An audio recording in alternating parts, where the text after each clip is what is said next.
should have kept Nokchak. I felt like Nokchak was a better player because he actually did more plays on the map. They would probably have better results or better performance. 클라이는 일단 정말 사람으로서 좋은 친구고 정말로 재밌는 친구예요. 제가 이렇게 좋게 말하면은 정말 재밌는 친구, 나쁘게 말하면 또라이. The later the game goes, of course, you see these Fnatic comebacks, but they actually come from the enemy team making mistakes, not because they are doing really well. 카싱이라는 선수가 정말 잘 돌아다니고 게임에서 원딜러를 거의 버리다시피 하면서 돌아다니는 경향이 있기 때문에 저희가 이걸만 잘 준비한다면 아마 쉽게 이길 수 있을 것 같아요. Every win is important. We don't want to drop any games.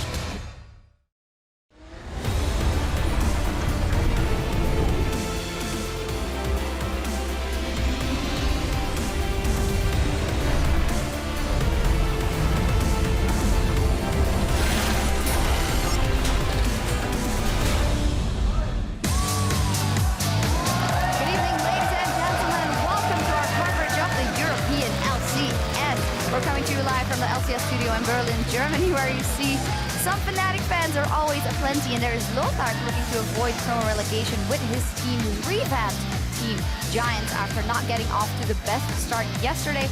And there is G2, fantastic victory of them yesterday over Vitality, looking to continue that streak here today. And while all of the playoff spots are locked, there's still a lot to fight for as we approach of the end of the spring split. Hello, I'm Ifje Schokke alongside Mitch Kreppel-Voorspoels and Martin de Fischo Lunge as we embark on 5 of the final 15 games before the race to Rotterdam begins. It's actually already on. Yeah, I mean, so playoff is locked, but again, the seeding is important, and we're all pretty hyped for what's going to happen the next few weeks. Yeah, like week 8, week 9, yes, people are locked in, but I'm kind of getting excited. I want to get to playoffs, and more importantly, I just want to get to Rotterdam because that stadium is going to look sick. A lot of people there, and I think it's already sold out, allegedly. No. It's not? Speaking of Rotterdam, if you weren't able to grab seats at the Spring Finals, we have got you covered. This is news to me. The second batch of tickets is going on sale this Monday, March 14th at 5 p.m. Central European Time via Ticketmaster. For all the details on how to join us in the Netherlands, in Nederland, head over to lolesports.com. Now, before we get ahead of ourselves, let's bring it back to week 8, where G2 Esports and H2K are sharing the top spot in the standings. Vitality now a game back in 3rd, while Fnatic have tied the Unicorns of Love in 4th. All playoff spots are out of the window now. Yeah, because Fnatic Origin yesterday managed to win the game, so of course they're locked in top 6. Not really surprising, because they had to basically lose every game, and then one of the bottom teams would have to win all their games to kind of overcome them. So this is expected. Question is now, which team will you face in the quarterfinal? Because if you are number 6, you're obviously going to face the 3rd place team, which is right now H2K, or sorry, Vitality. Yep. Not an easy one. And that may actually still shift, because if we see what's coming ahead of us today, Vitality playing, and this is that bracket that Defisha was talking about. Obviously 3 and 6 face off, then 4 and 5. And then there's a reseeding in the semifinal, really important. The highest remaining seed then, etc. gets put up against number 2 LCS seed. But anyways, what I wanted to talk about is that Vitality's playing against Fnatic today, and Fnatic right now is 2 wins behind them, but if they win and somehow make Vitality go 0-2 this week, then maybe we have an unexpected contestant for that top 3 slot. Yeah, and whenever we talk to the teams, when you talk to Fnatic, you talk to Unicorns that were on the desk here, everyone is kind of like, yeah, we don't want to face that 3rd place team because the top 3 guys have been so strong this split. So it's all about just securing number 4 and number 5, and then you play most likely Fnatic or Unicorns of Love at the moment, which is technically easier than having to take on Vitality or H2K or G2 in that quarterfinal. And everyone wants to make top 4, guaranteed a spot at Rotterdam. Yeah, to play in that stadium, the race is on. Obviously, towards the bottom of the tables, the race for 7th is very real for those teams over there. Only Giants are out of that race, but Rocket, Splice, Elements, they can all still make that 7th, that safe spot. And we know that Elements is a team that likes to grab that spot. But Splice, they took a big step forward. And how close is that race really, though? Because they're all going up against top 6 teams, I believe, and they haven't really shown a lot of good results. Maybe if Origin starts really failing hard right now and they go on like full tilt, they can start dropping games. So they're just kind of failing right now? They are kind of failing right Problem now. is they won yesterday. You know, had they lost that super close game to Unicorns of Love, I think maybe there was a small chance, but they have Xpaco now. They have Xpaco, obviously, and the king is back, so, but if you are Elements, if you are Splice, that game yesterday, they meant everything. You see Splice were so happy after, even though they went on Twitter and said it wasn't the greatest game they played. Downplaying it. Yeah, downplaying it. Doesn't matter how we win. they won the game, and technically, none of these teams are supposed to win any game now. So technically, it should end with Splyce being number 7. But it can happen, and they'll all have their chance later on. But first, it'll be G2 Esports up versus Giants. Elements will face the UOL as they chase that 7th place. Maybe they can get a win there. And then Fnatic square off against Team Vitality. Of course, Fnatic in better form after IEM beating the Giants yesterday. But this is the test to see if it's time yet, if they are good enough at this point to beat Vitality. I don't think so. No, I agree with you. I think Fnatic still needs quite a few things before they're going to be on the level to really challenge Vitality and H2K and G2, but it is the best out of 1, so you can't surprise. Would Vitality, would they have won IEM Katowice? Vitality would have won it? No, they would have still lost to SKT, I think. They would have made it a lot closer, though, in the final. Yeah. I'd definitely been able to take a game off of SKT. Yeah, maybe, but the more important Maybe thing... you say. Of This is a course they banter would. question. You say that, and then the Koreans show up and 3-0 you, and then you go home crying every time. Yeah. Or you are up versus them But- 2-0 and you end up losing. Yeah, no, that never happened. For Vitality, the good thing is that they kind of failed at Nasa's pick yesterday, because I feel if they played a similar style, they could have actually lost against Fnatic. But now the wake-up call is there. Why don't we put Cabashot on the carry? Let him just straight up carry. Shut down that early Gamsu snowball that Spirit will try to initiate, and suddenly I think Fnatic's strategy will come falling down, because in addition to that, they won't get the power picks that Giants so kindly left open for them. We hope they won't get the same picks. I mean, I want to see Spirit on different picks. Yes, he can pick the Gragas, but it's just not as impactful in the early game as the Lee Sin. We will see what happens. And also at the end of the day, we'll be joined on the desk by none other than H2K's Odoamne. We'll be throwing him right in the deep end. So send your questions for the OP top laner at LOL Esports with the hashtag AskOdoamne, and we'll find out what you want to know later today. You guys excited for that? Do you want to ask anything? I want to ask him about his Ramos mechanics. Okay. You know, how long it took him to master that very, very hard to play champion.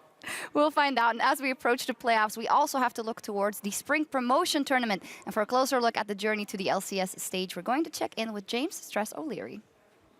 Thank you very much, Sharks. And before we get to the promotion tournament, we have to go through the Challenger Series finals, all-important matchup coming next week. And looking at Challenger in general, we wanted to take a look at some of the players that joined this split into the LCS from Challenger, and some of the players that maybe we can look forward to seeing next split on their respective teams. So the obvious place to start for players that joined this split would be in the mid lane, and it would be with G2's Perks. This guy has been making a name for himself here in Europe. He's been one of the absolute best laners. You can see all of his stats here. Has been tearing apart even some of the long-standing competition we've had here in Europe, and has been looking really good doing it. He's been instrumental in a lot of G2's wins, bringing in picks early into the season. The Corki, he really made his own in the early weeks of this season. So his effect on G2 has led them right to the top, along with a lot of team play from the team as well. They've all been doing well, but a player that had a lot of hype coming into this split, unfortunately, is tied to Perk's performance, and that is Splyce's mid laner, and that is Senkux. Everybody talked about these two together, and the story hasn't been the same for Senkux. In Challenger, we saw him destroying opponents in the middle lane, really having solid performances, but between Splyce not performing so great and the odd off game here and there for Senkux, he hasn't been able to show us the same kind of level consistently that we came to expect from him.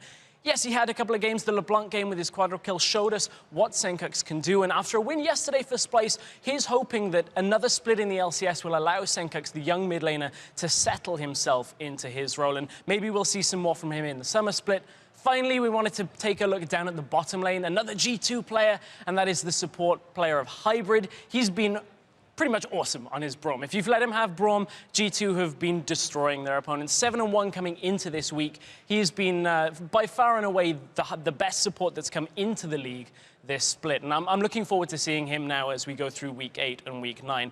Those are the old crop of Challenger Series players, the ones that have made names for themselves. Let's look at who's going to be playing in the finals and who you can look forward to seeing perhaps in the LCS next split. And the first name is one that you're going to recognize. If you've watched Worlds for the past few years, Holy Phoenix is an AD carry that from the Turkish region has made a name for himself on some of the biggest stages we have here in League of Legends. And you know, he formerly played in the TCL. He's come over to Europe now into the Challenger Series. And you know, Huma, they won this past week. They got the win under their belt against Inspire. And Holy Phoenix, while this week's performances haven't looked so good for him, all throughout the regular split, he was putting up great performances in the AD carry role, on the Kalista, on the Lucian, really tearing apart some bottom lanes. And I'm excited to see what such an experienced player can do against the likes of Reckless, Forgiven, and some of the other experienced AD carries we have here in Europe on a regular basis, if he can make it through the promotion tournament. From an experienced player to a young player, one that we've only seen 3 games in Challenger, and that is Kadril from the Copenhagen Wolves. Hailing from the United Kingdom, 3 games in the semi-finals under his belt, and a 19 KDA to go with it. He plays a lot of Twisted Fate, a lot of Lulu, any kind of mid laner that can teleport to other lanes and look to snowball some of the rest of his carries. He had a great performance, very young player, and I'm excited to see what he can do as well in on the big stage here next week when they take on Huma. The last player we want to look at is a name that Challenger ranked players may see a lot. If you find yourself ever up against Sir Nukes a lot, he was hovering around that #1 spot on the EUS Challenger ladder for a very long time, and early in the split was playing a lot of Trundle. He started bringing us a few more picks, the Braum, the Morgana, those kind of picks in the semifinals. Really impressive performance on them as well. But the interesting thing about Sir Nuxalat actually is this little stat here. 1.27 wards per minute is by far and away the highest Challenger ward rate that we have, and actually is above average even for EU LCS support. So if you can keep warding that much through the finals, maybe into LCS, we may have another star in our hands from the support role. But we'll get another look at all of these players and the rest of the teams on the path to pro next Tuesday when they go at it in the EUCS Spring Finals. It's going to be Huma versus the Copenhagen Wolves in a best-of-5 to get that seeding for the promotion tournament. That's going to take place Tuesday, March 15th, 6 p.m. Central European time. But let's change the focus back to the LCS. I'm going to give it back to the analysts so they can talk about our first matchup of the day. Thank you, Stress, and we'll all be there covering the Challenger Finals on Tuesday. Yep, we'll all be there. Just to touch on what Stress said, I really like Sir Nukes a lot. Like playing with him, he's a pretty chill guy overall, never tilts really. And he plays a mean fiddlesticks off-roll or Nuno, so if we see the fiddle come in, that's the return. I'm sure Triple sliding in that he's challenger still. That's what he's trying to say. He knows the Of course I'm still challenger. Actually, of course he's still challenger. Actually, I'm master right now because I think I went on a bit of a tilting spree. All right. Cut the camera and just Never move look. it over Let's here. go back to Anyway, that's LCS, it. actual Challenger players. Yeah. Let's take a look at the first match of the day featuring the fresh out of Challenger G2, although, you know, they have earned their marks here so far, and up against Giants, who are dangerously close to the Spring Promotion Tournament. Actually, they are unable to get that 7th spot, so they are working for seeding now. Giants yesterday, not the best start. Their new lineup got dismantled by Fnatic, 8.8k down at 20 minutes. And, well, it was again Xpepi that didn't show up and not the other members. Of course, gelling is an issue. Yeah, obviously he didn't get much help in the mid lane, but I feel like we've seen it before from Xpepi in there. He's not been performing as well as we have seen from the past few seasons with Giants. Then again, if your team is falling apart around you, it's obviously very difficult to perform. He's a very emotional player as well. So I think he probably just wants this split to end and then hopefully requalify for summer and then kind of start all over. Yeah, he didn't get much help drafting-wise either. That Victor, for me, was a terrible pick into the enemy composition. Doesn't do well later in the game because Braum counters it anyways. And then in a Corki matchup, a player like Pepinero, you shouldn't put in like a gently losing matchup because it'll snowball out of control. And then he went for that one more wave where suddenly the pack... The classic. I need 50 gold. I guess I do one more wave. Suddenly Corki comes in with the package. I mean, there's a global sound emote. There's a reveal in the base when you pick up the package. You know how long it takes for him to walk mid, yet he still died to it. So that was a mistake that we can't really forgive from Xpepi. Overall pick and ban phase was just a mess from Giants. They didn't even scout Fnatic very clearly, gave them all the picks they wanted, and then picked full scaling themselves. And like you have no choice. Yeah, they'll have to make some changes going up against G2. Again, a very strong mid lane matchup, obviously. And yesterday, they just showed as a team that they are picking things up along the way. They are starting to play smarter, and that definitely shows when you can take down a team like Vitality. I mean, sure, Vitality has great macro play, and G2 is trying to learn as much as possible there. They still have their own play style, build around these very aggressive moves here, and they perform so well when they can actually play aggressive. So if they don't fall too far behind early on, we see them play well in a game like this, and they caught, obviously, G2 off guard quite a few times. Oh, sorry, Vitality off guard quite a few times. Yeah, G2 show that their biggest strength is not being afraid to pull the trigger, but also not blindly opting in a team fights at least. Because there were a couple situations where we could have seen an explosive team fight in the middle lane, but they actually didn't opt in for that. It was only when Vitality entered these jungle skirmishes or these choke points that they really got punished by G2 Esports' composition, and G2 Esports waited long enough to make that happen. They still need to work on the bigger picture, macro strategy, and stuff like that, but as for a team fighting team, they're very impressive. I really liked the picks and bans that come with it. You know, a lot of crowd control effects. They make the game a lot easier, and it showed. They, for me, took the game deservingly against Vitality. And one thing I really, really love about G2, and it's something very few teams have here in Europe, is I feel like they have enough individual playmakers who's not afraid to kind of pull the trigger if needed, especially late game. The game yesterday, Trick made the game-winning play, and we didn't even get to see it in the game because we were in a replay, but look at this here. It's just Trick walking around Janan, and he catches him out. He's actually going for Nuke Dog at first, knocks him into the team. He's not afraid to say, you know what, if I miss this one, we might lose the game, because they just lost the team fight already. And the best part about this is even the fact that Janan actually had a fine position on the map, because he could see 4 members of G2. Trick then does the unexpected. Boom, body slam flash, knocks him in, wins the game. Did he auto-attack in between the body slam He flash? did not. He did not, and I think that's the most important thing to remember. We saw him yawning there. He wants to get into the game, and the players are ready, so we should get into the game. Teams are about ready. We're going to head inside and check out today's action. And on the way, Godfred tells us what he's looking out for in that rematch versus G2. Whenever you play against them, you are always afraid of Kikis being there, or like they coordinate stuff pretty well. At least when we played against them, I think that's one of the biggest like fears I have when playing against them, that they will like coordinate as a team better than us.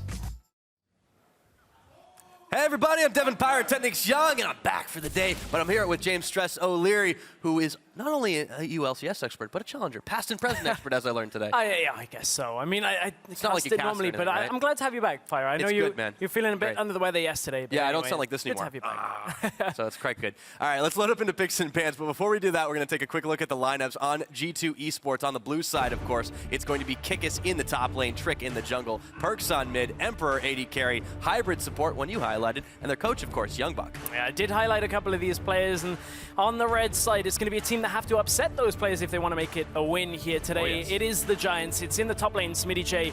Jungle is Wisdom. Xpeppy in the mid lane, Sunstar is AD carry, support is Godfred, and that coach is Lothar. Yes, indeed he is. Now, this is a team that has had a lot of changes in a short amount of time. Yesterday, we can't expect them to come together quickly, and it didn't look much worse than it has been for the Giants this split long, but they definitely need answers fast if they want to stay alive here. Yeah, yesterday was a strange game because like Smitty J had those outplays early, kept himself the alive. repos were good.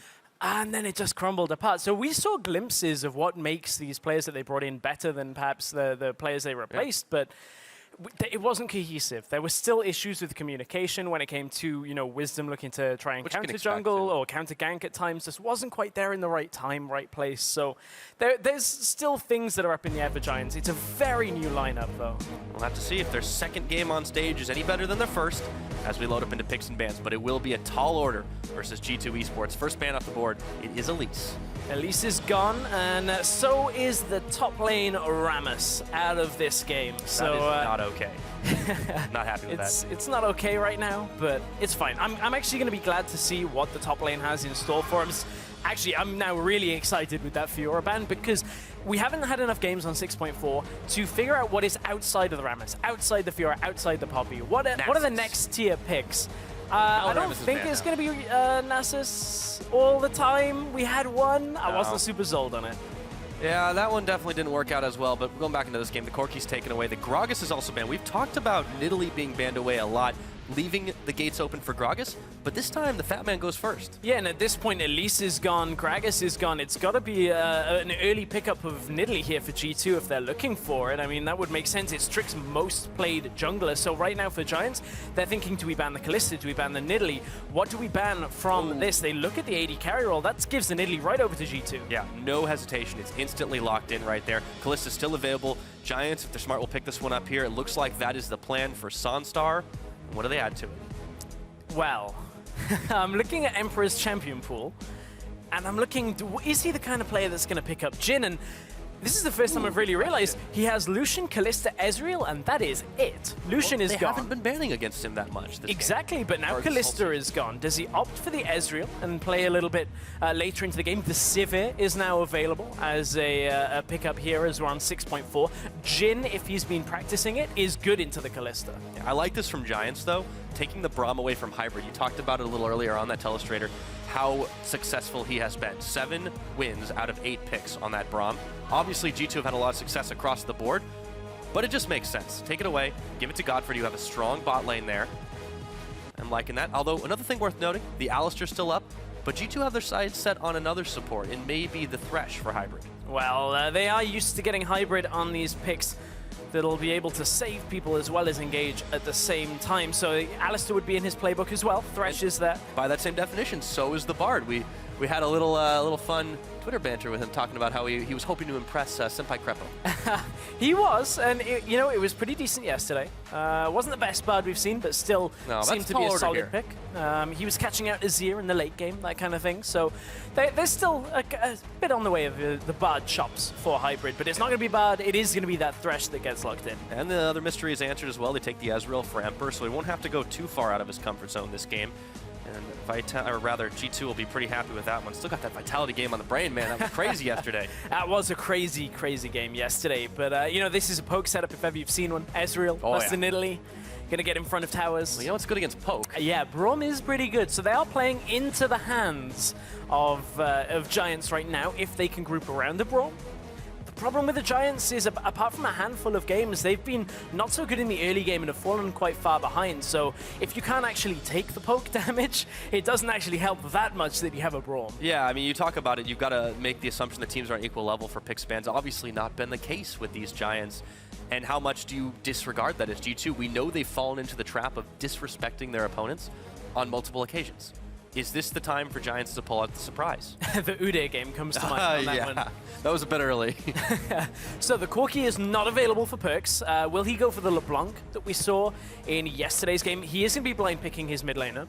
So we know Perks has a number of champions he's happy with that. Played a lot of Lissandra, played the Ahri. LeBlanc games have started coming into it as well. Well, there's a safe option, though, and that's Lulu locked in, as well as the Nautilus for Kikis. So they've got a whole lot of protection they just added on. Yeah, they have, and a lot of that is going to go towards his later game Ezreal. It does mean that G2 could be caught in situations in earlier into the game where if Giants have a high damage mid laner, somebody like a LeBlanc, that kind of thing, you might be able to pick off a squishy target, not necessarily the Lulu, because that is a difficult one for LeBlanc. You just ult yourself and you walk away. But maybe they can get onto that Ezreal before he's strong enough, that kind of thing. It's a tough one, because there's a lot of mobility for G2 as well when it comes to the Ezreal, the Lantern from Thresh. If you're Peppy here, he has definitely had some rough games this split, no denying it. What does he take here? He's one of the few that has played Azir. He's obviously not going to try to outkill the Lulu. It's very hard to get that one, but how do you combo up with this team? Is the Azir the answer? Well, Azir was banned against Giants yesterday from Fnatic, so clearly Peppy must have been playing a whole bunch of Azir. We are on 6.4 with a hotfix where Azir's soldiers with Furor of Battle does not apply on the auto attacks there from the soldiers. So there's bugs on the bird. It's tricky kit, man. Tricky kit, you gotta get it. But there are those new adjustments where you can do fancy things. We saw yesterday Nuke Duck bring out the Azir in a losing effort. Didn't really get to the point where he had massive damage to chunk through tanks like a Nautilus. Just wants to keep the theme, go full Shurima if he can. But Peppy, this is a specialty of his. He has been one of the few not afraid to dip into those pocket picks, and we'll see if it comes in handy for them. They've got a pretty solid front line to keep the Azir and the Kalista well protected, see if it's enough to deal with G2 Esports. It was always going to be a tough ask to face down a team with 12 wins and only 3 losses when you're looking at the opposite. Yeah, this is, it's not necessarily do or die for Giants. Somewhat of the pressure is off them because, well, they can't make playoffs anymore. It's all about the seeding now for the promotion tournament. So it is still a work in progress for these two, for the Giants at least. New players, they need some time to breathe. Oh, yes, indeed. Now, if you think Giants can pull off this win, go ahead and hit us up at LOL Esports, hashtag GIA win. Or if you think G2, the favorites, are going to walk away with another win on the board, hashtag G2 win.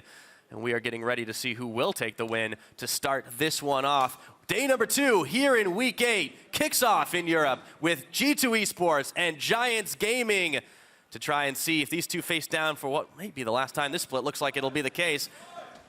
Let's take a look. Everybody is hyped to kick this one off. And let's just get into the action right away. No more mincing words on the board between these two. I'm looking forward to seeing another game out from the Giants with their new lineup. You look down the list, last year, about this time, was the time that Wisdom. He was getting a good number of games playing the Lee Sin when he was on IM, so played 6 games. Only won 2 though, so that's an old set of statistics. It's a somewhat comfortable champion for him. Let's see if he can lead Giants to a win. He's up against Trick, who has been doing a phenomenal job in the jungle of taking out people early game, and they already get the ward. They get it, Pyra. Hey man, that's 1 CS for Trick. He's already ahead of the game. And G2 really want to get this early pick on, but Emperor's the one who takes some damage. Sonic Wave connected from Wisdom. We'll turn the spear on, but the Sand Soldiers are already coming up. Giants say this is our jungle, but they forgot to account for Kickus. How can you miss a Nautilus? As the ward goes in the top, they've got their job done. That's been pretty sneaky pathing from the Nautilus, even managing to get all the way through. As confident as Kickus is here, he just recalls out in the bush and says, okay, well, we got the deep vision. It's fine, man. Perks is doing Wisdom! Oh, wow. Oh, I'll call that luck more than wisdom. Not so much damage early on, but Trick thought he had the snipe. Not this day. Man, that was closer than Wisdom would have liked to have had that. And that's actually a massive factor here, because the timing on the actual recall for Wisdom was at 1:30. He started to finish the recall, and he now has to back away. The camps have spawned. He's only at his Nexus here. So if, and it does seem we're in a lane swap right now, if this ends up in this situation, the push is going to be heavily delayed when they want to bring the jungler across as well. Yeah, this could be some serious trouble already for Giants Brewing with their completely overhauled roster here. So the dual lane, having spotted the lane swap, move down a little bit later towards the bottom side. And that's a little bit of forgiveness towards the Giants.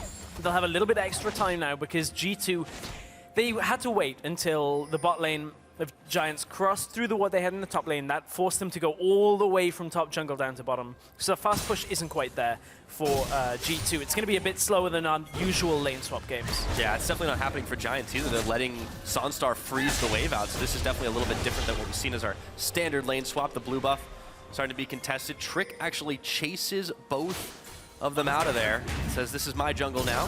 Godfrey goes on a roaming spree to get for perks. Standing in the middle of the Sand Soldier, taking a lot of damage, but he noms the biscuit to try and keep himself alive. Now the fast push comes in for G2 though, and they have the advantage here. This is a strange reaction from the Giants here. They bring the support down. Godfrey goes to the middle lane because they don't expect G2 to be looking to push this quickly.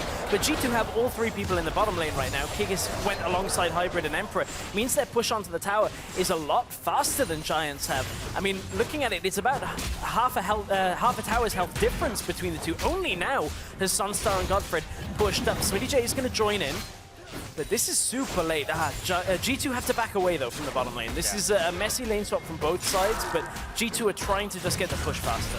Definitely a wonky start. Giants will start to get the push on to try and answer back. We talked about the little tiny bits that have gone back and forth between these two at the very beginning of it. Let's see if G2 should be able to take this one out a lot quicker with the damage that they've got in their corner. Still, not too far off the mark from being even. As it starts out, we'll just have what eventually evolved into the standard lane swap.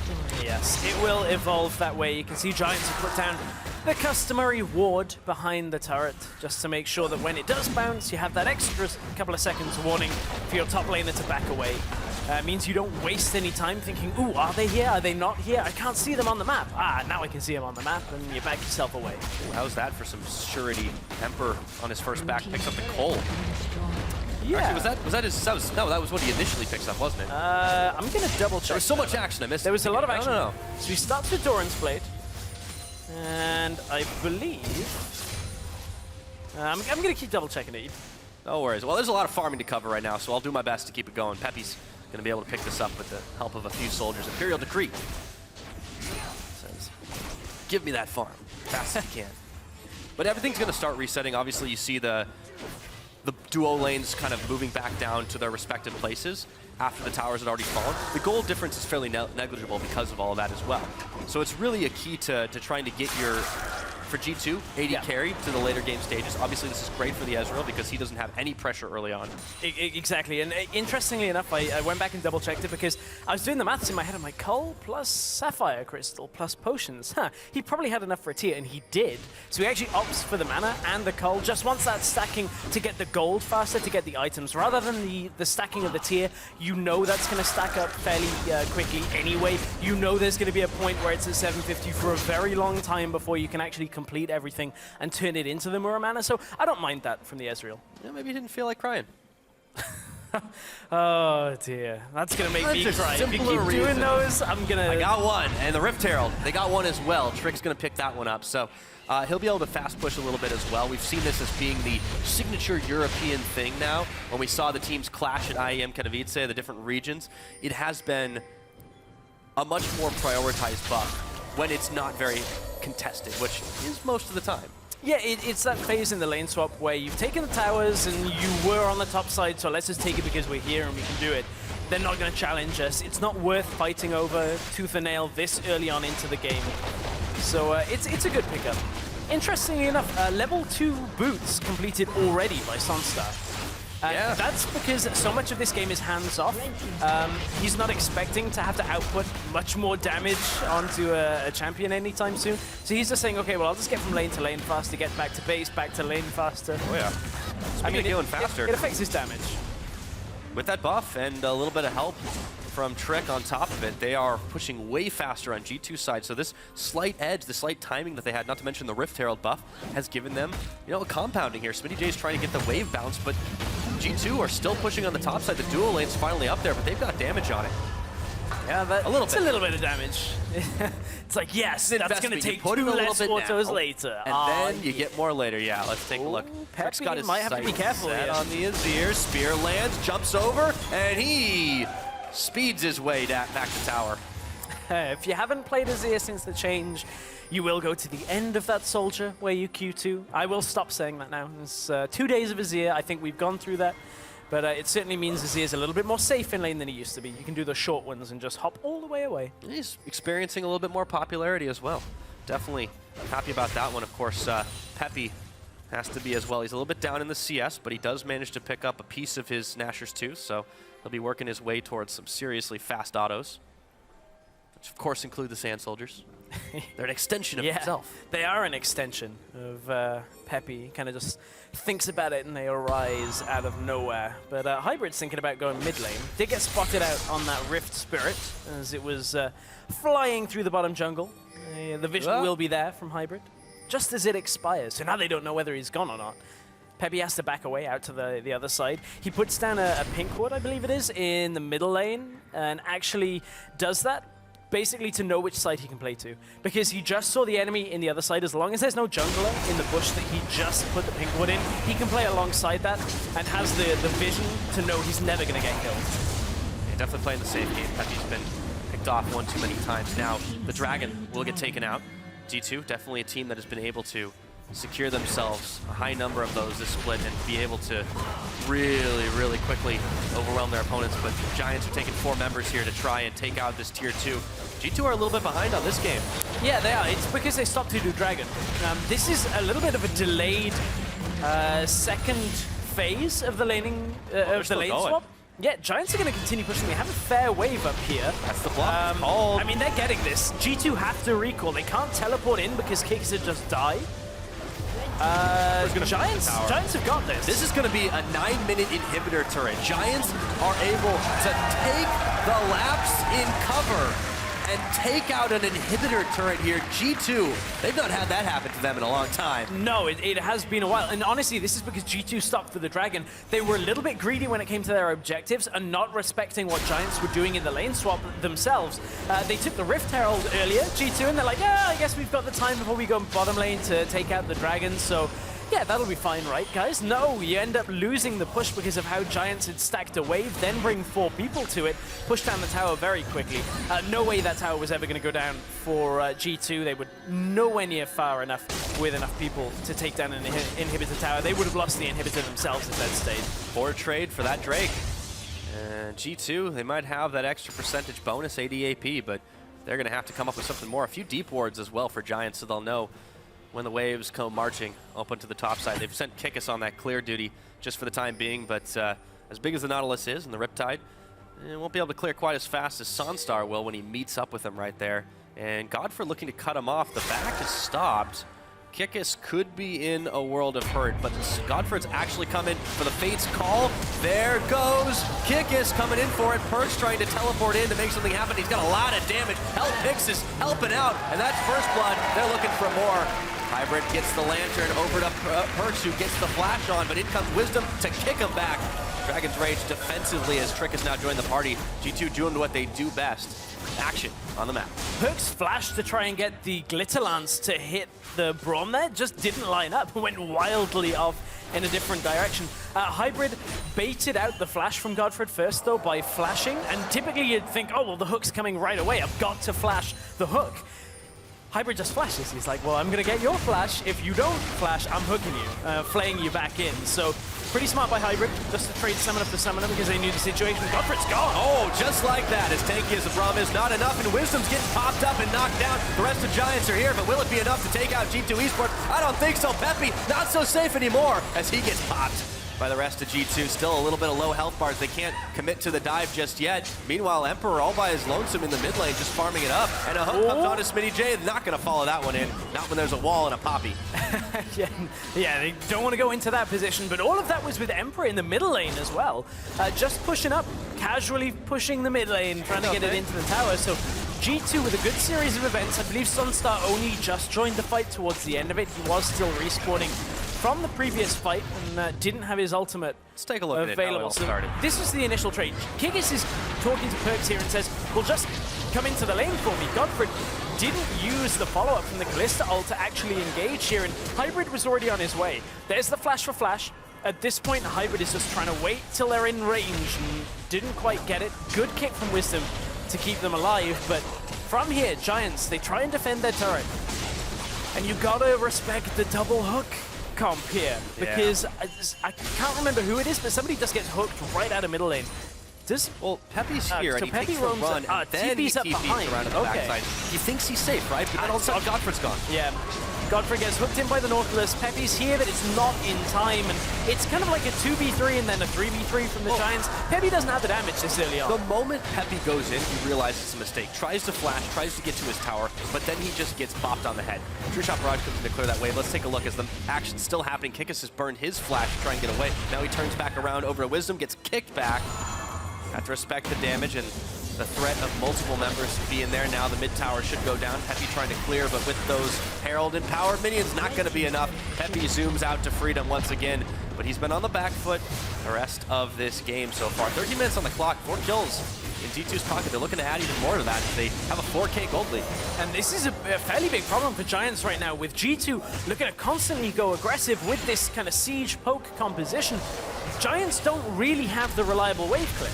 They have an Azir who needs time to attack down the minions. Those soldiers need multiple attacks, and he's not got enough damage this early. Oh, hello. That was a useful flash. As he hops back over to Godfred. Still, this tower's already gone. You know, the Blitzcrank is something that you have to expect from G2. Giants saw this coming a mile away, not just from the team comp, but with the way that G2 has played most of this split out. If you see it coming and you can't do anything about it at this point, not a lot of hope. I mean, Giants, in this game, they showed us that at least they still have the ability to read in the early game what G2 were trying to do with the way they took the Dragon there. I mean, it's not the most difficult read that you can push, but still, at least Giants showed us that. The problem is, that was kind of, I don't know, I don't want to say a fluke, because I think that doesn't really give Giants the credit for actually noticing the area, but that was G2's mistake that Giants punished. And G2 have made very few since. They let the inhibitor tower go down. Don't lose the inhibitor, it's far too early for it. And now Giants are in a situation where they're hemorrhaging towers on the map. Yes, they're not as critical the later this game goes as an inhibitor tower, but the inhibitor towers are going to come up pretty quickly for G2. That's going to be their next couple of the ones that focuses. are left, right? Yeah, that's, well, what I mean for G2 is that their focus is going to switch very quickly to the enemy inhibitor towers, and then you can never really capitalize on having an exposed inhibitor if you're the Giants now. Well, they did it in the very long lane on the top side too, where G2 have typically held quite a lot of presence. It was only that lapse that really enabled Giants to push it down. And they weren't even able to get the Dragon after they decided to try and start it, though. There was a lot of vision for G2 with their territory.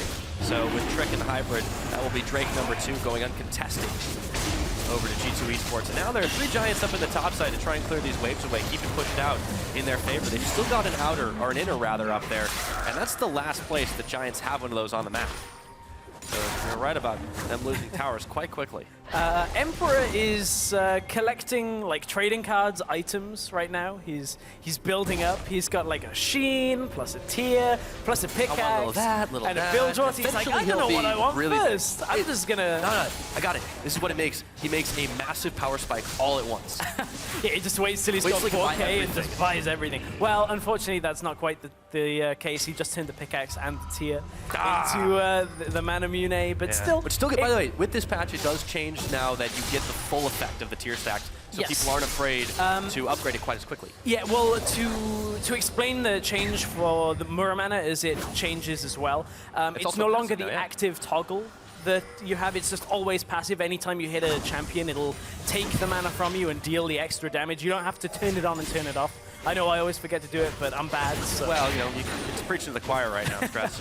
I'm glad of the change personally because, yeah, I always forget to turn it off, and what you want is always to hit the champions and not the new. So it's like the new version 2.0. Speaking, Pirate of itemization, very confident from Trick. He's got a Dark Seal. Oh, he does. And let me tell you, that's not because he wants the extra regeneration from potions. He's got that because he's like, well, I don't intend to die for the rest of this game, and I'm just going to get all of this AP. So no stacks on it yet. Yesterday we saw one on Janna in the Vitality game. Didn't really go so well for, I think it was Kasing's Janna, but we'll see if Trick, he's been having a lot of these early game aggressive trades, so if he does get a kill or two, that very quickly becomes a very strong item to stack it up. Another Rift Herald started by G2. They've gotten 2 this game. This would be the last available. Giants might want to try to fight for this, actually.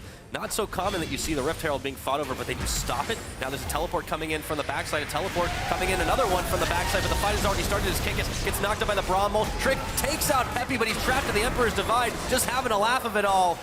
And the Poppy changes her mind. Smitty realizes that might not be the best place to go, burns his flash to get out of town, and he slams the hammer down to try and pick him back, but the depth charge knocks him back up. Godfred trying to get the save off. Smitty already low, True Shot Barrage, completely whiffed, but Emperor doesn't care. Nautilus Hook comes in, Godfred bleeding out at this point, and they are just going all for it. Wild Growth to knock him up, Kickers gets the kill, they pull in Wisdom. He's gonna have to safeguard away. Giants getting run down into their own base. And it's G2 starting another fight. This is what we've come to expect from this G2 esports team. Is like if they can ever see an opening to fight and it even remotely makes sense to them, they're like, let's just go, guys. TP, their numbers are going to be in our favor because this Poppy hasn't TP'd in time either. So let's get in there, get the fight, and we blow up Heavy before it even begins. I mean, Trick, he got enough stacks off that fight himself, got 3, and now they're looking for the Rift Herald as well on top of that. So another good fight for G2. Giants, they've got a composition where a lot of their damage from their mid laner should be coming from later into the game, and they just don't have that time. This is the opening. Hybrid couldn't find the hook for himself, but Kikis sucks in 3 people here. He absorbs the damage from 3 and just hits people a couple of times, gets that staggering blows, and is like, okay, well, my job's done in this fight. Yeah. Well, and first, the rest of them were just had so much damage to take out Peppy really quick. Barely enough time to get the Emperor's Divide off, and just sat there laughing after the fact. I was so hoping that Hybrid could follow up on the Poppy ult as Thresh there. Yeah. I'd have to ask Krepo about this, whether there is that small timing window, but it's one of those abilities that if you've ever seen a Nautilus hook at the right time hit a Poppy as she ults him away, they had one on, I think it was NA Challenger, and Cyrene just burst out laughing. I was laughing for a good like 10 minutes after seeing it. I hope we get that interaction, but I haven't seen it in pro play since. I haven't seen it. It's good. It's good. Like very rarely do you get those good ones. I do remember back in the day though, I was playing Tristana, and it was the same thing with Thresher. You try to leap and you just get goinked back. It's a dash. It's not actually a jump. Yeah, it's the fastest I've ever seen a Nautilus move though. Oh, that's I can't wait to see that one if it happens. Oh, okay, and just the flash or try that Emperor's Device. Ooh, okay, be careful there.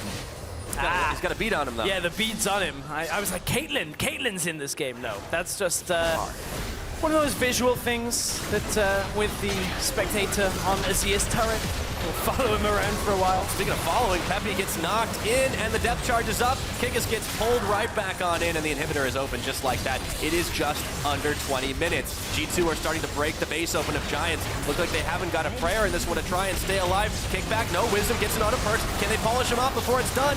Not quite yet. He's still hanging in there. Finally falls down, but Trick has already picked up a killing spree for himself. Now Smitty holding the line between 3, but a double kill comes in for Trick. Looking for more onto Sunstar. That's a whole heaping helping of damage, and now Kikis will knock him with the anchor, but Emperor gets the kill credit. Chasing Godford around, he's the last man standing here. Not able to do much more. He might go down. He is! That's the ace! 20 minutes! G2 are gonna take it! You said it, 20 minutes. This is G2 ending the game. 20-second death timers right now, and G2 are like, yeah, we got this, guys. We're on the way to the top. We're still trying to book our spot in there in Rotterdam. Yeah, definitely making a huge statement here in the fastest game we have had this split. G2 Esports, Wisdom can't do a thing here. They're gonna end it out just under 21.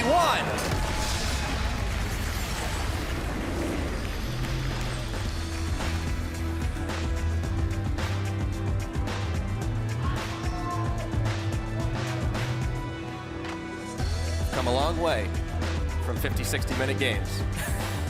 We're back at the beginning of the Short split. way, actually. We're at the beginning of the split, week 1, where we were like, oh, average game time's like 26 minutes. Great. Yeah.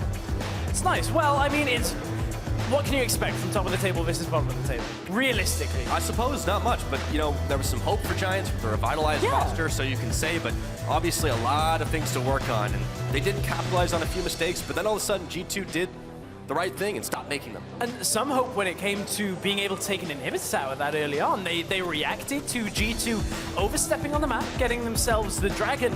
Problem is, G2 was so far ahead as it was, the Giants could never utilize that. They couldn't step back out onto the map and actually look to push any objectives. They were just continually getting pushed in. And honestly, there wasn't too much that the Giants could have done from that. Wisdom was late starting on his jungle. Trick took full advantage of that and really showed up this game once again. I mean, we've seen so many good games from Trick. It was another one added to the book.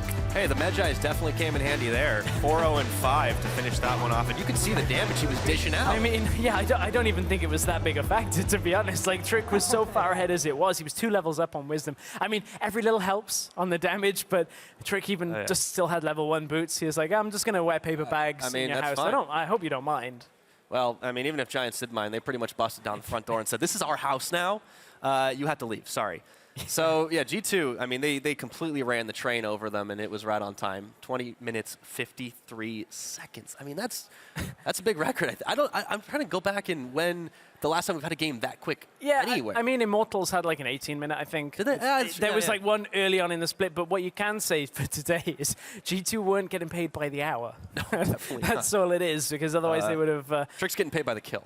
Yeah, seemingly. And I mean, it seems like he's worth his weight in gold right now. His performances week on week have been really good. And again, absolutely. This one, a lot of it is the fact that he has winning lanes a lot of the time as well. Perks is winning mid, allows him to go into the enemy jungle, allows him to stamp his authority. When you're swapping quickly and you're also able to capitalize a lot quicker, Giants made that critical mistake early on where they allowed G2 to fast push without reacting quickly. Then, of course, they got that top open inhib.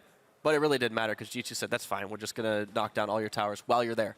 And you can't do anything about it. That's just a rough game for Giants because they're going to have to rewatch it.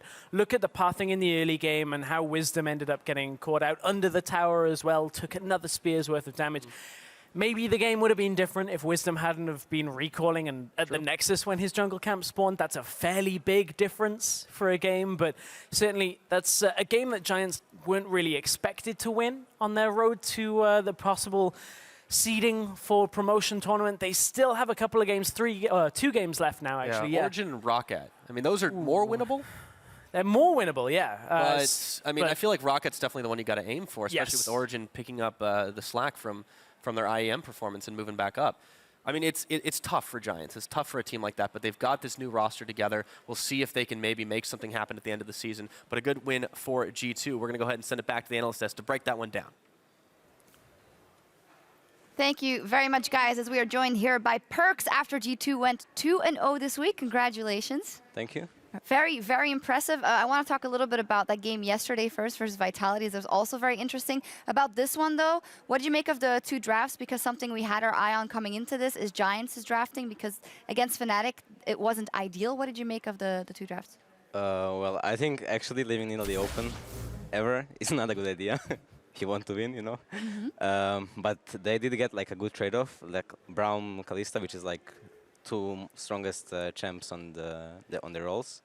So I guess that was fine. They had some tank and like Azir to Actually, I don't think Azir was a good pick because Azir is good against tanks, like which can shed tanks and they cannot come to him. But versus squishy poke, like we had Ezreal in Italy, it's a really bad pick, and especially Lulu speed up, and he couldn't do anything. So What else could he have picked? I don't know. No, nothing. Oh, you don't apparently, wanna I don't know. Poor Pepe having no counter pick right there. You're Lulu. We've seen it a few times. I see you like to copy FLICKR with the build as well. Tell me about it. Frost Queens into Lichbane. I think the build is really good because you get you buy Frostfang on first base, which is like 100% mana regen. It's super OP. Like it's like Morello, you know, with 800 gold. And then you get Frost Queen, which can like you can like slow people or like just find out where they are, so you don't have to face check. And just Lichbane second is for like movement speed and more damage output. And then you go into like Rabadons, Ludens, whatever you like for damage, and yeah, you cannot see it, but I did the most damage in the game. Lulu Sure. did the most damage. We'll check that. Febvin also said actually at IEM that he thought Lulu was super overpowered and that more people should pick it. One more thing about the game, as we were tracking how smart G2 plays the game, that has been a storyline, and you specifically wanted to look at the dragon and lane swap situation you didn't agree with. Yeah, so I personally hate dragons in lane swap because I think it slows down the tempo of the swap too much. Perks, your team, I mean, obviously right here you're stuck in mid lane doing absolutely nothing, which was basically the story of the game for you. But why are you guys going dragon here in the swap? I have no clue. You have to ask my team about that one. So this is just a I team think call that you're not actually part I of. don't think that's actually that good because we just lose on tempo. Like they get to tier 2 faster and then they get actually tier 3, but which was still actually okay, I think. But yeah, shouldn't have happened. But so in this situation now where Giant's obviously pushing down, get this tower, it's too late for you guys to recall because you're trying to mirror what they're doing. When you lose that inhib tower, how impactful is that? Because technically it gives you guys like a complete dead lane where the enemy team can barely farm because the lane is so long and there's no tower to bounce it back. Do you actually feel like taking that trade potentially for Dragon, for inhib tower is okay? Well, I think it's okay, yeah, because like even if this game wasn't like so stomp, we would get like more dragons. Like second dragon is actually pretty good right now. Like there's so much damage in turrets, you get to push way faster, and third dragon is always good for like a lot of movement speed. So I think getting the dragon was an okay trade, but maybe we shouldn't have done it. All We're right. gonna discuss it more. I mean, a lot of this also goes like 30 seconds earlier.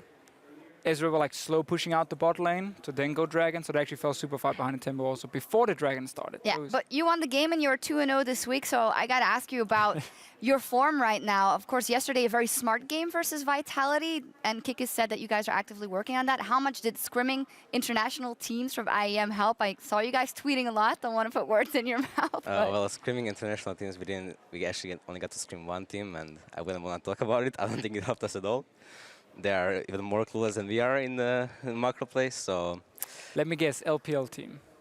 I think you're right. All right. Okay. I mean, it must have given something, right? Maybe some new picks or anything. I think we got some picks, maybe some strategies as well, and like seeing them play, it's like reflecting on us like before, only aggro, you know. But now we were actually working on it for like past 2-3 weeks to play more on the objectives, like mostly turrets, and it's working out. So how do you guys practice it? Like, is it Youngbuck after every scrim saying like, guys, okay, next game, you know, we have to get 5 dragons, or we got to remember to call this and this and this and play around towers this way, or like what specifically are you guys changing? Is it just in-game in the shot calling? I think like our coach reminds us that we should play for objectives after every game, and it's getting better with each game because before it was like really a massacre every game, you know? But now it's actually getting some strategy in there as well. So I think we're going to be a strong team. Who's going to win the playoffs, Perks? I don't know, maybe G2. That's a little more calm than 2 weeks ago or 3 weeks ago when we asked you, but we'll see what happens. Thank you very much. All right, coming up next, Elements will keep fighting to secure their spot in the summer split against the 4th place Unicorns of Love. As we go, Steve looks back at his team's last clash with the Pink Ponies. I think we would have an easier time against them, even though we had a really bad game against them. But it's just like we got outdrafted and just we didn't play the lane swap good at all, so we lost. We got way better in lane swap, but we still lack stuff in the mid game, so we have to work on that. But we won't lose game just from lane swap anymore.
Welcome back to the European LCS, where Element is gearing up to face down the 4th place Unicorns of Love.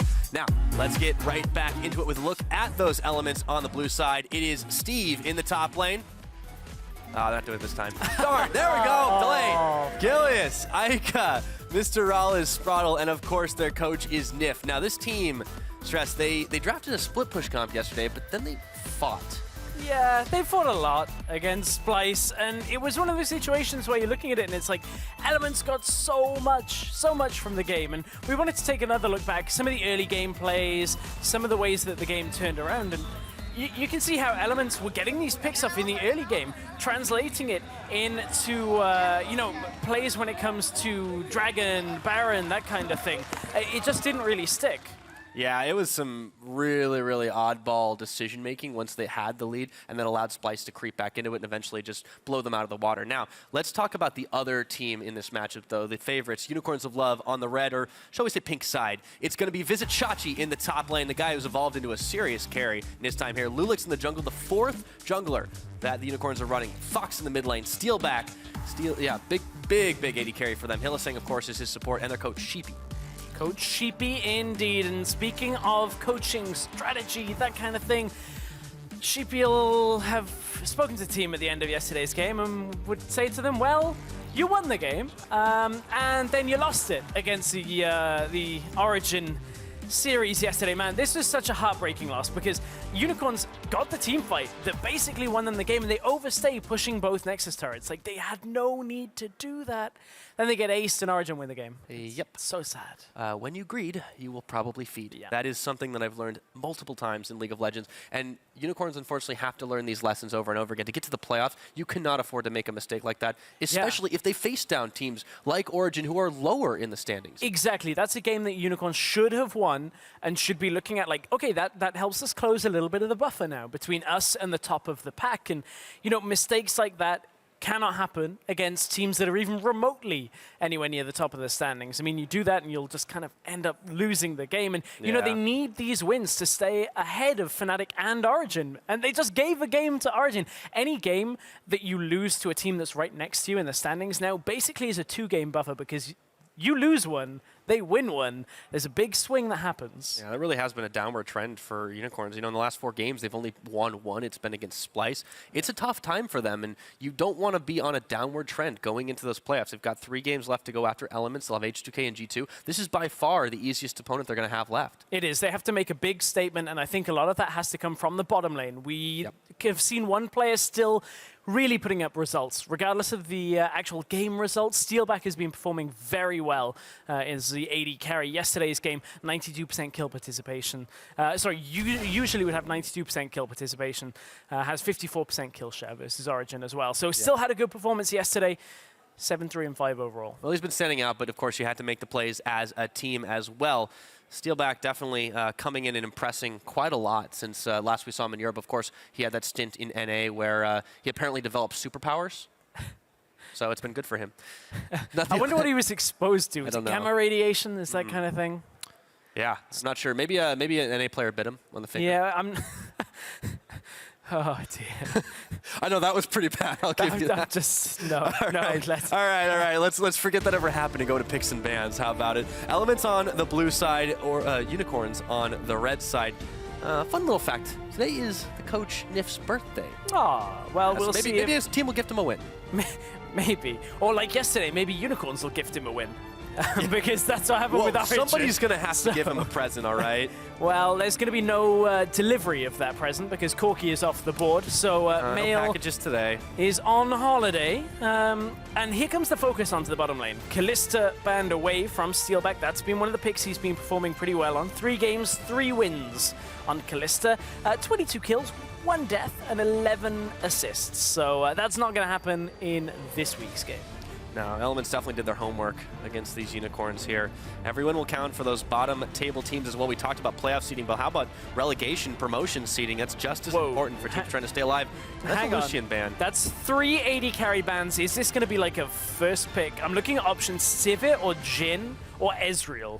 I've just kind of shotgun approached it, Pyra. I've given you 3 things. Maybe one of them gets picked up, and it's going to be neither of them by the looks of it. I'm thinking, well, the Gragas makes a lot of sense because it's still that top-tier pick with the Nidalee band away, and they're going to fight over everything else. But eventually we'll have to get down to those 80 carries. I expect Ezreal.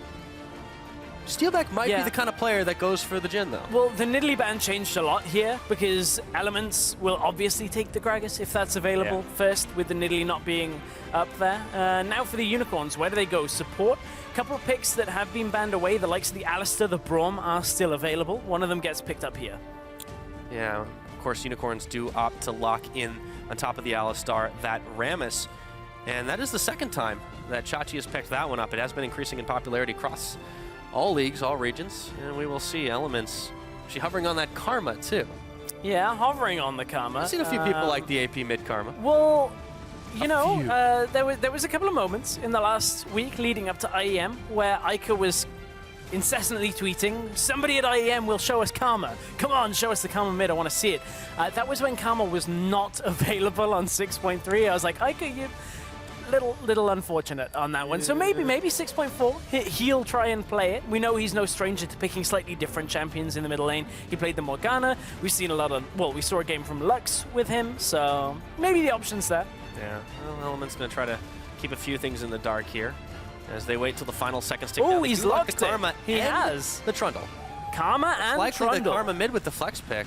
Likely, considering how much he was tweeting about it. So Karma mid has a surprising amount of damage off that Q. When you mantra it, it forms that slow pool. A lot of the times we'll also see the mantra used on the E, kind of like a Sivir ult, boost of speed. That allows you to see the Sivir, by the way. That could double up. Could get a lot of movement speed here from this comp, but Karma has a bunch of utility in her kit. It's not just all about damage when it comes to Karma, but she does have a lot of it. Well, we will have to see. We've definitely got a lot of tools to make use of that mobility on that side of Elements. What is Origin, or what is, I keep saying Origin, Unicorn answer with? God, get my teams mixed up today. Well, Sin for Lulex would make a lot of sense. It was a comfortable pick for him, but the Sivir's being considered for Steelback, and that's locked. Man, this is going to be a fast game when it comes to how fast champions are going to move. You got a Rammus, you got a Sivir, you got a Karma. You got to go fast. You got a lot of speed in this game. We're basically going to play NASCAR if this ends up in a lane swap. People are just going to go all the way around the oval and figure things out. Mid lane has been saved for the counter pick for the Unicorns. You can assume the Karma is going mid lane. There's the outside chance it could be support, but not expecting that in the slightest out of Elements here. Elements toying with the idea of this Soraka as well. They still need to lock their AD carry. I think the Ezreal is the obvious choice here, but we have seen Misfortune make a few appearances as well. I'd be a little bit more surprised by the Ashe pick. But now, what do we see coming out from Elements for their bottom lane? Do they opt for something like the Ezreal, which is later game scaling against a Sivir? No, they opt for earlier game and team fight setup here. Once again, Elements are going with a bit of a different pick. Oh, yeah. Morgana and Misfortune. Now, this is still flexible, too, because you could, in theory, send the Morgana mid. Now, what circumstance would you want to do that over the Karma, though? So, if you only want to wave clear mid lane, and maybe look to pick people off.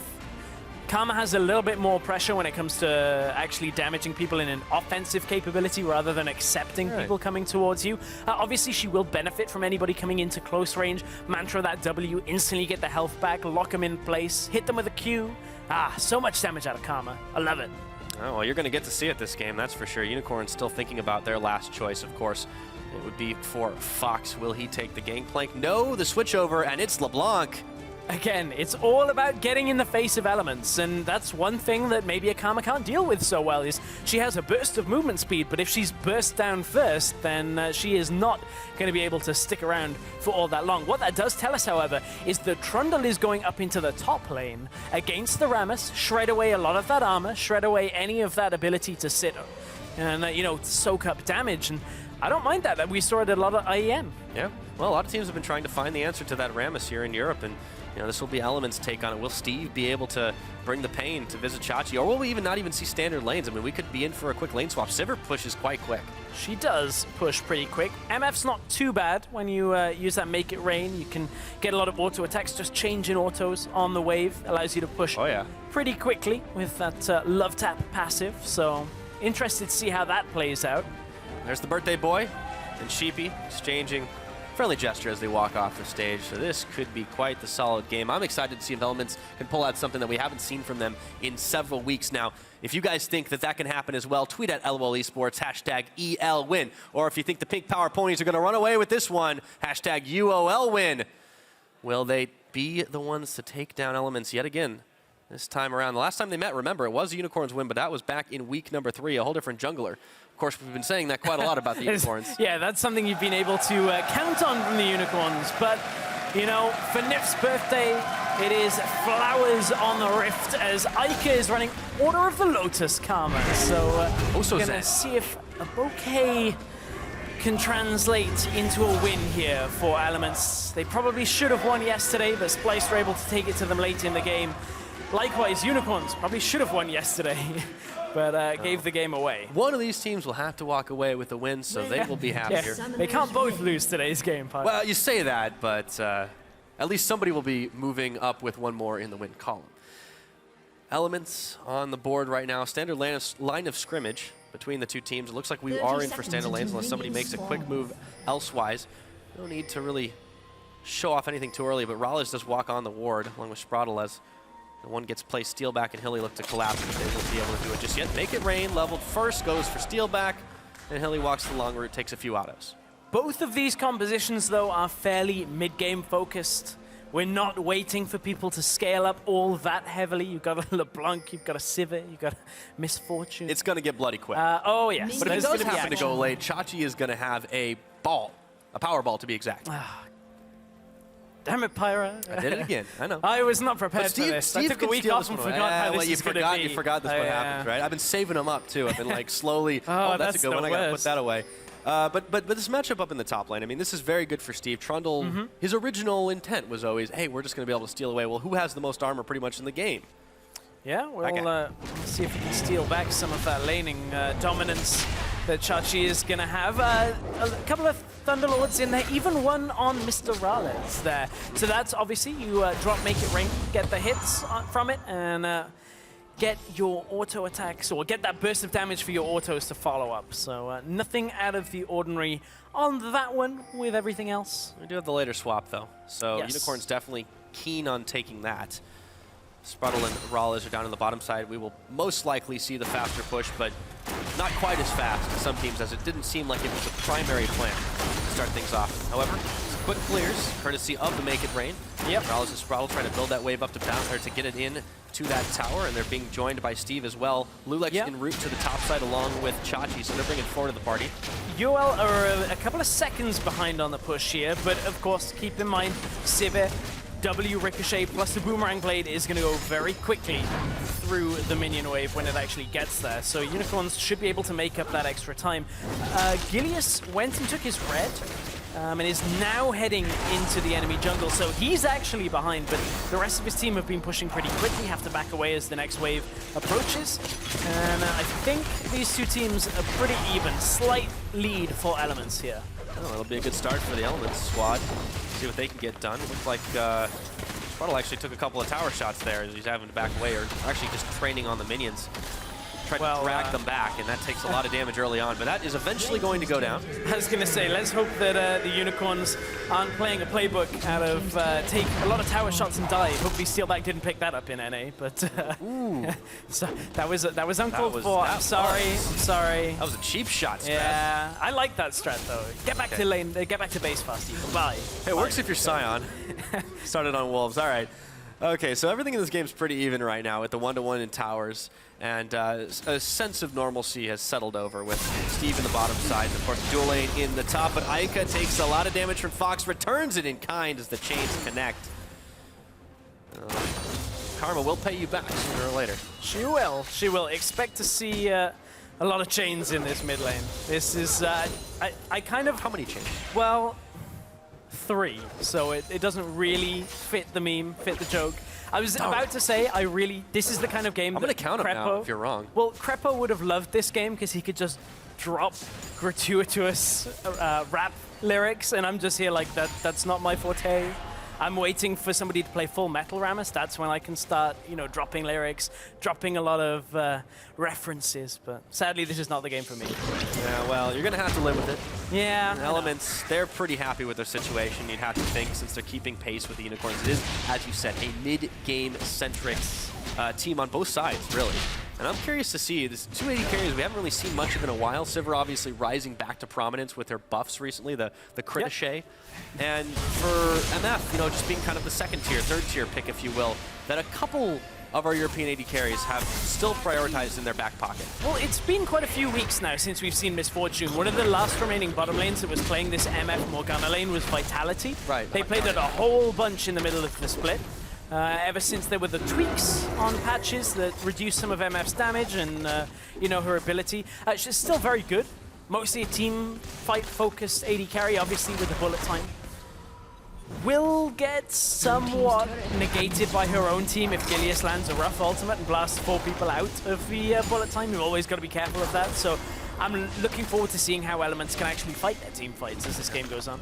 You got to be worried about the anti-synergy. The crowd goes wild for Steve, taking down the turret in the top, and Rifttail goes over to Gilius. Elements have that buff to work with. Let's see what they can make of it. That is not something I have missed. Ghost Bride Morgana. Oh, it's terrifying. I'd like to put out a formal request to players. Please don't use that skin. It petrifies me every time. She just wails as she recalls. Thanks, Really, Skins Department, for that one. You've never heard River Spirit Nami's recall, man. That thing is like... Yeah, that's true. But that's like LCK's gimmick. No. That's Super Galaxy Rumble. That's what tilts Monty. Oh, okay. That's fair. Which, by the way, I love that one, even though I've seen like one episode of Gurren Lagann. I've seen none, so you got me beat there. Yes. I'm sorry, I'm going to get a It's whole on load Netflix. of... You have no excuse. But I've seen one. But it's on German. Have you ever... man... Also, the Better Call Saul jokes, the German Netflix. Well, we had to wait until Aurelion Sol's actually like enabled before we start going on that was that pretty one. funny. You can check out the LollyU Twitter and see what we're talking about. Yes, in case you have absolutely no idea. All right, so Steelback's getting the fast push on, of course. You know, back last season when we saw a never-ending amount of Sivir. This was pretty much the popular strat. And now we'll be continuing to push away, but Sprattle's got his wave clear here. Trying to collapse on this one. Won't be able to make anything happen, though. Steve still pushing down the bottom side. Lulex looking to get away with the rest of his team. Dodge the Dark Bind, but you can't dodge the Belly Bop. There's a little bit of extra damage there. Nothing doing on top of it. Yeah, just a short little trade there. You can see Ica was trying to come across from the mid lane, but Fox was there at roughly the same time. Ica's not having the best of starts on this Karma into LeBlanc matchup. The LeBlanc is pressuring her pretty heavily. Is down in CS, 17 CS difference right now.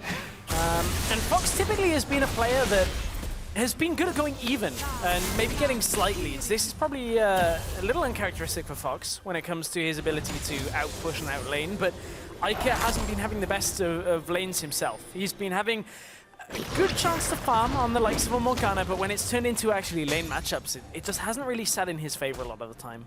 Yeah, Ica's definitely been a player who's had a lot of trouble with a region that's so stacked with European mid-talent. He's been having a hard time to try and answer back, but maybe he'll get the kill here. Fox forced to flash as Gilius shows himself. Walks right over the pink board. Yeah, Fox, for himself, has had quite a few good assassin performances, especially early on in the split. We saw some crazy Zed plays. Yeah. Alyssa LeBlanc, if you can get a 0 or 100 to 0 onto Ica, don't blink, you might miss it. But the thing about Fox is you look at his champion pool, and especially his most played champion is Victor, 7 games played. Victor has started to fall off in the meta. We're seeing it very less frequently than we were seeing it in the early weeks. Then it's Zed, he's played 3 games of. Corki's being banned in every game, and everything from there he's played 1 game. 1 Lulu, 1 Ahri, 1 Ezreal, 1 Gangplank.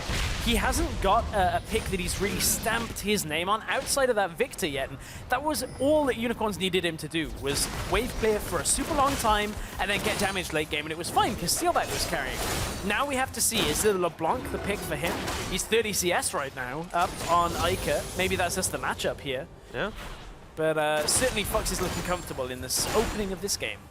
Well, and he has definitely looked a lot more comfortable on this Unicorn squad. We talked about how Fox has just been a middle-of-the-pack player. We'll talk about that in a minute. It's time for bullet time. Steelback takes a lot of damage off of that one as they start to push in on this inner turret. That is quite the discrepancy that Rallis has managed to build up over Steelback. Actually, some serious farming for the MF. Although saying that, it is still a big lead, but Steelback just stepped up to a big wave that was pushed in towards him, and I just saw his CS count jump by 10. Yeah, it's we got ahead of ourselves a little bit. Boomerang blade and everything. Oh, Rallis was the target. But it's offsetting the lead that Fox has on Ica when it comes to the actual gold at the top of the screen. That's why Elements are ever so slightly ahead, is because at least up until very recently, there was a big disparity between those two numbers. But it is still a fairly even game, only about 100 gold in it. And, someone's got to pull the trigger quick, though. You've seen a couple of attempts to start things off in jungles in the river, and now Unicorns are the ones that push back on the side. I wonder who's on Observer 1 right now for this, because that would be Kevin Owl that we named on Challenger Series. Yep, there the Challenger viewers named Kevin Owl. Full discrepancy and disclosure.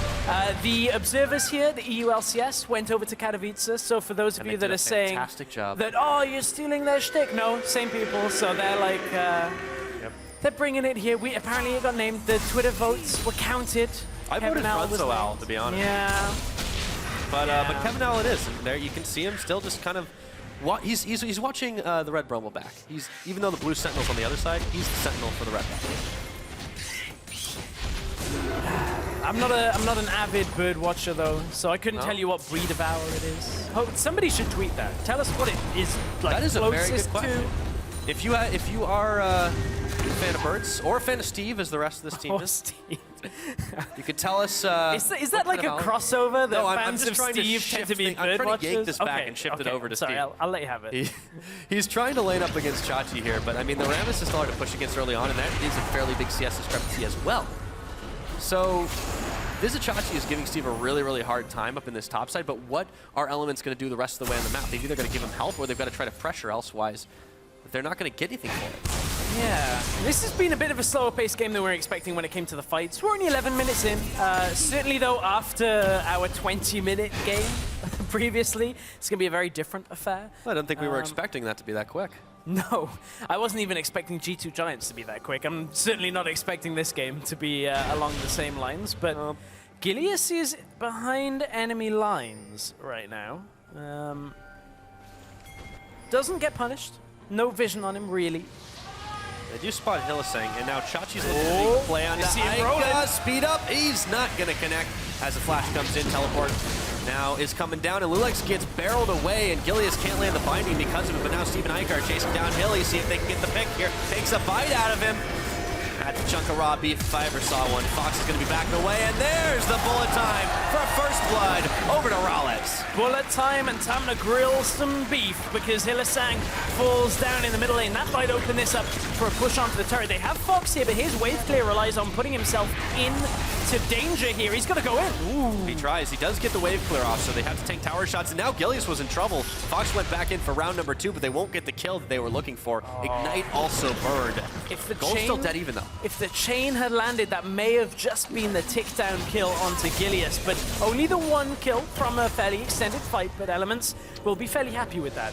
They know that against this Unicorns lineup, as long as they can survive through LeBlanc trying to put any damage down, they should be okay. They can teamfight fairly effectively with this Misfortune, and we just saw it in action. Yeah, Chachi started this one off, but then Ica flashed away. Yeah, this is kind of the bane of a Rammus's life. Somebody being able to flash under a second turret tends to disrupt. Good pillar forces Hillisang to get locked down there. The follow-up chase, you saw the Karma slow field get pushed down. And Fox was trying his best to deal with Gilius, but from here, like, this is just Raleigh knowing exactly what he's got to do. He knows he's got a Morgana here. He knows that he has the security, and that's standing to flash forward and ult. Normally, you wouldn't want to see an AD carry, especially one with no gap close or disengage tool like MF flash forward. That time is one of the only times Mr. Raleigh will feel 100% comfortable to do that. Yeah, and this is Raleigh we're talking about. It's the guy who was pretty much known for being the safe rock that would never lose you the game. Conversely, he wasn't the guy that would ever win you the game either for a long, long time. But on Elements, he has found a decent place here. He's got the Essence Reaver completed. We'll see what he goes ahead and picks up next, but he's a bit ahead of Steelback as he has been this game. Steelback on that Sivir has not had the biggest impact, but he has been able to clear waves quite fast. Yeah, he's been able to just move over, deny a push, and move back around. Keep in mind, the early weeks for Elements actually look very different to where they've ended up in the standings. So I think it was week 2. Mr. Morales was the MVP for the week, and Sprattle was on the OP5 list as well. Like, they won 3 games in a row. Exactly. They had a really good start to the split, and we weren't expecting that. Hindsight is, however, 2020. Some of the wins there, maybe not as clean as we first thought, and some of the competition they were playing certainly has settled themselves in a similar area right now. But nevertheless, the 3 wins early on in the split are going to help Elements stay in contention for any kind of playoff spot, especially the fact that they've been looking not too bad against the Unicorns here. Yep.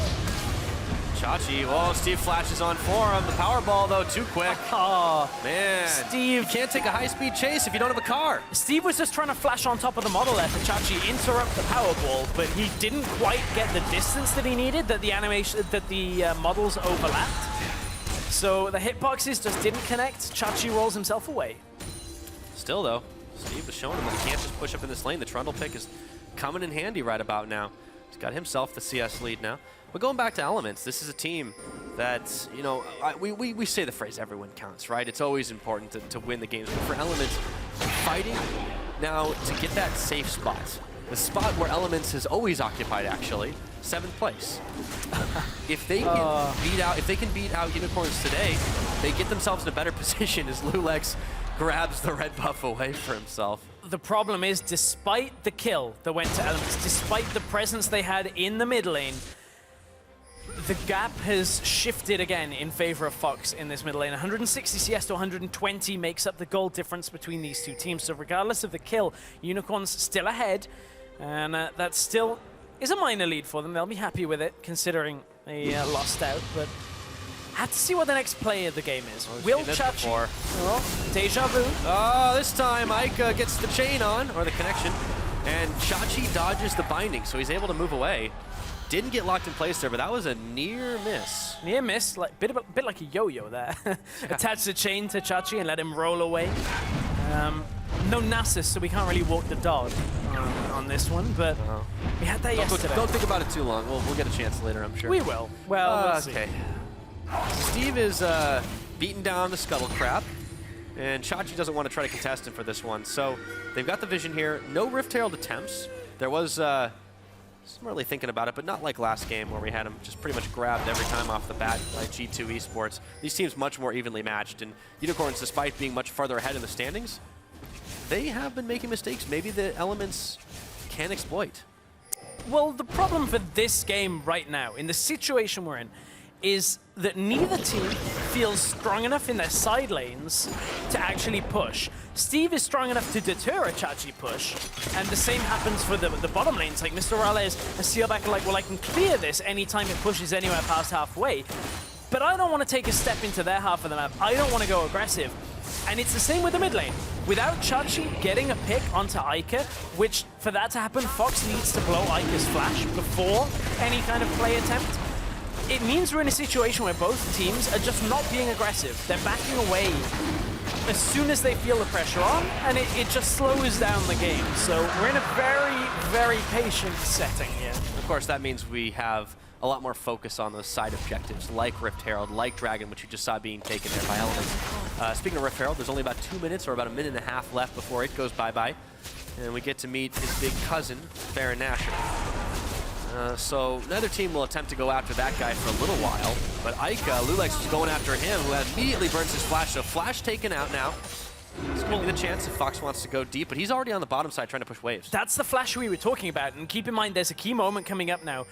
Change made a long, long time ago. Now you automatically get home guard at 20 minutes. So that flash is not going to be available as we crest the 20-minute mark. Chachi, if he recalls and they look on the 20-minute mark to bait Ica into a fight, you might not be expecting that Rammus home guard powerball. Ica, he has the cleanse to get rid of the taunt, but if there's follow-up crowd control, they should be able to break through. Hilly going very deep behind Ica. They don't need the powerball. Oh, they knock him in and then get the taunt after he's already blown his cleanse. Fox gets the kill. They grab the tower, and Unicorn turn up the heat. Very similar opening. A minute earlier, didn't need the Powerball because they have the Alistair.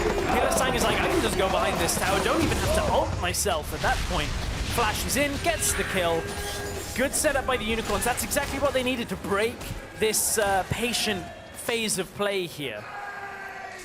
Fox is still pushing freely on this bottom side too. Element's not reacting nearly fast enough to do anything about this Rift Herald in the final seconds. Looks like it's going to get taken down by Chachi and Hillising if they've but got the damage to do it. Anytime now, gentlemen. Gonna wait for that eye to open up. Smack it. It's not the nicest thing, punching a thing in the eye. It's like, well, you know, I mean, he is kind of living in Baron's house. They're telling him to get out. Let's take a look at Ica though, Anyway. because he's not on here for long. yeah, he didn't stick around for long at all here. Fox came up and this goes all the way in, gets a kill, gets a tower. That's the Unicorns doing exactly what they needed to do. We talked about the play that they had to make. And right there, Elements were caught napping. Nobody was around to help Ica out. They knew his flash was burned, and Ica himself was like, okay, well, I kind of have to give this tower, guys. Wasn't expecting the Alistair. That's one way to break the stalemate. Unicorns are able to accomplish it, get themselves a 3,000 gold lead off the back of that play. One tower ahead. Rallis and Sproul continue to push this bottom side back, but Fox is still there to continue pushing it himself. And Gilius roaming around with him. A lot of pings flying, looking for Hillisang, who's behind enemy lines, and he gets stunned up, caught by the belly bop of Gilius. Now Ica's around the side. Unbreakable Will's on teleports coming in. Will he stay alive for long enough? Are they going to back out? No, it's Spraddle that gets turned on. He has to burn his flash to get back in. The pillar comes up, the bullet time comes out, but it's Lulex and Chachi that's taking the damage, and Rallis takes down Chachi, and Steelback pops on the hunt to escape. Pops on the hunt to escape. Unicorns thought they wanted to fight that. Turns out might not have been the best option for them. They did manage to get a couple of summoners from the Elements. Took down Chachi, now they're going to take down a mid turret in response. So this is a bit of a back and forth game. Still the Unicorns have the lead off that. Not as secure as they thought, though. So one pick turns into a tower, another pick turns into a tower. And that's the thing about Elements comp, is if you fight in these enclosed areas where the bullet time can get a lot of damage onto multiple people, that's where Elements are going to try and force you to fight them. Unicorns want smaller number fights. You want the Lee Sin LeBlanc kind of combination to go on one or two people. The same with the Sivir, the Alistair. You can get just these small fights and take out one or two people from Elements and never have to deal with the full 5 stack. That'll be the key. Them to try to get those picks, secure them up. They've been able to get one off the board, but they've lost 2 members in return. Not all off at the same time, obviously, but now Fox and Lulex are looking to push down this tower, but Rallis, he can clear quite quickly himself, and he gets a little bit of extra chip damage off. And the Fox, meanwhile, still pressure from Hillisang and Steelback, but Ica's able to repel it. Unicorns trying to make moves around this map, but Elements are holding. For now, at least. They got to deal with the Sivir. They have had a lot of problems with playing the games out longer than they go, and Steve continues to poke down Chachi. This is a lot of damage. Oh, flash forward! And he's grabbed himself an armadillo. Well, that's why we see Trundle played into Rammus. I mean, just take away some of that tankiness, take away his ability to run away, flash on top of him, just auto him down. And it's an easy pickoff. So, you know, Deficio will be happy seeing that one. Not a fan of the Rammus top, so gets punished. Flash used from Fox. Fox deep where he did not belong. It's another minute till the next dragon is going to be available, but for the short time being, Elements have the power play on the map. Let's see what they can use it for. Let's talk a little bit about the vision game, though, because Unicorns, you can see the legacy of them moving all over the map. Deep vision in that top side. Some of it is mirrored by Elements, but the field of play has mostly been there. Now it has started to shift as Elements move forward into Unicorns territory, try and grab some turrets of their own.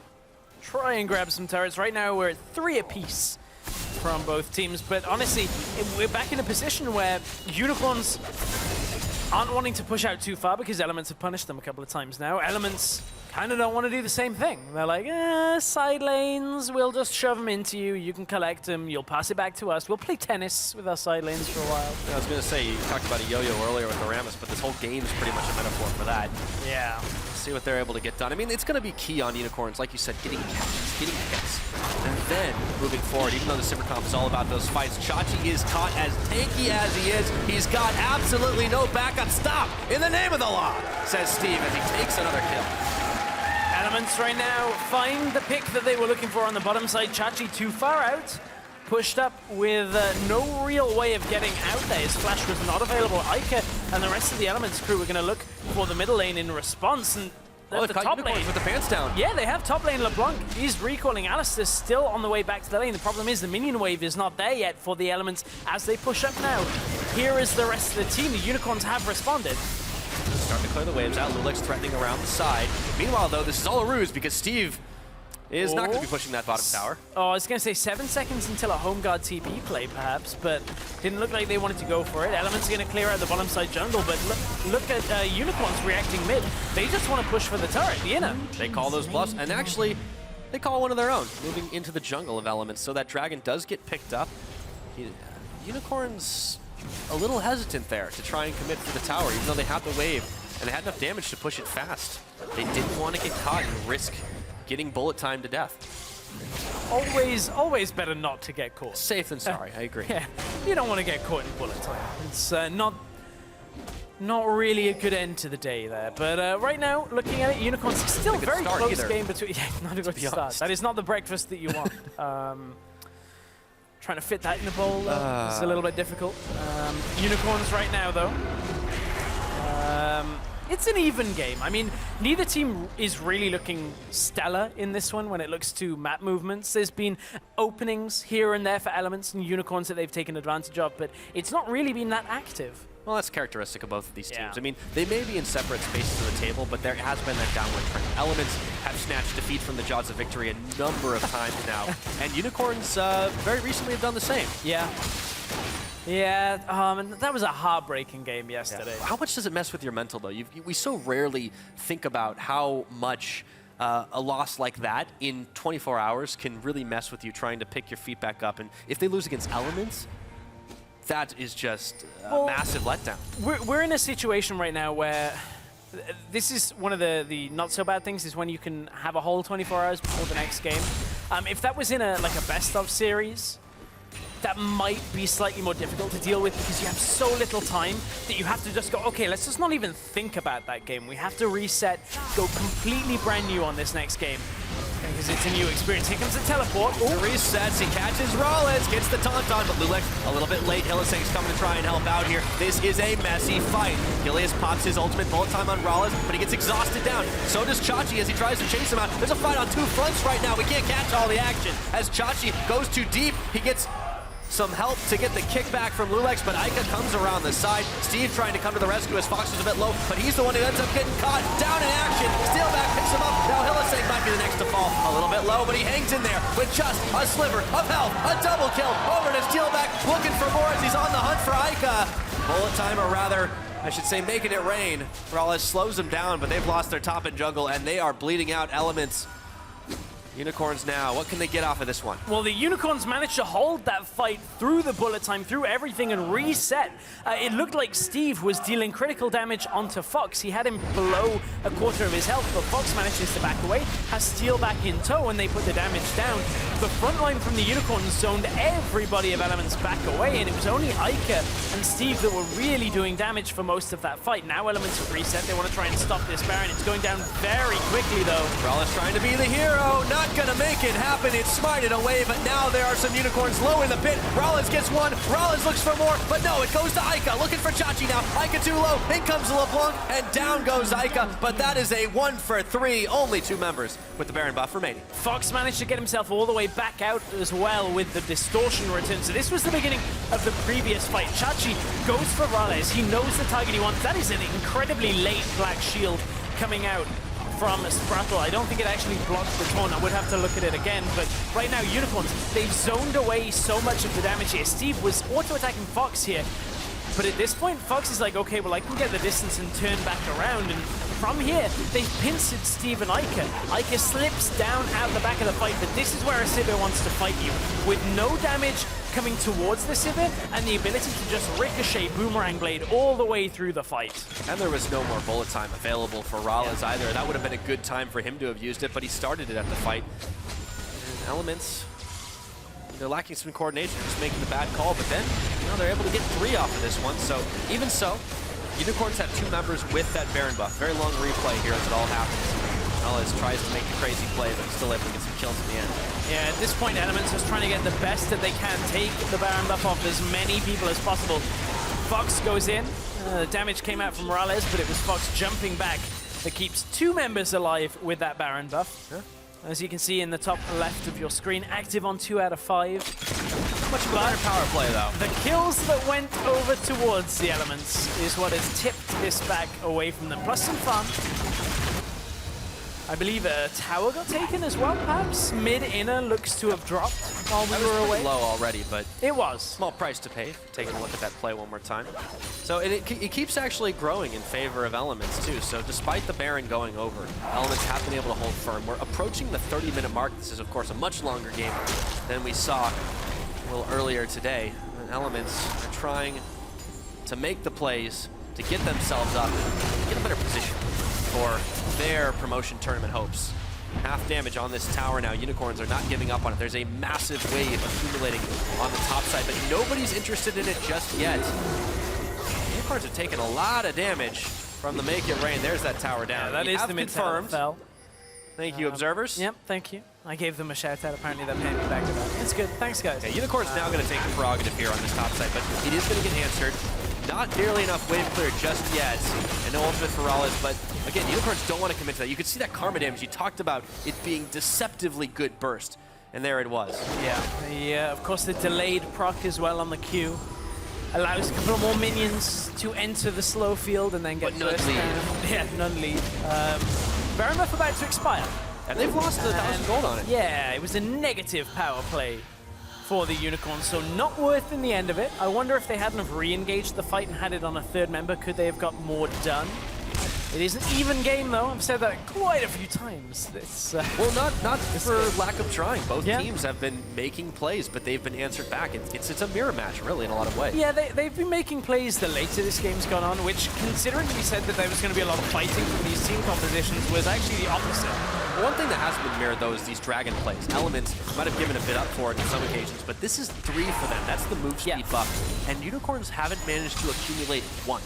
Yeah, they haven't got 1 at all, but yesterday Elements played late game and got themselves 5 dragons. It still wasn't enough to win the game for them, unfortunately, against Splice. It was the decision-making and the choice of where to fight and when to fight that really let Elements down. Well, this is also a different composition, too, and it's very easy to forget sometimes you're playing a poke-only comp when the enemy team keeps trying to fight you and just go, all right, let's go in. This time, they've got some tools. They've got Disengage. They've got Steve who's been able to push Chachi out, so they've got the split push capability. And that has been key to this game, is Chachi having 4 deaths. Here comes a teleport. Not a home guard teleport, though. This is just going to be normal speed. Oh, kick back into his team, and now Steve is going to be targeted down, but he's actually turned it around, and Gilius is the one who falls first. There's the bullet time, and Hillisang takes up the front of it all. Steelback tanking the back of it, and they keep turning the fight back around. Lulik's afraid to go back on in, and the traffic cone is put up. It's just a 1 for none so far as Unicorns claim their 4th kill of the game. And what happened there was Sprattle flashed as the kick animation was starting from Lulex. It came right after the flash, and that's what forced him away from the team. And unfortunately didn't really end up in more than just the 1 kill for Elements. They want to try for it again, though. Here's Chachi rolling on to Sprattle. Oh, he's interrupted, and he has to pop onto a minion. There we go. Taunt's already spent. Now Fox is here. They've got the wave clear. You can already see Rallis coming back. He doesn't even need to since they backed away. Unicorns and Elements still afraid, especially Unicorns, afraid to make these critical mistakes. Let's see that play again. And not much game of it. So watch the flash timing from Sprattle here. Right just as Lulex was queuing up the kick. And kicks him away. So he's just on the wrong side of the fight. Yeah, he was. Honestly, from here, this fight was fairly clean cut. Gragas already down, Unicorns not wanting to go aggressive, so have to back themselves away. And that kind of has been how this game has played out, is Unicorns are like, well, do we have enough of a lead to take this? No, we don't actually have a lead, so let's not take it. So there's been a lot of umming and ahhing. The same happened with an earlier fight in the bottom jungle, where it was like, do we TP in, do we not? Chachi hits TP, is like, let's try it, and then they back away. It's not decisive play from either team here. Yeah, I mean, and that's the difference. If you have a team that is willing to make decisions based on, oh, this team just blew all of their summoners, they just blew all of their ultimates, we can then now make a move. However, Baron isn't available. The last time we saw a lot of action on the map, that was because of that. We'll have to see if that's the case again, as it's just a minute away. And you look at the teams that the Unicorns will be likely to hit in the playoffs, especially when you get to the semi-finals as well. You look at the likes of H2K, Vitality, G2.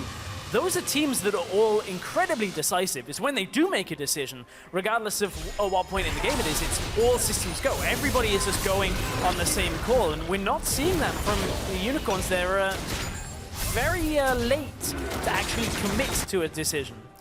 Yeah, that is always troubling, and you can see it's reflected in the standings, them falling down to the same level as Fnatic as Baron respawns. Of course, they do own the tiebreaker over Fnatic, having the 2-0 record, the split. You've got to worry for these Unicorns. For a team in the playoffs, they are showing the opposite of progression. Yeah, that is fair to say. They obviously had the weak break. Here's a decision. A little bit close there. Oh, the Sivir ultimate gets popped, and now the barrel goes out. Everyone is bopped around. Rala is trying to get the picks off with the bullet time, but it ends a little bit too early, and it's Steelback who takes down Gilius. Traffic cone right in the middle. In comes Rulex trying to get the pick off himself. Steelback goes in too deep, and he's taken down by Steve. Chomped out. It's a 1-for-1 on this fight, but now Unicorns are hurrying and scurrying back to their base, and Steve says, no, you're not getting here. Chachi will have to sacrifice, and he will go down after flashing. Aika gets the credit. Elements come up with a 1-for-2 in that fight. Elements got so much shielding at the beginning of the fight off the inspired mantra, the empowered E that came from Ica, that it was just too difficult for Steelback to do much more damage than he had done. He got a couple of people fairly low. They did manage to kill Gilius. Fox is behind Elements right now, cutting the wave and ensuring that they couldn't look to push potentially any further than just the inhibitor tower. Fox will get out of this with his life as well. But that was a rough team fight for the Unicorns. It looked good in the way that Steve was just focusing his attention off to the side, not really attacking down Steelback until very late, but they just couldn't get through the shielding. Didn't matter that Rale's bullet time didn't hit too much. This was the engage from the Unicorns. In they go. It's all from pretty much the side, every member, so it's not like they're coming around on two sides to pincer. Bullet time did work on Hylissang, but that was about it. From here, Gilius is down at the beginning of the fight. That was Steelback getting the first target, but watch what Steve does here. He turns on, gets the last hit on Hylissang, and turns his attention now onto Steelback, who has used a lot here to stay in the fight and output damage. Has to flash, has to heal, and Steve, again, is not taking enough damage from Steelback in this fight for the Unicorns to commit. These fights have been the textbook definition of sustainment, but that's where Steve has really shined. If there is an MVP of this game so far, he's got to be it. He has had some middling performances this split, despite being a crowd favorite. But he's definitely showing up here and showing a very reliable puzzle choice against this Rammus and against the rest of the team. Yeah, it has been reliable, and Chachi's Rammus has been unreliable on the same token. They've been trying to make plays, haven't really utilized the home guard all that much off TP plays. Elements have been able to ward a lot of their flanks, aside from the last fight, but this is Dragon number 4 for Elements. However, Unicorns, they're making a call here around the Baron. Chachi's going to go back to base, and he's got himself the home guard teleport. Actually stops, and now Unicorns, they didn't commit. The bluff. They didn't commit at all. Once again, this is the critical problem they've had all game. They were in the area for Baron. Yes, it becomes a 50-50 because Elements do come to stop you. But I don't know, do you roll that dice right now and try and get yourself an objective like that? It's a very close game, so maybe you're looking at it, maybe we get one good team fight and we hold on. Problem is they've got an exposed inhibitor now. There's a 6-minute timer before they absolutely have to fight against the Elements. Wait, so pushing against them too. Unicorns have to look for something. That Baron may have been the opening, but I still think it was a bit risky if they started it, unless they went right on the minute, or right on the second that Elements started Dragon. But even then, still a tough call. Well, both teams have been playing less to win and more not to lose, but we're approaching 38 minutes on this timer. Even if we have small skirmishes or fights that end 1 and 2, they're going to start to mean a lot more when you start taking into consideration 40 seconds, 50 seconds, death timers. Oh yeah, we're Even if you're indecisive, up you can in make it 50 now. seconds easily now. Ira, we're getting borderline 60-second death timers, depending on who dies. Fox, if he dies, is going to be down for a long time. Here comes Rammus. Yeah, but they've looked for Lulex. He's right in the middle of them all. And Hillisang puts himself right there. Exhaust on Raleigh, has to move quick. Double knock up now. And the Unicorns are holding firm. Raleigh nearly goes down. He is. Shut down, courtesy of Steelback, the Critiche. And now chasing him down. Chachi looks for more, but he can't find it all. As Fox goes in, not enough damage, but they will be able to secure themselves a turret. And Elements are bleeding on all health bars. Finally, a decision made by the Unicorns, and it was to fight. They got a good fight and interrupted the bullet time. They forced Mr. Rales to move. 42 seconds on a large chunk of any kind of wave clear and damage coming from Elements. This has got to be a back out to go and get the Baron, you would imagine, for the Unicorns. That, I would think, would be the objective they go for, although Fox is fairly low, Lulex is fairly low, so is Chachi. They're going to recall off it, so they don't convert it into anything but evening up the inhibitor tower score. Here was the TP coming in. No home guard once again, but it will get automatically interrupted because the minions around where he was TPing cancel on the bullet time, plus the exhaust allowed them to get right onto Rales, and Rales dies. So much damage comes from Steelback and from Fox here that was just the end of this fight as they started. So Unicorns actually do get a fair amount here. They got mid-inner plus mid-inhibitor tower. So they get a couple of objectives, but maybe it's enough for them to really start looking at wrapping this game up, but it's still fairly close. Well, they've had so many fights that have ended with just minimal casualties. You have to think, if they had gotten one or maybe two more kills there, it might have been different. But they will decide to start this Baron now. Gilius has full awareness of it, and they turn on to him, looking for him, get the kickback. He throws the big cast, but it won't mean a thing. And he's taken out by Steelback, who has once again shined in the score department. 5-1-3 now on that Simmer. And the Unicorns with another man advantage will look to shove down, this time top lane. Yeah, they don't want to commit to the Baron. They just want to commit to these objectives where that they know they can take the easy ones, then back away. That's the thing about having so many towers left on the map right now, is there's a lot of gold that's just kind of in a savings account that is like, I'll save it for when I'm level 18. You'll get access to it then, Lyra. And then you'll be able to take down towers. Obviously, that's not the optimal way, but it's just a nice perk for the Unicorns of Love right now. They're doing this Baron fairly slowly because Steelback, their damage has gone off the site. So did Fox. Fox got Ica, though. He was able to pick him up off of that one. There was a big bullet time, and Steelback nearly eats it, but he is able to escape. Steve holding the line here, and all of a sudden, Unicorns realize maybe they've taken it a bit too far. Steve gets kicked back away. They'll turn on to Hillisang. He'll be the sacrificial cow for this one. Still big, but not enough. And it is a 1-for-1 since Ike had gone down early. Baron is stopped. Unicorns are backing. Do Elements now try for this one? Well, that was the Unicorns damage dealers deciding to go aggressive. Elements are going to start it. They have a Trundle, and he's wailing away, as is Rales. It has just forced Lulex to stick around on incredibly low health. This is a one-way trip. Yeah, but Fox is also there, see if he can get the pick off. This Baron, the 50-50's there. Fox is nearly going to get zeroed out. He will be. Shut down by Rales, but in comes Lulex. Not enough to steal the Baron, as Gilius secures on the smite. They played for it, and they lost. Down they go. 3 Unicorns just like that. 4 now. If you include Hillisang and Death Timers, they're just too damn high stress. And Steelback and Fox may have been the instrumental part in these this Baron not going in the favor of Unicorns and instead going to Elements. There was no real communication from the team to back completely away from that fight. Now we've got 40 seconds left on Fox, just under 40 on Lulex. This is an inhibitor for sure. No minion wave really with the rest of Elements, so this it's going to be the end for now. Karma's bringing the wave up. They have 2 tanks. Zed's going to look to try and tank this up. Oh, Steelback, a lot of damage from the bullets. He got it! And Steve takes a bite out of him to finish him off. It's only Hilly now for several more seconds. That's got to be game. Elements, they have not won a match since week 5 here in Europe. Hillisang and the Unicorns have just given it over to end this one. 43 minutes on the clock, and the cow can do nothing but watch, trying to get the headbutt off, but he'll fall in the end. In comes Lulex, but it is way too late. Inhibitor's down, or Nexus is down, and Elements have done it.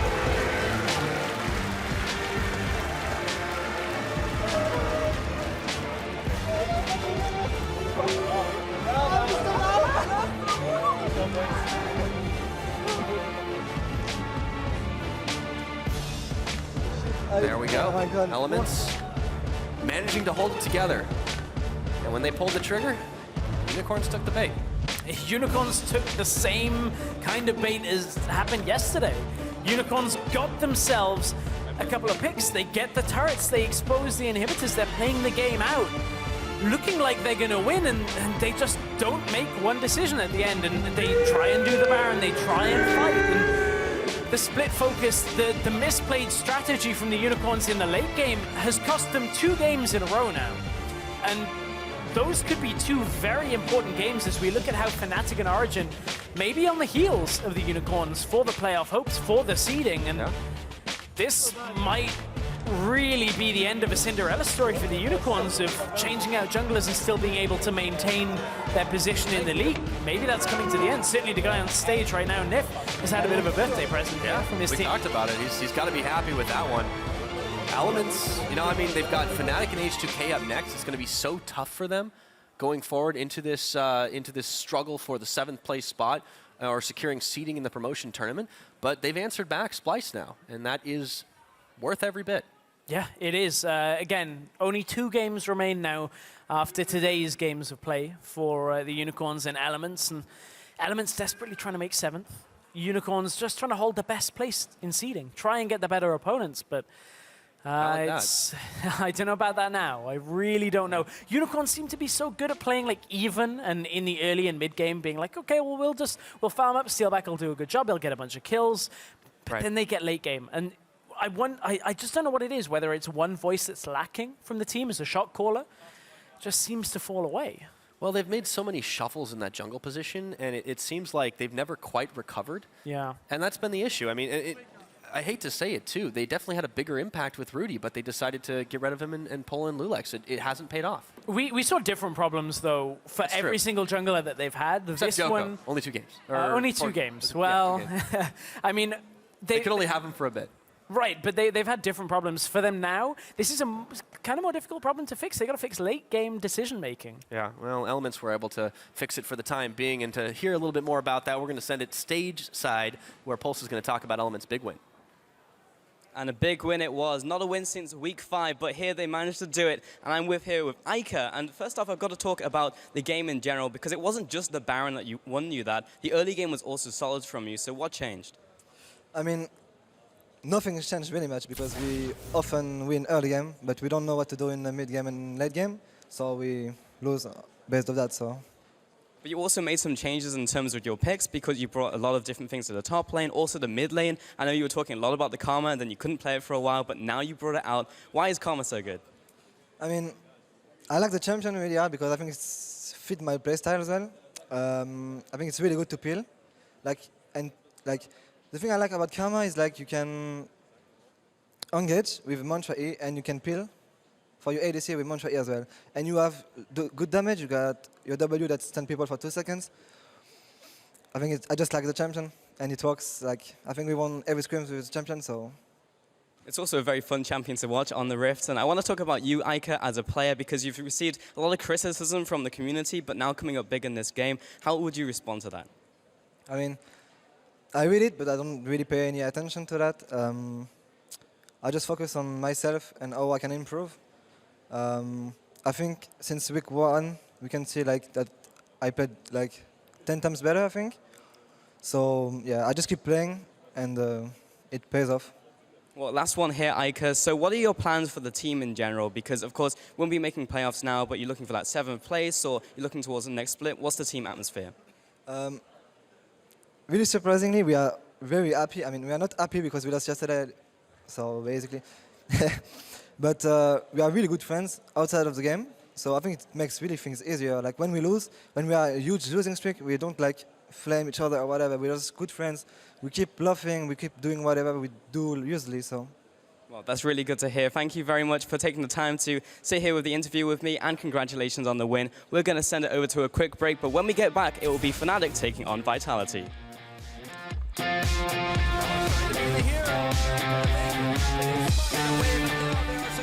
Low in the pit, Rollins gets one, Rollins looks for more, but no, it goes to Ica, looking for Chachi now, Ica too low, in comes LeBlanc, ends himself right there, exhaust onto Rollins, has to move quick, double knockup now, and the Unicorns are holding firm, Rollins nearly goes down, he is, shut down, courtesy of Steelback, the Critachet, Fox is nearly going to get zeroed out, he will be, shut down by Rollins, but in comes Lulix, not enough to steal the Baron as Gillian secures on the spike. They played for it and they lost.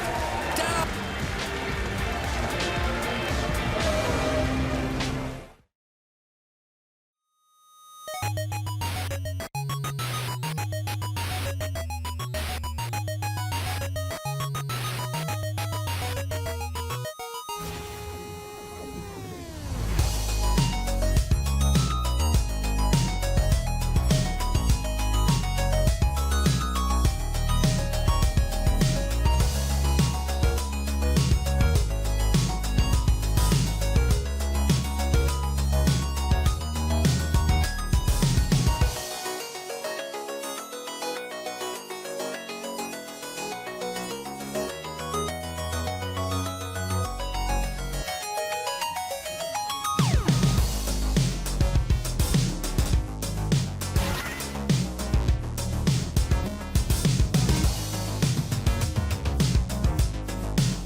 Welcome back to our continuing coverage of the European LCS the Elements in a fan meet. It's been a while, of course. Steve, it's also Nif's birthday, I believe, so Nif! happy birthday to him. Doesn't really work. Good. Oh, we actually used to do that. Actually, never mind. Continue.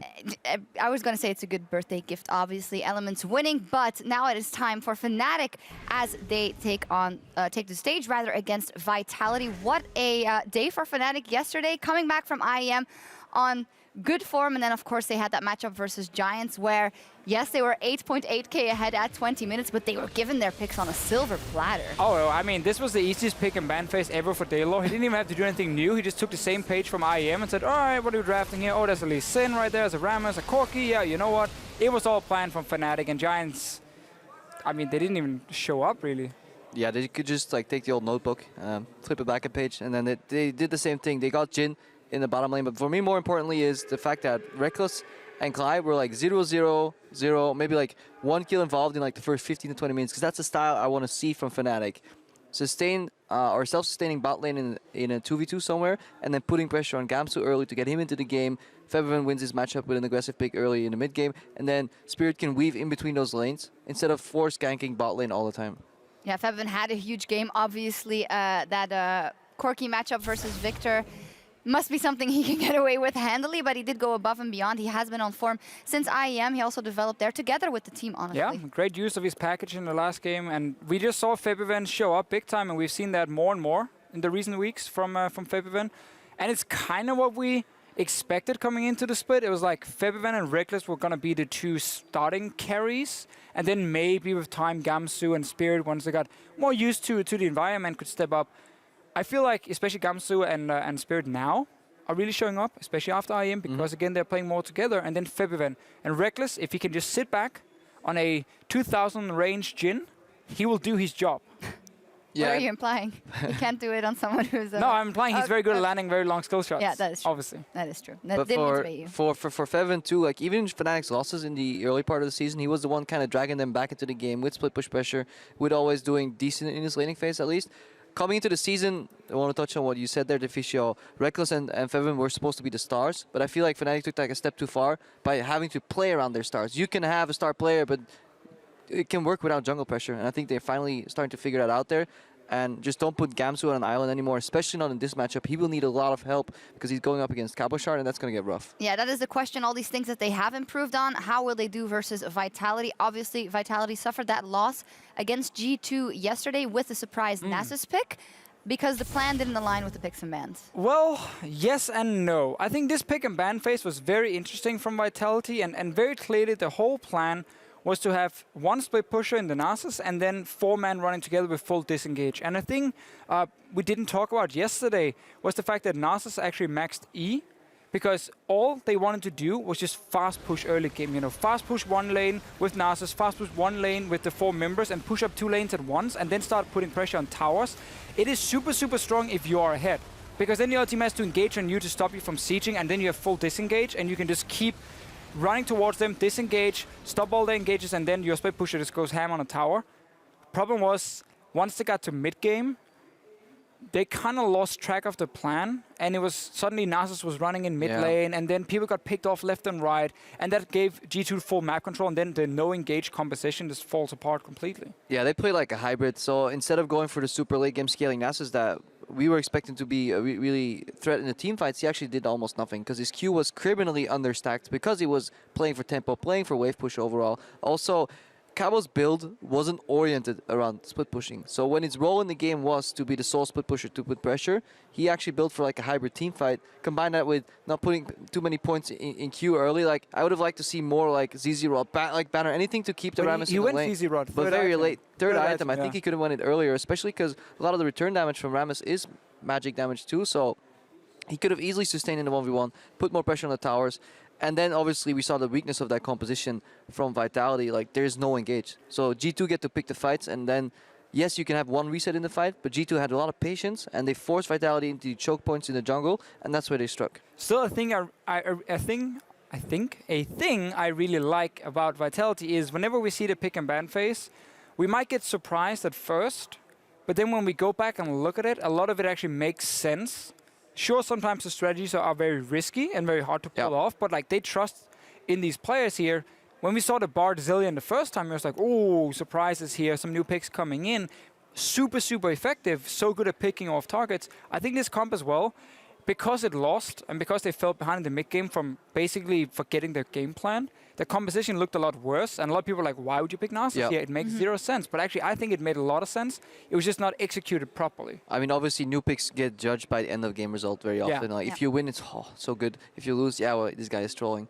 But the thing I like most about Charles is that he's not afraid to make these changes in pick and ban process in a stage of the season where, yes, you're battling for top 2, but I think he already has his eyes on playoffs, and being able to bring versatility to the board, especially in best of fives, I think will help a lot for Vitality. Because if they can perfect this strategy, then they now have another ace up their sleeves for the playoffs. So let's bring it back to this matchup specifically. I do see that the players are getting into the lobby. This matchup specifically, the big question is, has Fnatic picked up enough? And can they do enough when those that Lee Sin gets banned out, when that Jhin gets banned out, when those first plans get banned out? We know that they've shown different plans also against RNG with the Kalista and the lane swaps, but how advanced are they to take on Vitality if it comes to that? I mean, this game will be a lot closer now after this improved IEM Fnatic, after the 13 games they played at IEM compared to before Fnatic even went to the tournament. So I think actually it would be a fairly close game, but I think Vitality are still the better team. So I expect them to win. Yeah, if you would have asked me at the end of week 7, I would have told you, yeah, Vitality 100%. Right now, Vitality 60, 70%. All right, just got the cue that the players are ready, so let's send it over to our casters and hit onto the Rift. Thank you, Shocks. The draft is just a few moments away, so let's run down the rosters. On the blue side, starting off, it is, of course, Fnatic. Fresh off that IEM and the win yesterday, Gamsu in the top lane, Spirit in the jungle, Febivin in mid, Reckless the AD carry, their support Cly, and the Fungineer himself, Taylor. Of course, and on the red side is the team that finally answered the age-old question, who let the dogs out? Who? It's Vitality on the red side. It's Kabashad in the top lane, Shook in the jungle, Nuke Duck in the mid lane, Hyanan as AD carry, support is Kasing, and their coach is Sean. I didn't expect the Baha Man reference, man. You committed to that. I was impressed. All right. Hey, you got to go 100% on nothing. Well, and unfortunately for Vitality, 100% yielded them nothing this last game. And it was so close, so many back and forth fights, but G2 pulled out that win. Now, how do they bounce back? I mean, that snapped a 6-game losing streak. They're up against Fnatic, who are, I think it's fair to say, on a bit of a power curve right now. We'll see what they can get done today. I'm excited as we're just about ready for the picks and bans. Looks like they're starting up right here. There we go. Yeah, as you said, Fnatic looking to be on the up. They have a lot of extra games under their belt as well. Obviously, those 13 games played at IEM will give them a lot more experience as a team, a lot more experience, especially with Clyde. They now have way more experience with Clyde than they ever did with Noxiac. So, well, a lot of games, 11, I think, do that for you? Some fighting words at the beginning of the day, though. We saw Kasing say, well, they should have just stuck with Noxiac. He was better for the team. So interesting. There's been a lot also called Cly a psycho. He did. A lot of things said at the beginning, but a lot of bans coming out pretty fast here. Graves, Zillion, LeBlanc banned out for Fnatic. Very non-standard bans. On the side from Vitality, exactly what you would expect from a red side team. Lulu banned away, Nidalee banned away. What is going to be the next one? We'll see a Lucian, Kalista maybe banned away, but we know Fnatic can play Kalista, they can play Jhin. So there's multiple things here. Well, Rammus is the one that ends up being banned at the last one, and Fnatic has to have a little bit of fun there, but the Corki was left open, and I think this is a viable option. Of course, the Kalista also has been for Reckless, but they want to opt for that instead. So, Vitality, everybody's having a little bit of fun with the dog right now. I don't think they'll pick that one up again. Not at this point. It's not first pickable, not first rotation. Don't do it. It's not good. Rammus is banned away. What is up, though, right? They don't have to deal with it. Available? Yeah, Alistair Gragas are available. But it is the Thresh. Wow, okay, so we know Kasing is a Thresh player. We know Kasing certainly feels a lot more aggressive on that Thresh, so I quite like it in general. I just wondering whether the Alistair may have been a better pick for the tempo here. I guess you don't really want to have the Alistair in that lane. Interesting one, that Thresh. Yeah, well, you know, you can think about it as maybe a takeaway, so Cly won't have a chance to send the hooks flying. In fact, Kasing hasn't played Alistair this split at all. He's got 6 games on Thresh, 3 on Tahm Kench, 3 on Morgana. Alistair is the most banned champion by Vitality as well. They have shown no propensity to play the Alistair. Curious. We'll have to keep a look on that as it develops too. It's kind of something that slipped through our radar there. But back to this one right now for Fnatic. The Poppy might be the pickup here. It does get locked in, and the Braum, so they've got a massive front line for themselves already built up to protect the Corki. Now the question is, does it go to Febivin or Reckless? I think Febivin definitely showed a pretty strong statement for that one yesterday. Well, this is a very strong top side of the map when you look at the Corki, potentially mid lane, plus the Poppy in the top. Well, we know Nuke Duck does play the Quinn. That is available should he want to play it into a mid Corki. Wouldn't be surprised to see Vitality leave a mid lane as the counter pick here. Quinn into Corki does pretty well in the lane matchup. Can really punish the Corki, dodge out of the way of the phosphorus bomb, also get a lot of damage traded back. Is still the option to give Reckless the Corki, but I would imagine if this Kalista gets locked in, they're going to answer with the Jhin. Yeah, well, that's quite a possibility, as Reckless has been picking that up at every opportunity available to him. Vitality doing this. They know. There we go. They obviously Vitality know. I mean, they're daring him. They're daring him. It's like, come on, play the Jhin. But Nautilus locked in for for Cabo in the top lane. Very different pick to the Nasus. Even though they're both tanks, Nautilus has a lot of lane dominance, especially into melee matchups. The Poppy matchup against Nautilus, Nautilus can just push the wave back away, make sure Poppy can't push up to tower too much. Poppy kind of does get a little uncontrollable the later the game goes when it comes to team fights, going through, dashing in, knocking the Nautilus away. So we have to watch out for this top lane matchup. Yeah, this is where Vitality has been trending, putting Cabochard on the Nautilus in the last couple games. And there we go. He's locked in. His name is Jhin Cena, and he is going to be Reckless AD carry pick for the bottom lane here. Ooh, I can't see him. All right, and then we got the Lee Sin too for Spirit. So this is comfort all around. Oh, I'm being yelled at. I may have to credit I think that Pulse was worth. No, actually. I have to credit Pulse. I think for that was worth. I will give you a It small was golf no. I feel dirty. I didn't steal it from Pulse, but I told Pulse I'm using it if it comes up before he is. So all right. Well, I mean, we knew it was coming, right? Yeah, but like, the stakes are high right now, right? Like Reckless hasn't lost on this in competitive. He's got 6 games, 5 at IEM, 1 yesterday, and Vitality gave this knowingly. Yeah, they even give the Lee Sin over as well. Keep in mind, IEM, another pick, was this Lee Sin for Spirit. He was able to be active on the map in the early game, get the aggression down, and put themselves in a good position. Like makes his reappearance for Nuke Duck. Quinn he was had available. a hell of a game on that. He did. Some weeks back, if I recall. That was, of course, back when GP was pretty much permabanned and not been the case since his nerfs. So I assume they want more than just a lane pick here. They don't just want to have the Quinn to win a lane. They want to have some sense of scaling in this game, to be able to wave clear, to have presence in other areas of the map, using the teleport, using the ultimate from the Gangplank. Vitality are going to rely a lot on Nuke Duck and Hyanan in this game. And honestly, I'm excited to see how Kalista Thresh from Hyanan and Kasing can do against this Jhin. They've had a week to prepare. They had to expect it to come in here if they picked up the Kalista. Fnatic have been given their best here.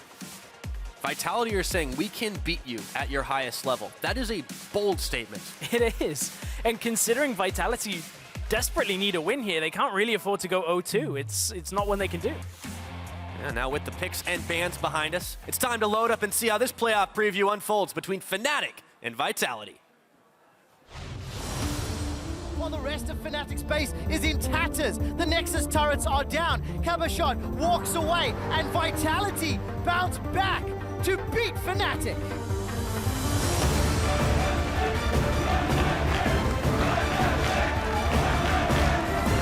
Fnatic just being content with that win. I mean, they exposed some weaknesses, they forced the fights, they were faster to those objectives. But you're often so far behind, if you make one mistake, the game is over. With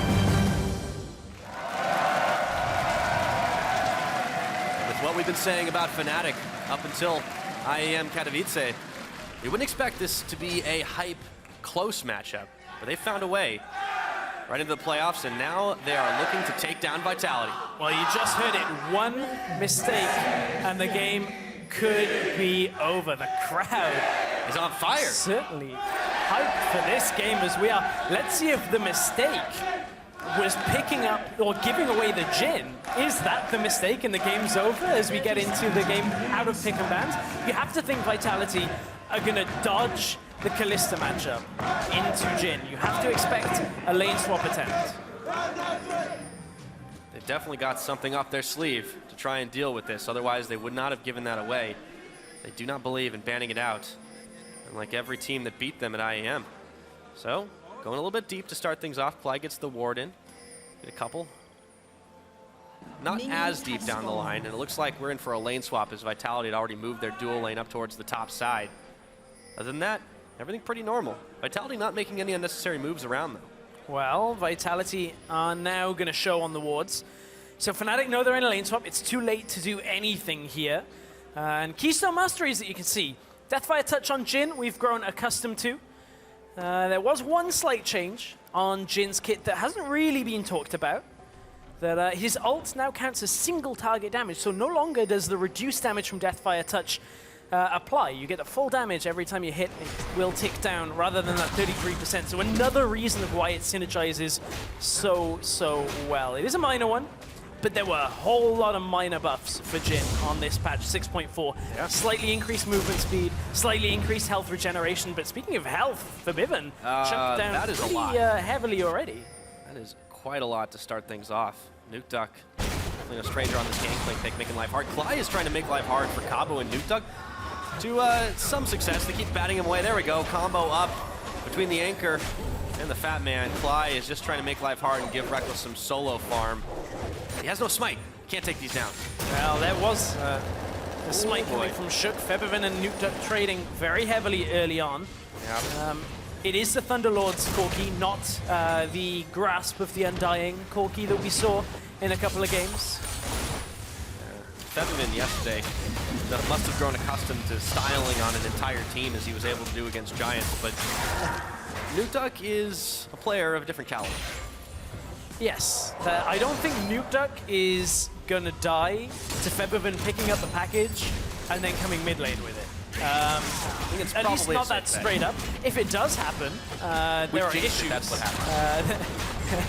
There are going to be issues if that happens. I'm going to be severely disappointed. But Vitality right now, with the push on the top side, I believe it's a little bit slower than Fnatic on the bottom side. It has been evened out as Fnatic had to back away from the wave for a moment. We've seen a couple of pathways that lead towards the same end here. With all of the lane swapping in the previous games, this one's a little bit more standard than the rest, so it goes down eventually.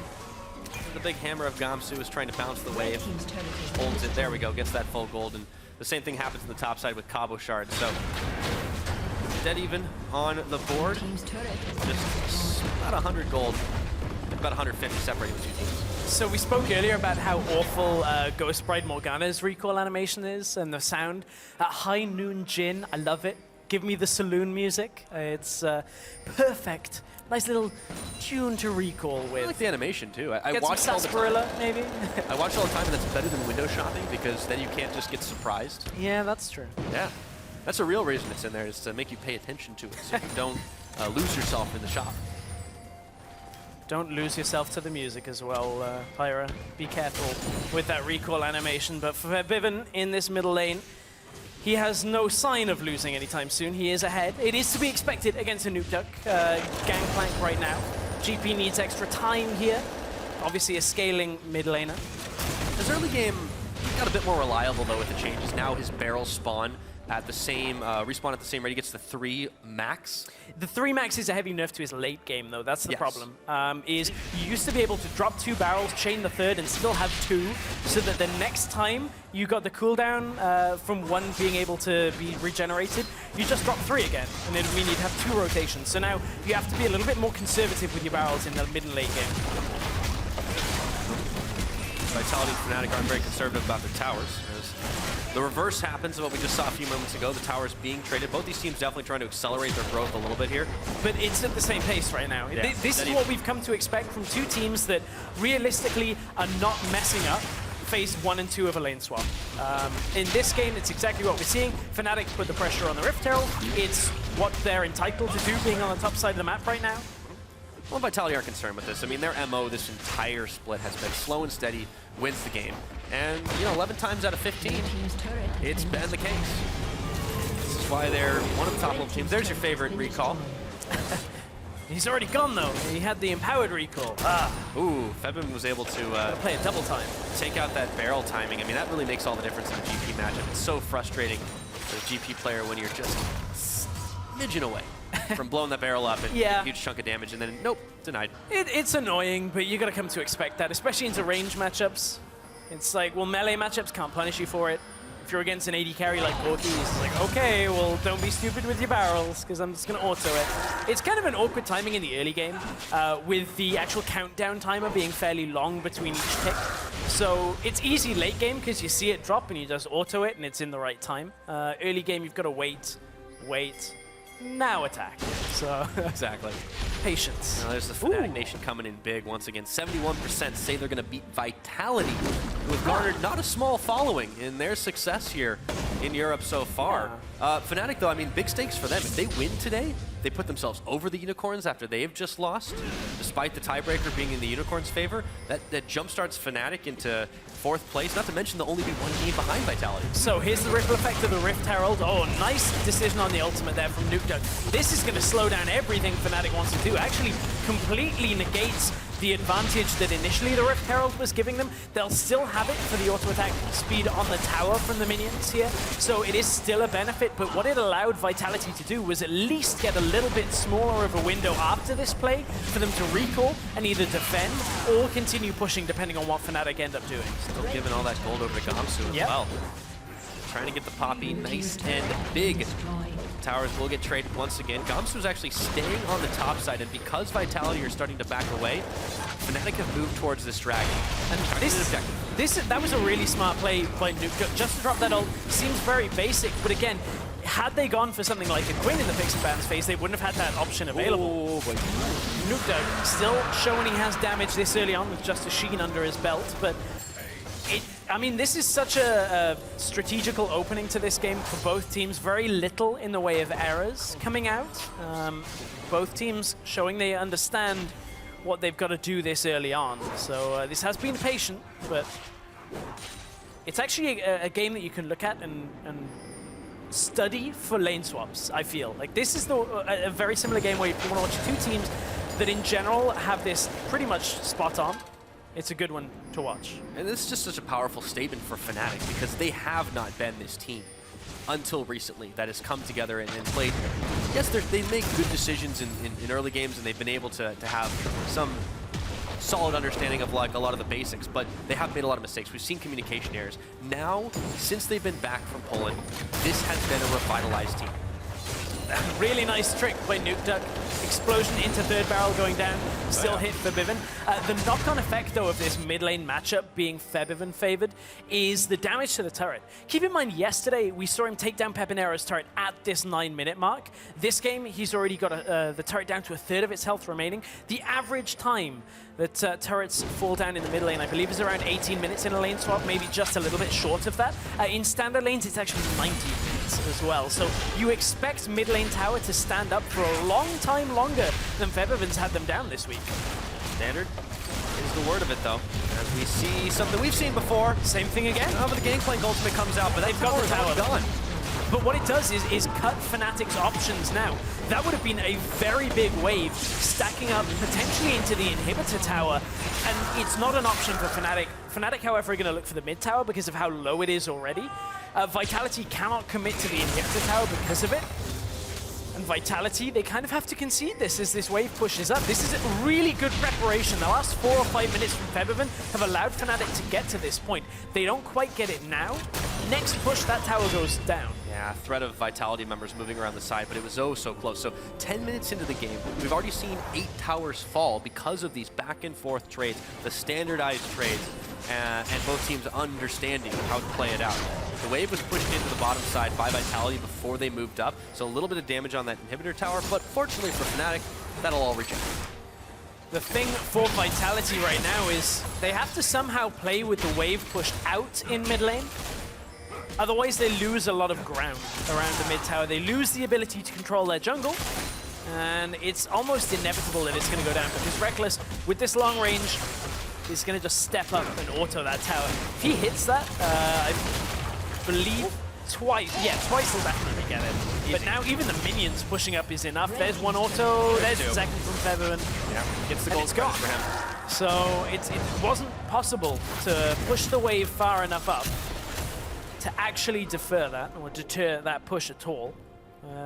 Keep in mind the long-range snare from Reckless, the longer this game goes. If Vitality are out of position really too, even in like a minor mistake from them, you can heavily punish it from Jhin if you have got that mark on you that allows the W to snare.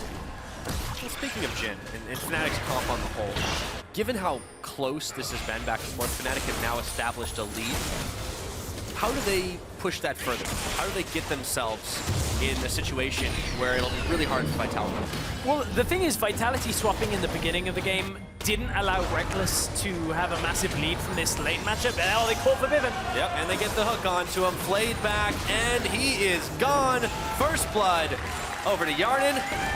Some powered minions. Just a really nice play. Really nice play from Hyanan and Kasing. They knew exactly what they had to do, get in range for that. No cleanse on Febiven, so it meant when the hook landed, Febiven didn't really have any options. He could have exhausted, but it wouldn't have kept him alive. There were 3 people there. Oh, dodging the flourish, but now it's going to be the curtain call. Onto Kasing, play backward, a second shot hits him. Not far enough. Now it hits Yarden on the back of it all. He's got that fourth. No, it's done. And now Nuke Duck has come and joined the party to push it all back. No kills for that. No kills. A lot of action, no kills is the key thing, because these two teams have a lot of ways of getting out. Well, the initial kill onto Febiven here, even if it had cleanse, maybe Valkyrie into Flash could have got him away before Shook appeared, but I don't know. I think he just wants the exhaust right now because it's going to shut down Nuke Duck fairly hard later into the game, and Febiven will have the option to just Valkyrie out anyway. So just a bit of a mistake from Febiven to be pushing out that far. But you were talking about with this Jhin, what do Fnatic need to do right now? Or at least how can they press their advantage? So they didn't get that massive laning advantage because they weren't 2v2 against Hyanan and Kasing, which means that Reckless now has to recognize, and he does, obviously, that this is the point where Jhin, outside of his ultimate and the damage that comes from that, is in a bit of a weak spot when it comes to being able to be caught out very effectively, not really being able to output too much damage in fights without having to move back and constantly readjust without popping your ult. Fnatic will be aware of that. They played around it very well at IEM, and that's one of the reasons why Febiven on Corki has been such a good pick, because it does cover for that. The same with Gamsu on a top laner that deals damage as well as disrupts team fights, is covering this time period where Reckless maybe isn't so confident in the Jhin. They're just buying time to get him later into the game if it ever gets there. Yeah, well, Gamsu was trying just to get away, but there's a big wave building, and Cabochard trying to accelerate the pace of this one. Nuke Duck doing the same on the bottom side. Side waves are pushing. Fnatic, however, have 4 members around this river to clear some wards out, try to get some dragon control up. But they've got to be careful. If their side waves keep getting pushed in, the Nautilus will back away. So maybe I'm reaching a little far on this. But for Vitality, we always know they have these kind of game plans in mind. The Nasus, the Bardzillion. I wonder whether this GP pick was somewhat anticipated anyway. And the reason for that is if Fnatic want to try and start a fight, if Nuke Duck, after he has the Death's Daughter upgrade, puts down the Cannon Barrage on top of Reckless, he can't afford to stay in his ultimate form. You have to stand still. Now, yes, that takes away a lot of damage. Ooh, Thresh got it. Kasing, actually. Okay, here we go, and now the fight's on. There's the Cannon Barrage. Klai is taken out. Spear stuck into him by Yarden, and now Gamsu's going to get the next. Vitality are starting to follow this one. Reckless protected in the back. It may not be as powerful right now, but he's proving more than sufficient. Curtain call not needed. And that is a 3-for-1 over to Fnatic. Though they lose the dragon. Oh, it might not be over yet. Teleport. Cabo's teleporting out. It's not gonna be able to, not gonna go down. Reckless needed the proc for his W to actually connect any kind of snare, but wouldn't have been enough anyway to have stopped Cabochard teleporting out. Oh, not enough. Supposed to be another one. Yeah, not enough. So 3-1, but this fight, I mean, we kind of had a slow build up to it, but all of a sudden, Kasing's like, I will take that. Yeah, how did Kasing get this? 2 smites and a support gets it. Interesting stuff. Well, so only Lee Sin used the smite. The Cannon Barrage did go on to Reckless and Febiven. It wasn't after the Curtain Call was used, but still the fact that he's using it there does force Reckless not into his ultimate form. Did not matter here, though, because Febiven was already well into the backline, taking out Hyanan, and it was pretty much all said and done. Curtain Call was used, but no shots fired. So get that extra cooldown, man. You gotta cancel it. Get all the reduced cooldown. Yeah, it's already almost back up. Yeah. Reckless is not too worried about this one. So where things stand right now is Fnatic have this slight lead. It's kind of been fluctuating a little bit outside of 1,000 gold maybe, but they're still holding this line. Vitality have this long game plan. You talked about the potential of GP to disrupt and stop the Jhin, but they're going to need that because Fnatic have been so fantastic on protecting this Jhin in all of their compositions they've ran it in so far and bridging that power spike gap. Talked about the Corki, talked about the Poppy. It's come in handy.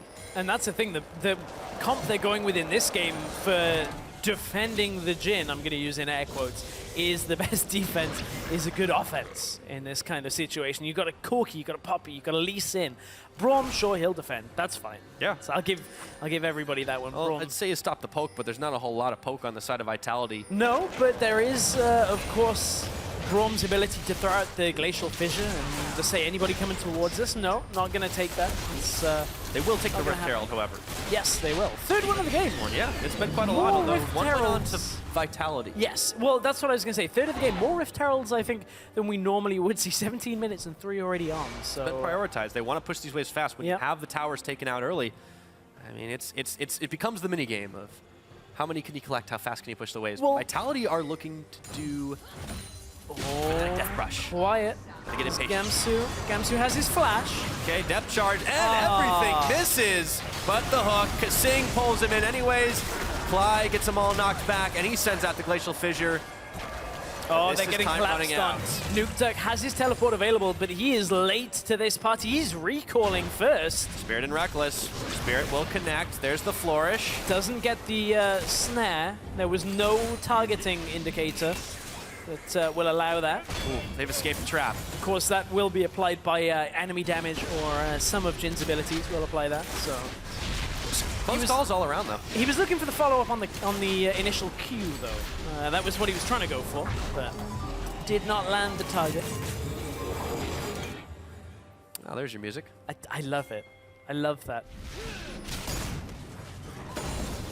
Sorry, I don't know what I'm getting you. I mean, it's a little early for Christmas, but maybe I can get you that skin. Maybe. That would be appreciated. Oh, let's see what I can do. That's my second favorite thing about Jhin, by the way. My actual favorite thing is I got the opportunity to speak with Gypsy Lord, the champion designer for Jhin. And he was like, here, let me show you this build where I have 4 Infinity Edges and Essence Reaver, and I crit people for like 2.2k damage. Oh, you're one of those people. It is not an effective build. Don't do it. You don't have the money. But if you ever manage to get there, you basically one-shot squishies, like just instantly deal with them. So that's my favorite thing about Jhin. At that point. Yeah, that's my favorite thing about Jhin, but we're never going to see it, unfortunately. Well, hey, you say that, but we're 19 minutes into a game that could go quite long. Anything can happen, well, Stress. The thing is, in competitive, you do need some sense There's of like wave one clear. Infinity Edge, yeah, though. but there's also a Zeal. You need a bit of a, wave clear, the transition from attack speed, that kind of thing. Just have to believe. We're gonna get to see some Jhin in action. Jhin cam. Oh, look at him shoot these targets. That's a pretty sweet buff. Got him. Doesn't miss. Not a whisper. All right, so Vitality. I asked you about Fnatic and what they need to do to push ahead. On the flip side, Vitality. They've got a lot of late game power between the Kalista and the Gangplank. How do they use that, and how do they take out Reckless early enough to where this Fnatic team doesn't have any threat left? Ooh, when this Fnatic team doesn't have any threat left. I love the optimistic approach here. I think Feberman is enough of a threat there as well. I'm with you. So how do they, let me amend this, how do they take out Reckless or Feberman? Okay, that's fair, that's fair. When the only threat left is Cly. That's a tough one because Vitality need extra time here. They need to get this GP at a point where the barrels are dealing significant damage. Obviously, he's got the Triforce, he's got BF Sword alongside it, so Nukeduck's on his way. Another thing to keep in mind is the actual speed at which a GP gets into like 2-3 item points is a little lower now. In fact, considerably lower. One of the other changes onto Gangplank is his actual gold generation timings now off the added gold you get from Parley. The value you get is reduced by a significant amount. I believe it's only like 2 or 3 gold now as opposed to getting a taxed lot now, longer. man. I was so bummed about that when Yeah. the nerf came through. All my Freelo went down the drain. So it just means that his later items don't really arrive as quick. You used to be able to like one-shot a wave with barrels late game and just get additional gold out of the wazoo. Which doesn't matter once you have 6 items and then an elixir, right? But when you're on 2 items, that's key. Oh yeah, that's big. Dragon goes down. For Fnatic, that's going to be decent for them, and they looked like they wanted to start the fight. Vitality weren't so keen on it, but they are looking at pushing the tower here. Teleport coming in from the Poppy. Gamsu looking to make the big play. Fnatic running it up. It looks like it's revealed. The box is down. And yet again, Vitality has slipped out of the trap. Nobody puts Poppy in the box. And or Vitality. didn't go in the box at this point. Vitality is just backing away. Are going to look for this turret for Fnatic, though. No minion wave. They could look to go bot. Problem is, that pathway, Vitality have the faster move on. They actually have control over that path around their base, so it's probably more beneficial for Fnatic to stay here and look to get damage. No teleport play really available as nobody's in base right now. Cabo is right here in the middle lane, so it's not like they could utilize a flank with home guard. And Vitality weren't ever really in any danger. They just send Nuke Duck down there and say, hey, there's a big bunch of minions. Can you deal with that? Yeah, no problem. And all the gold in his pocket. So Baron's on the Rift as we're hit 22 minutes. It's been there for a couple, but no eyeballs on that one. Fnatic, of course, was synonymous with quick Barons last year, but this is a totally different squad. Hasn't been their forte. Well, no weak eyeballs, unlike Rift Herald. We've evolved him into a stronger, more powerful buff. Post 20 minutes, Baron. Do not trifle with it at this point. Nukeduck, he wants to take on Gamsu in this top lane, though. Again, he's just absorbing farm. Every time he goes up to another lane, or to bottom lane, to top lane, anywhere he goes, he's just like, I'm just taking this gold. And you can see the farm difference. Although it's only 600 doesn't actually translate into gold difference. Interesting. There's an extra tower on Fnatic. There is a fair amount of farm for Feberman, but he is down like 60 CS. I mean, yeah, it's against the GP, though, who's just free clearing waves like crazy. He's got the kill. He's got the 2 assists. However, I think if this was old GP, you'd probably see a big difference now with that added goal. That's true. It does stack up over time. Yeah. Talked about investing. This is interest compounding. We're learning basic economics here at the European LCS.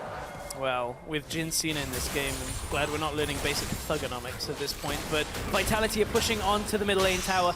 Braum shield goes up, 3 people though. He's unbreakable, but they flayed him back in, and he's got to flash out of this one. Tower's gonna go down. It only took one more attack, and Gamsu puts Shook up against the wall. They're gonna try to make the play to finish him up. The barrel explodes to push them all back, but Gamsu's not done just yet. Maybe he is. Face call, bringing in Kasing, and he pulls back Gamsu to Yarn and Titten the kill there. And now they've got a wave of their own to push further. No more Poppy to defend this one. Spirit around the backside will connect the Sonic Wave, but they don't care. Cly going low, not going down. Shook getting knocked back, kicked by Spirit, staying alive. Tower number 2 will fall. Oh, it's the curtain call. The power play for Vitality, and Cabochard just tanking the curtain call. Whew. All the shots, staying alive. Yeah, at that point, that was Vitality lining up. That's probably the one skill shot that you do want to completely line up for, because you just block it. And Shook was like, oh, well, I'm safe. There's like 3 people in front of me.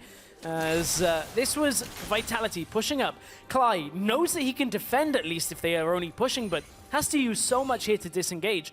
Flashes away on super low health, and Vitality know that they can continue this push. Nukeduck is just about to hit the fight at the backline, and from here, it's not too much of a problem for Vitality to keep going here, as Hyanan takes down Gamsu.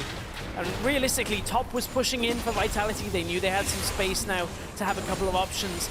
Mid lane, bottom lane was kind of neutralized halfway down, so he obviously had vision that Fnatic were all here and all low, so it's only really Reckless. But he's playing a defensive game right now.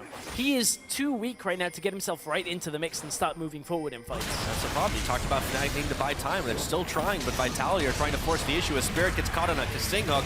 Gamsu looking to try and get the hammer out, but teleport comes in, and Vitality have stacked 5 members yet again. Hooking in Clyde. He's out. Hjarnan picks up another for himself.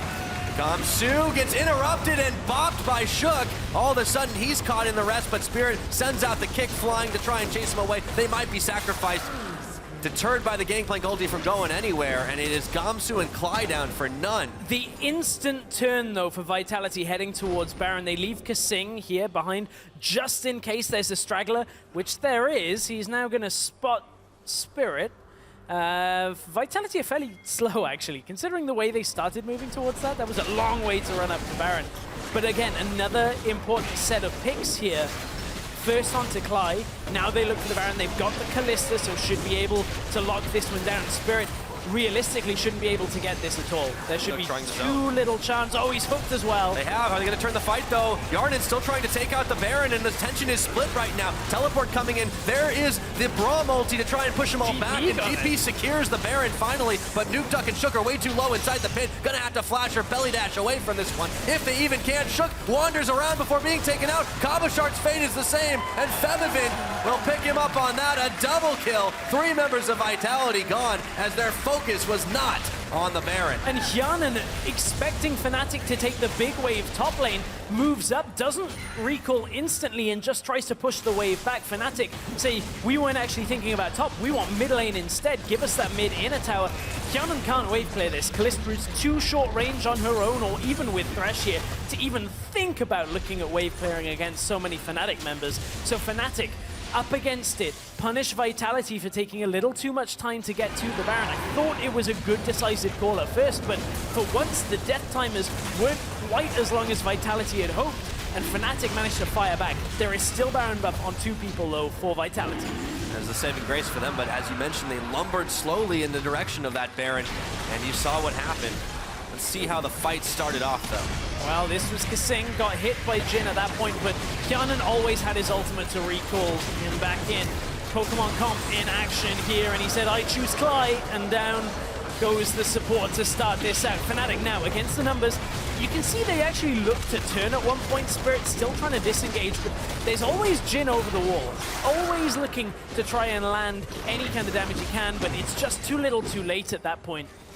This is where it took Vitality a good 15-20 seconds to get up here. Braum's already respawned from this fight, and a teleport is available on Poppy with 7 seconds left. All this is Spirit soaking up time. Does get hit by the hook, which was not his intention there, but it draws Vitality out of the pit. They lose a lot of damage to Jhin here, and this is Fnatic coming back into this game. At this point, Vitality is so low with so little options. Good play from Forbidden to know as Nuke Duck reveals himself out of the bush, flash onto him, take him down. Another member without that Baron buff. When you wait that long, you hesitate. Bad things tend to happen. That Baron power play, we've seen negatives already today. There's another one for Vitality, with 2 members still rocking it, though, for another 40 seconds. See if they can get anything done as the package is spent by Femivin on the last legs of it. Shook, Yarn, and Kasing trying to bait a trap. Fnatic are not falling for it, though. No. You can't Fnatic brush them. Not many members of that Fnatic remain, but still, you can't do it. Scattered about. Yeah. It's a legacy play. People just don't lose to him anymore. It's like, well, we've got this thing called a blue trinket, and we put it on a bush, and then, oh, we see you. We completely see what's going on in that bush. So Fnatic not going to get upset by that at any time soon. And vision was a problem for Fnatic earlier. They don't have a whole lot of it up on the top side of the map right now. Most of the vision is for Vitality, and that's somewhat to be expected. Vitality are still in the lead, despite Fnatic having the last couple of fights go their way. But it is a negative Baron power play. It just came out for Vitality, our second one of the day. I think we're a bad luck charm, Pyra, for Barons. We might be. Teams should just not do Baron while we're casting. That's I think that's specific conclusive. Correlation. I'm not sure if there's a causality associated. I don't know. Vitality have made Oh, some questionable teleport's decisions. coming in. See what the result is of this one. See if this isn't one of those questionable ones. And he runs under the Jhin trap. That's sad. No. Oh, shed a tear. That's when you type in all chat. Unlucky. And the thing is, Reckless had pre-planned that. Like, that's like, well, this little area is so close. I wonder whether Daylor caught in that one. Seems like he's happy with it either way. But oh, flash from Spirit. Oh, Shook is actually kicked back towards his team. And the Cannon Barrage deters any further aggression for now. A lot of damage coming out of that Gangplank, but Fnatic are unafraid. Still behind in the gold game, but not by that much. We're 6-6 in towers, remember. And with the death timer starting to creep up there, 30 minutes in, those skirmishes and fights are going to mean a lot more. They are, but we haven't really seen a lot from Nuke Duck in a while. No? Nah. Wave clear, we've seen a lot of that. We've seen a whole lot of wave clear from Nuke Duck, but haven't seen a whole lot of damage come out from his barrels. He is now on 3 items, still hovering on them level 1 boots. Doesn't really gets a speed boost too. Yeah, he gets a speed boost. No problems with that. He's like, I'm just going full damage. Doesn't matter about crowd control. I got my vitamin C. Will keep myself healthy here, so it doesn't matter about my feet. But Speaking of damage, too, I mean, it is a pretty heavy investment into the attack damage basket for Vitality.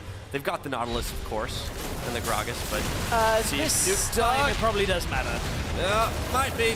Well, level 2 boots wouldn't have saved him there at all. That was just Nuke Duck being caught out. Good collapse from Fnatic.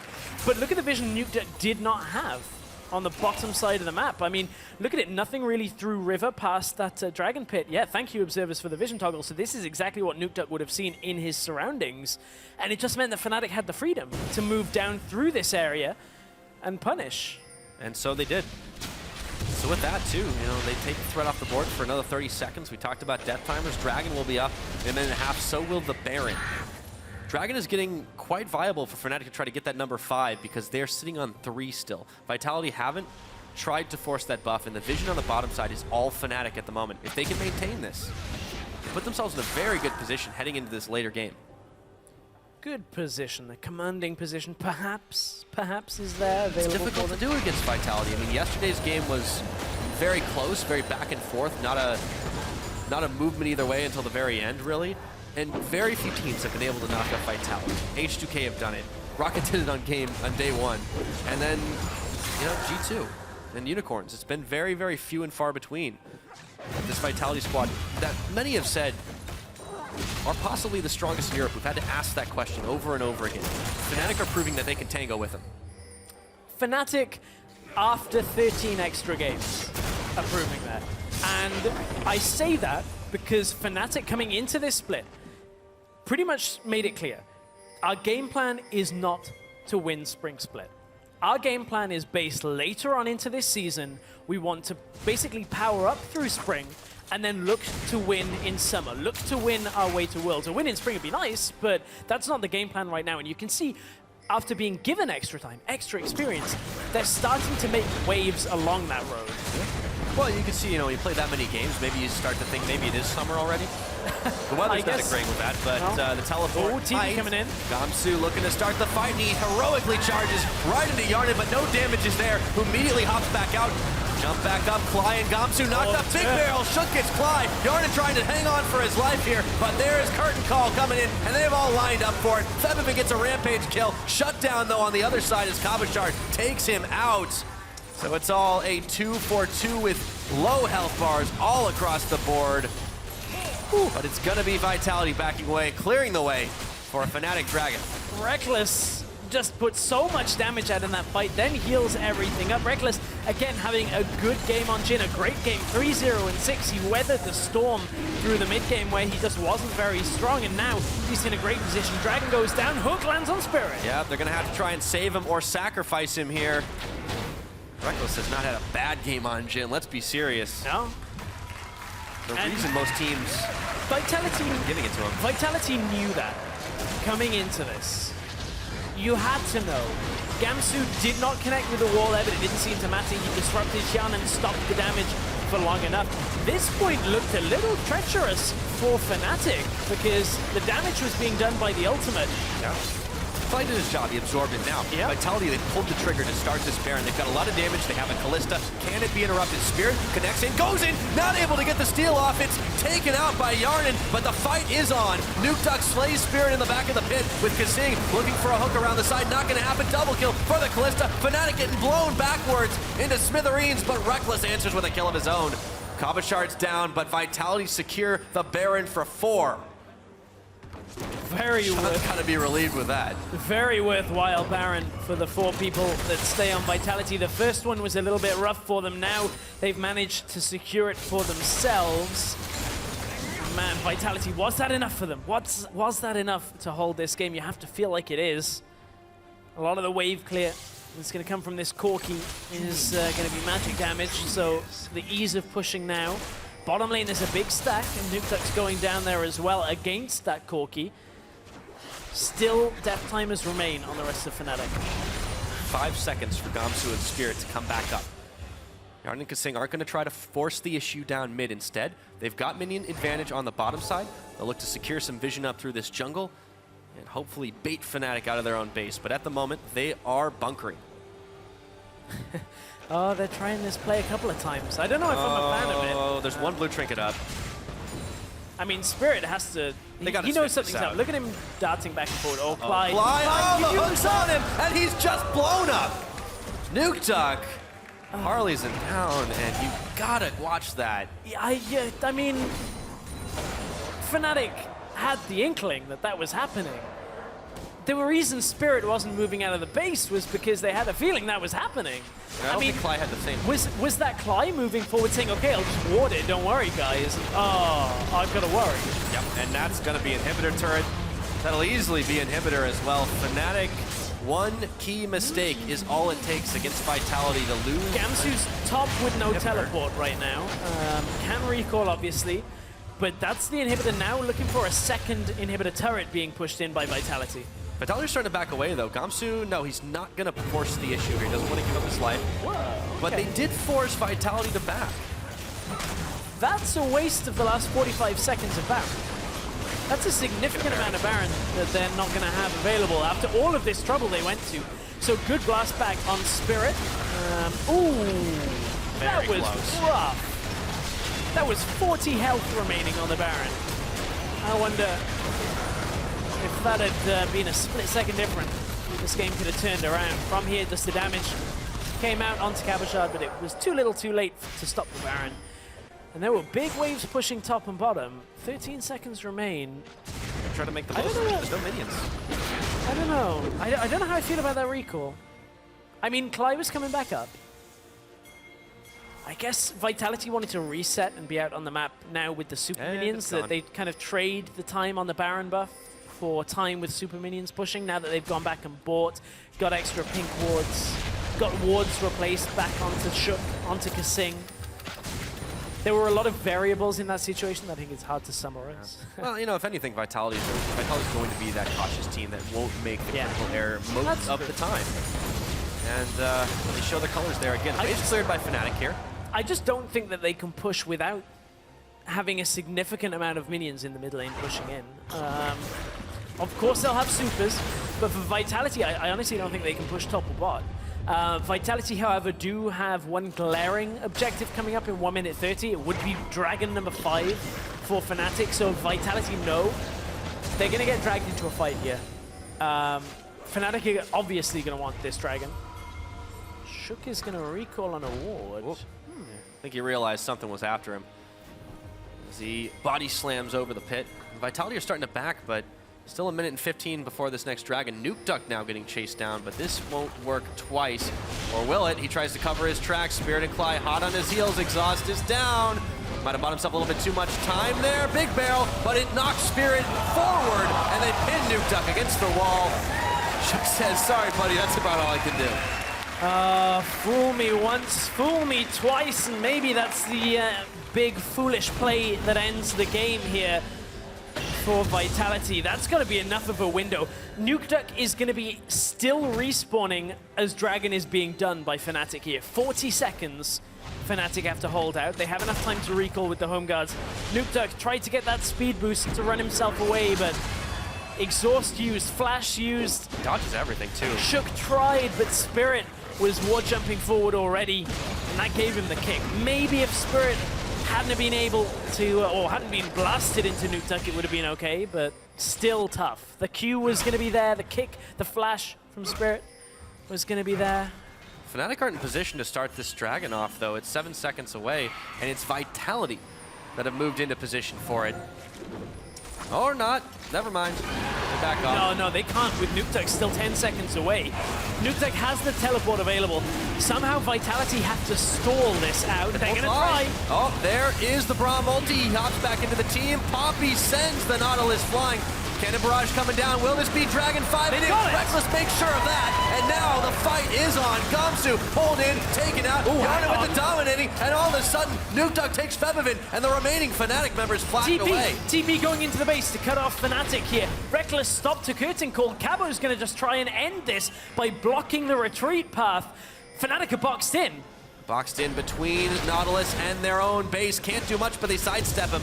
Nuke Duck and Shook have arrived, and here is the big minion wave. The tower's starting to fall. The Nexus turret's not going to remain for very long. No, this is just going to be Vitality ending the game. Fnatic trade the game for 5th. Dragon to try and win it. Cabo cut them off, didn't let them regen all of their health, and that's going to be it. Seen that happen before. Get the 5th Dragon, but lose this game. Vitality hanging on by slivers of health, but they managed to take the rest, except for Reckless, but they will grab the Nexus 41 minutes into the game and take down Fnatic.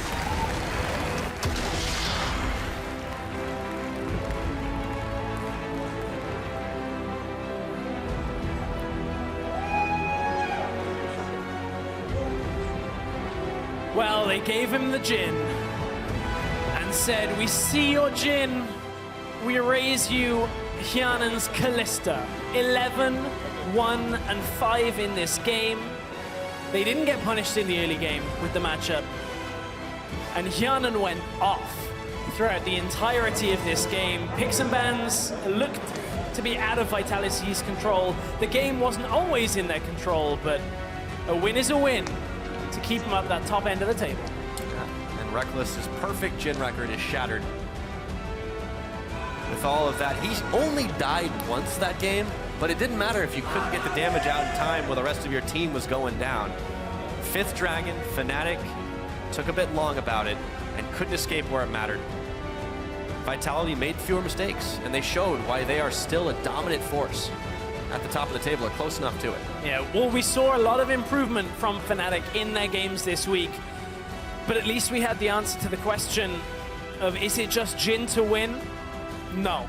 For Fnatic, they need to bring more than just one pick, but they brought a very solid early game when it came to the lane swap. They brought, honestly, a lane swap and a strategy that would beat most teams here in Europe, looking at it kind of from a big picture standpoint. So I'm still impressed by Fnatic, regardless of the result. A missed play at the end to commit to the Dragon and lose so much health. Man, Vitality could get back in. There was such a small window, but it got slammed shut. Yeah, I mean, it's such a slim difference when you get to the teams closer to the top of the standings. But for Fnatic, they can definitely feel good, even though they've lost this game, because they are showing growth. They are showing progression forward at a rate that we didn't think was going to happen this quickly for them. Maybe the IAM performance was just the boost they needed. It definitely was. It was so much of a boost just in their experience together, the fact they got second place. I mean, the finals is a different story, but Fnatic and Fnatic fans certainly will look at the team having improved. But the real story is Vitality, once again, putting up another win. Yesterday, it wasn't such a good game for them. Today was still a bit shaky for Vitality. There were certainly areas where mistakes crept in, but an important win nonetheless, because again, it's a team that is going to be around Vitality for the rest of the standings as we go towards the playoffs. And Vitality do prove they can still win these games. They're absolutely still worth that top of the table, or around their kind of position. But it's a good thing for them to play this Fnatic squad that's now surging in their ability to come together as a team, because it teaches the lesson. We can't make mistakes even against the teams that are a little bit lower. We need to tighten our play like they weren't able to do against G2. And it makes things so much more interesting come the playoffs. I'm really excited to see how they move through, because we had this static top level, but it's starting to clear up the fog and who really is the strongest team in Europe, who are in the orders. And I'm really, really looking forward to seeing how that one plays out.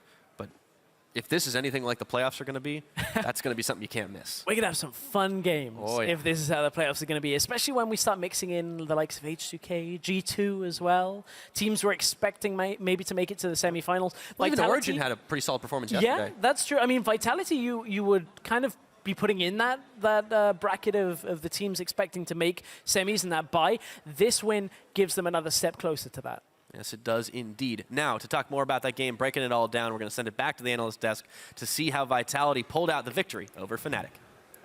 Thank you, Pyra, joined by NukeDuck and Kasing here to talk about that victory over Fnatic, 1-1 on the week. The first thing I want to ask you guys about is the draft, because obviously we criticized Giants a lot yesterday for leaving those power picks open. Obviously, you guys are in the top half and the top of the tables. Tell me how and why you decided to leave those power picks open and what the plan was for fighting against it. Whoever wants to take it. NukeDuck? You're talking about Corki? Yeah, there's Corki, early pick for Febiven, and then many people talk about that Spirit is such a good Lee Sin player, so he's finding openings on that. Do you think, one, that's true? Is it ban worthy, the Lee Sin and then the Jhin to an extent too? I mean, I think Gragas is better than Lee, even if he's really good on Lee Sin. So I mean, it was just we left open one really strong pick, and we banned away like picks that are even stronger, I think. So it was just what happens when they have blue side. Yeah, you guys ended up picking on the Gangplank, which kind of is rough in the early game. So the lane swap started happening. Actually, the first time I think we've seen the perfect mirror lane swap that deep in the LCS. 8 towers down at 9 minutes 30. Is that enjoyable, Kasing? I love it. I don't need the TVT. You don't need the TVT because you guys are bad at it. Is that the ideal way to play lane swaps now, though? Is it mirroring always the right decision? Because it seems that at no point anybody can like make a decision to hold. It seems that mirroring is always the best choice. Do you guys agree with that? Well, sometimes it depends on like certain champions that you have. Like I think this game, it was better for us to just keep pushing because like if we were to defend, I don't think we would be able to hold out like against Brom and stuff. So I think in the end it was better for us to just mirror. Yeah, and usually you want to mirror with Gangplank as well because you can use ultimate. So even though we weren't able to like go faster on the play, I got a lot of farm from side lanes, like at least like 30 creeps in the early game. Or maybe not that much, but like 20, 30. And you actually got a CS lead over on Fevin, and we actually had Perks here on the desk. He was just watching the game with us, and he was pointing out that Fevin was playing the matchup actually pretty bad, Corki into GP. What's your take on the matchup? Who should win by like what stretch of CS? I think Corki should win by like maybe 20 CS or something at 10 minutes. It's usually what happens when. But he was just pushing the wave and trying to get pressure that way for the team rather than like trying to punish the hard 1v1. He was just like perma pushing and trying to hit my turret, which let them take my turret instead of CS lead.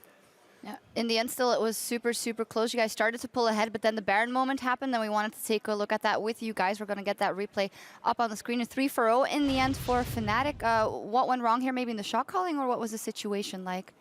I think here, like we just wanted to use Nash as a way to engage, right? But then it was like the Nash got really, really low, and then we decided we had Kalista anyway. So technically, we should have the Nash no matter what. And I think it was just like, I think I shouldn't have gone out with Kalista. Maybe I should have just like healed more for the rest of the team rather than just go with Kalista, because Kalista has ult anyway. Oh, maybe she ulted me earlier. But anyway, regardless of that, like I should die for the team rather than the team dying for me. And I think that's what I did bad in this team fight. Otherwise, it would have been fine. Like one kill for one Nash is really, really good in my opinion. Seemed like a little bit of miscommunication because with a Kalista, would a better call not be? Obviously, we can see it from over here. It's very easy for us. Would a better call not to be just to go for the smite and let Spirit into the pit? Because with Ren and smite, you should theoretically be able to get that every single time. Or were you guys so afraid from Spirit stealing it? No, because we have Kalista regardless, and I think we have enough CC to lock down Lee Sin. I think we had to ask like Kalista how many stacks she has, so in order for us to understand how much HP went to burst. But then it was like, even though we got vital skill shots here on Lee Sin, like Fresh Q or Nautilus, etc., but I think we just maybe went in a bit too early, other than like leaving it for a bit for Kalista to get a bit more stacks, and otherwise it would have been perfect. Sorry. Yeah, that mistake, in addition to Nukeduck kind of getting caught out twice, was a little bit critique coming out. Do you guys, is that something like Vitality strategies are going down? Was it just a slip up? Because it looked a little more chaotic right now than we're used to seeing from you guys. So in my mind, at least, Vitality is calm, collected, slow, leave no room for error. But this game, there was the two situations, you know, where Nukeduck unlucky overextends a little bit, and then the Baron call where there was some chaos. I think that's due to us. Like personally, I feel like as a team, we're not performing to the peak like that we can right now, and I think that maybe just to like we still have that vacation period, you know, like when we were having a 2-week break, and I think right now it can only get better from here. All right. Yeah, go ahead. Do you agree? Okay. I want to ask you one final question about Fnatic. Obviously, before IEM, we would have said Vitality, super easy win for them, actually, with the level that they are at. Did you notice a big difference in playing them now, Nukeduck? I think there's a little bit difference. They're more like aggressive early game now, and Reckless is really good on Jhin, and Spirit is good on Lee Sin. I guess they practice that a lot at IEM, but besides that, they're the same team, I think. I think there are no changes.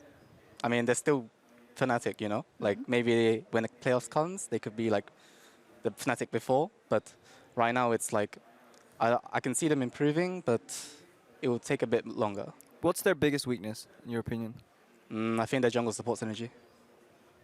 All right, cool. That's a nice one to think about. Thank you guys very much. Congratulations, 1-1 on the week for Vitality. And as we speak, Splyce and H2K are taking to the LCS stage. We'll be back with a look at that matchup right after this. Gamsu's gonna get the next. Vitality are starting to follow this one. Reckless protected in the back. It may not be as powerful right now, but he's proving more than sufficient. Curtain call not needed. Teleport coming in. There is the Braum ulti to try and push them all back. And DP secures the Baron finally, but Nukeduck and Shook are way too low inside the pit. Gonna have to flash or belly dash away from this one. If they even can. Shook wanders around before being taken out. Kabashart's fate is the same. And the barrage coming down. Will this be Dragon 5? It is. Reckless makes sure of that. And now the fight is on. Gamsu pulled in, taken out. Yana with the dominating. And all of a sudden, Nukeduck takes Febiven. Cabo cut them off. Didn't let them regen all of their health. And that's going to be it. It's all set. Are you nervous? Yeah, actually, I'm nervous. Really? Oh, Are you scared? oh, scared. JK. Where is my second pillow? I am so triggered. Princess Ray needs his pillow. There is no BG, but there's just happy little mistake. Accidents, you happy mean. little accidents, yeah. Happy little accidents. I can't focus. I need my pillow. Ay.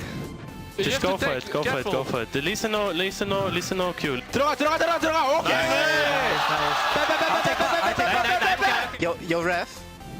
Is my pillows actually coming? Oh my god, finally. Thank you. Oh, but actually, this one's weird. Why are they different? Man, casting our princess.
X2K, it's a team that is really good at snowballing their lead. So if they get the lead, they usually get super far ahead really fast.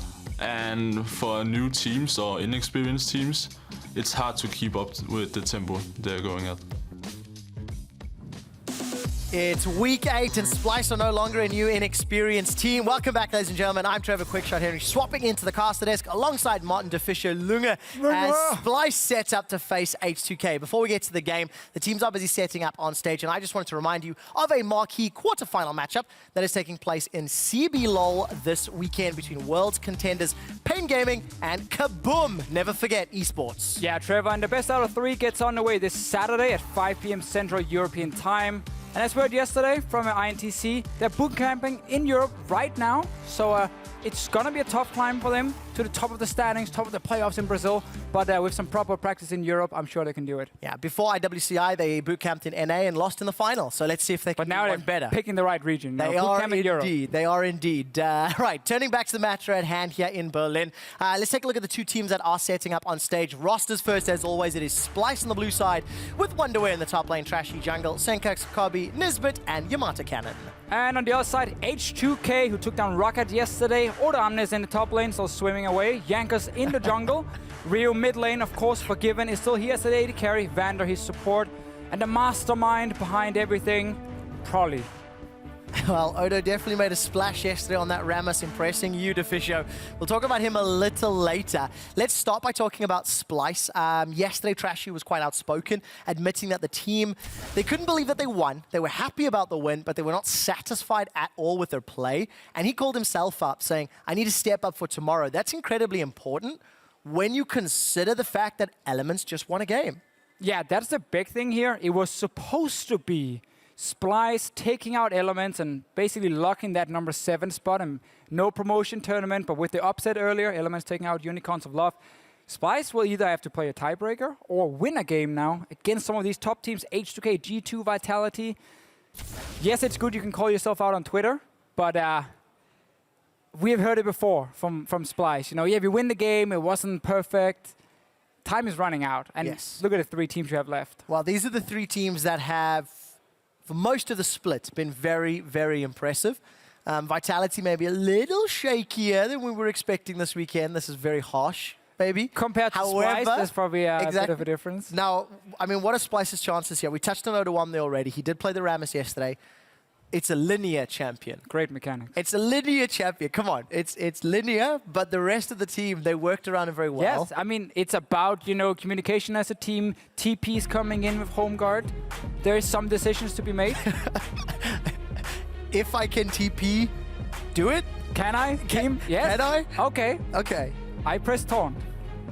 And there you go. It's tough, dude. It's tough. I mean... It's like, you know, back in the days when supports would only play Nunu. It's like super difficult to play Nunu support. Like, where's my AD carry?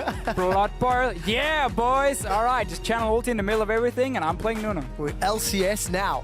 Well, Splice and H2K in to pick some bans.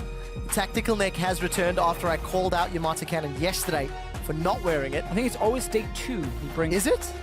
We'll have to see. I mean, I feel like we have a lot of ideas around this turtleneck here. Yeah. Like, it was also undefeated at some point, I think. Yeah, they didn't last very long, did it? No, then it lost the game. But anyway, for some reason, Splice hates Vander, and they decide to ban away his champions. Well, that's not a big surprise. Vander has played a number of champions. Janna 3 times, Alistair 3 times. But see what he defaults to. Quinn, he can just take from the table Thresh as well. I mean, he can technically just take Thresh in the first rotation if he wants. I don't think that's a first pick for Splice at all. Well, we know Kallista's been spammed in solo queue by Forgiven. I believe he's got an 83% win ratio when I last looked. He played Sivir yesterday, much to many old school viewers' surprise. And Forgiven was very happy about that. He felt like Sivir is his kind of champion. He's a team player, he's a utility player. So we saw him smiling after. And then probably apologized on Twitter for putting Forgiven, one of the greatest AD carries we have, on Sivir. Wow, you're so salty about like successful champions. No. I always liked Sivir. Last year, we were always calling out Forgiven for not playing it. Oh, I remember. Until he picked it up on Gambit. And they lost some games, but doesn't matter. He was expanding his champion pool. We'll see if he's going to do a similar situation today, because yesterday, H2K were blue side. They first picked the Corki. It's been stolen away. Yeah. And after all of our ramble, all of our excitement, it's going to be a Lucian Nidalee, but Jankos is going to be exceptionally happy because that champion is almost permabanned. Yeah, a lot of players are still saying if Nidalee's open, something has gone wrong in the ban phase. And then if Nidalee is open on red side, something has gone wrong in the picking phase as well. But Corki has returned as one of these instant first pick, instant lock-ins, because some of the other champions around him got nerfed. Like 6.4 was a patch where Riot was a little bit angry, it seemed, and they just decided to nerf a lot of champions. Because there was only like 4 or 5 small buffs, and then there was a lot of nerfs to different picks. And Corki was untouched because he got nerfed in 6.3. And he's returned to his first picking status. Glorious return. And there's the Thresh. I mean, the Yordle pilot. I mean, I understand if you're afraid of Vander's impact in team fights on Alistar and Braum. But yeah. Well, look, Vander's played 1 game of Thresh this split. It was actually a loss. He had good stats, but if you look at his most plays, it's Janna, Alistar, Trundle, then Braum, even Poppy games from earlier in the split. Yeah. So it is I'm going to use this term loosely, an uncomfortable champion, at least on stage. It's an old school pick for him. Like when he came into the LCS, it was just Thresh every single game. Vanderlife was a good nickname for him. Long time ago. Long time ago, back in Season 4.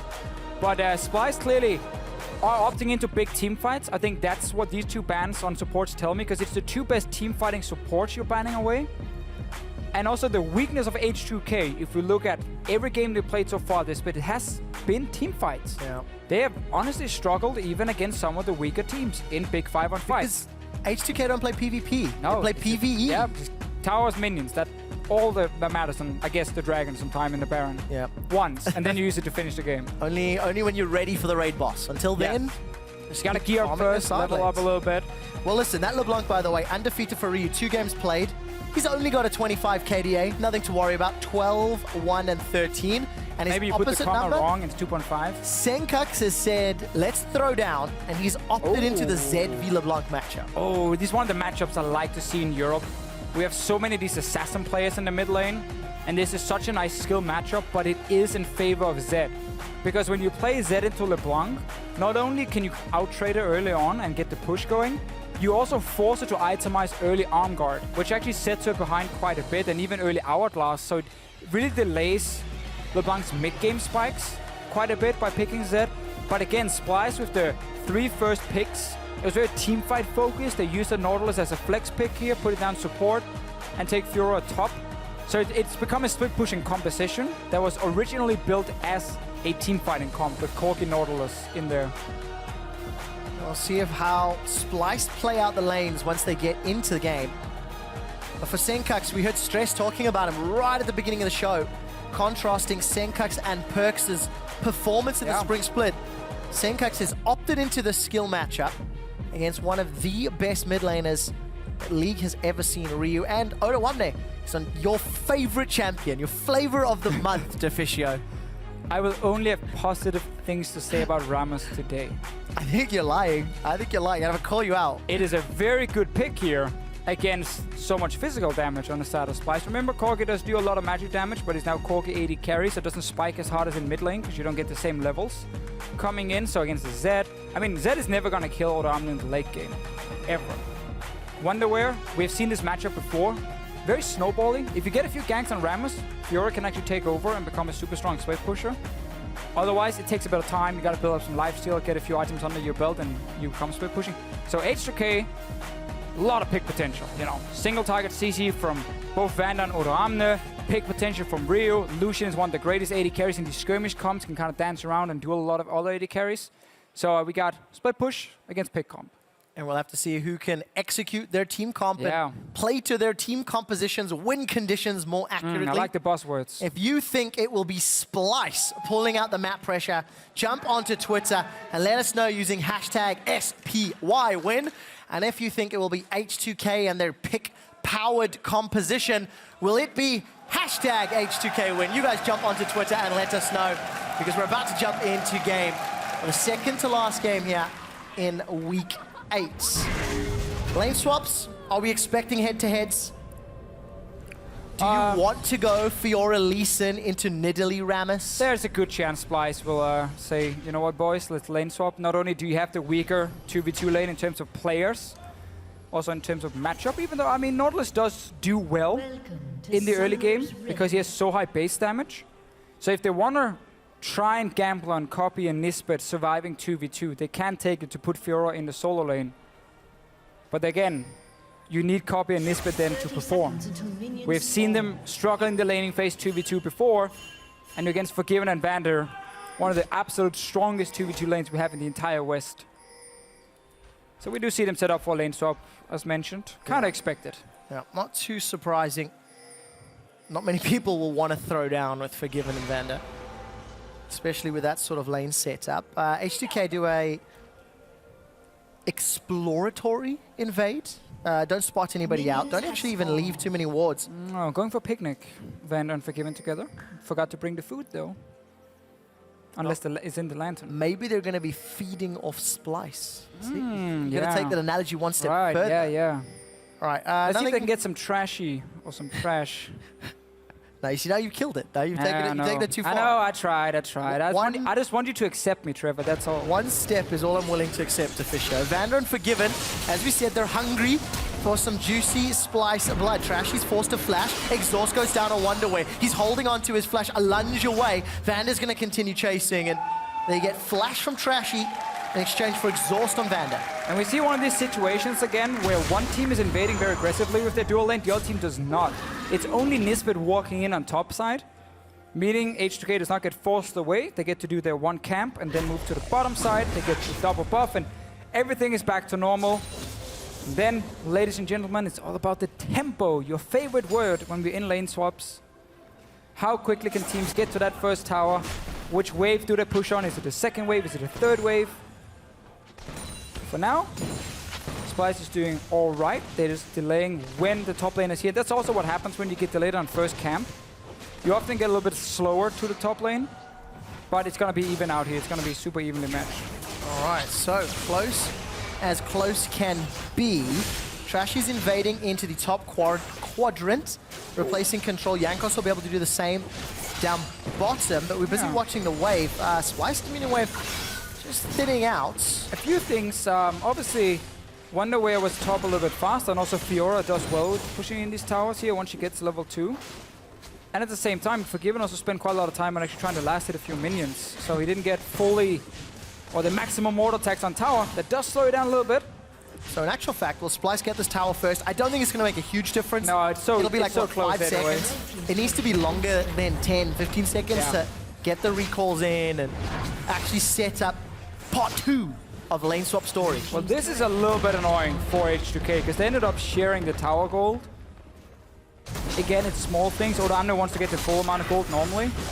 Even Greedy Vander wanted some gold here because they just had to finish tower as fast as possible. So they are behind now. It actually will matter because it ended up becoming at least 10, 12 seconds. Okay. After, but you can see on the minimap, Forgiven and Vander slowly making it out top lane while Cobby and Nisbet have already basically met the minion wave in front of Odo. And you can match that tempo very easily by just sending in your jungler.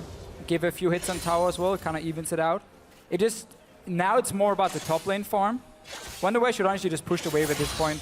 Because he still saw Rammus on bot side. He just moved out of vision now to recall. So now you can see Wonderway is doing it. Just pushing out whatever minions he can. Poor top laners. And all the top laners, they love lane swaps. You know, it's the favorite time. When if you get 12 CS at like 4 minutes, you're lucky. Yes. It's like, congratulations. Bonus. There you go. Level-wise, those 12 CS has allowed Wonderware to stay 1 level ahead of Odo. Odo is about 60%. And Splice are actually, I'm going to say the sentence to Fisher. Splice are ahead of H2K in the opening stages of a lane swap. Yes.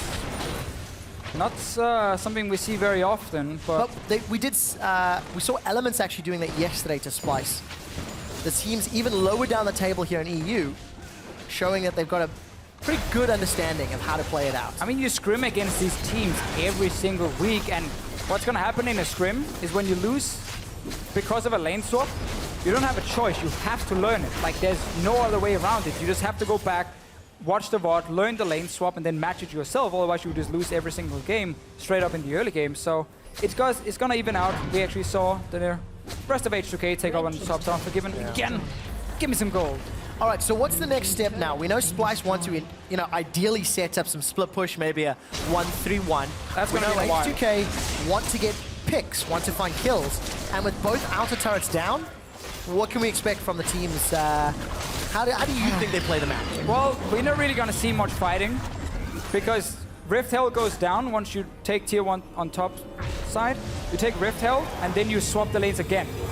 So you return to the bottom side with your AD carry support and jungler who's going to have the Rift Hell buff, and you push for enemy tier 2.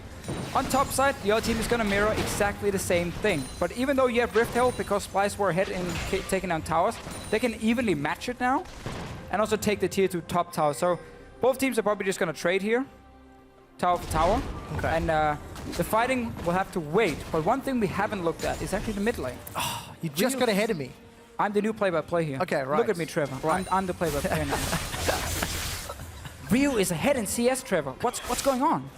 Well, Senkax, we've not watched it, but we can only presume that he's fallen behind. He's taken some non-opportune trades, and Ryu, who is a player you would expect to outperform Senkax, is doing so even in a slightly subpar matchup.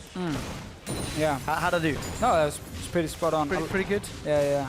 I like it. I was trying to be, pretty fair there. No, I think you're correct. What I'm getting though... Ports out. This might be a little awkward. Nisbet, remember, support Nautilus does not have the largest amount of tankiness and is forced to flash away defensively. But H2K, they smell blood in the water. Jankos is chasing forward. He's going to be involved in his 10th first blood in 16 games. Jankos continues to chase down. Lines up the javelin toss. Just sidestepped by Trashy. And Trashy gets over the wall. H2 what as the crowd are chanting. Jankos is not done yet. Swaps back into human form.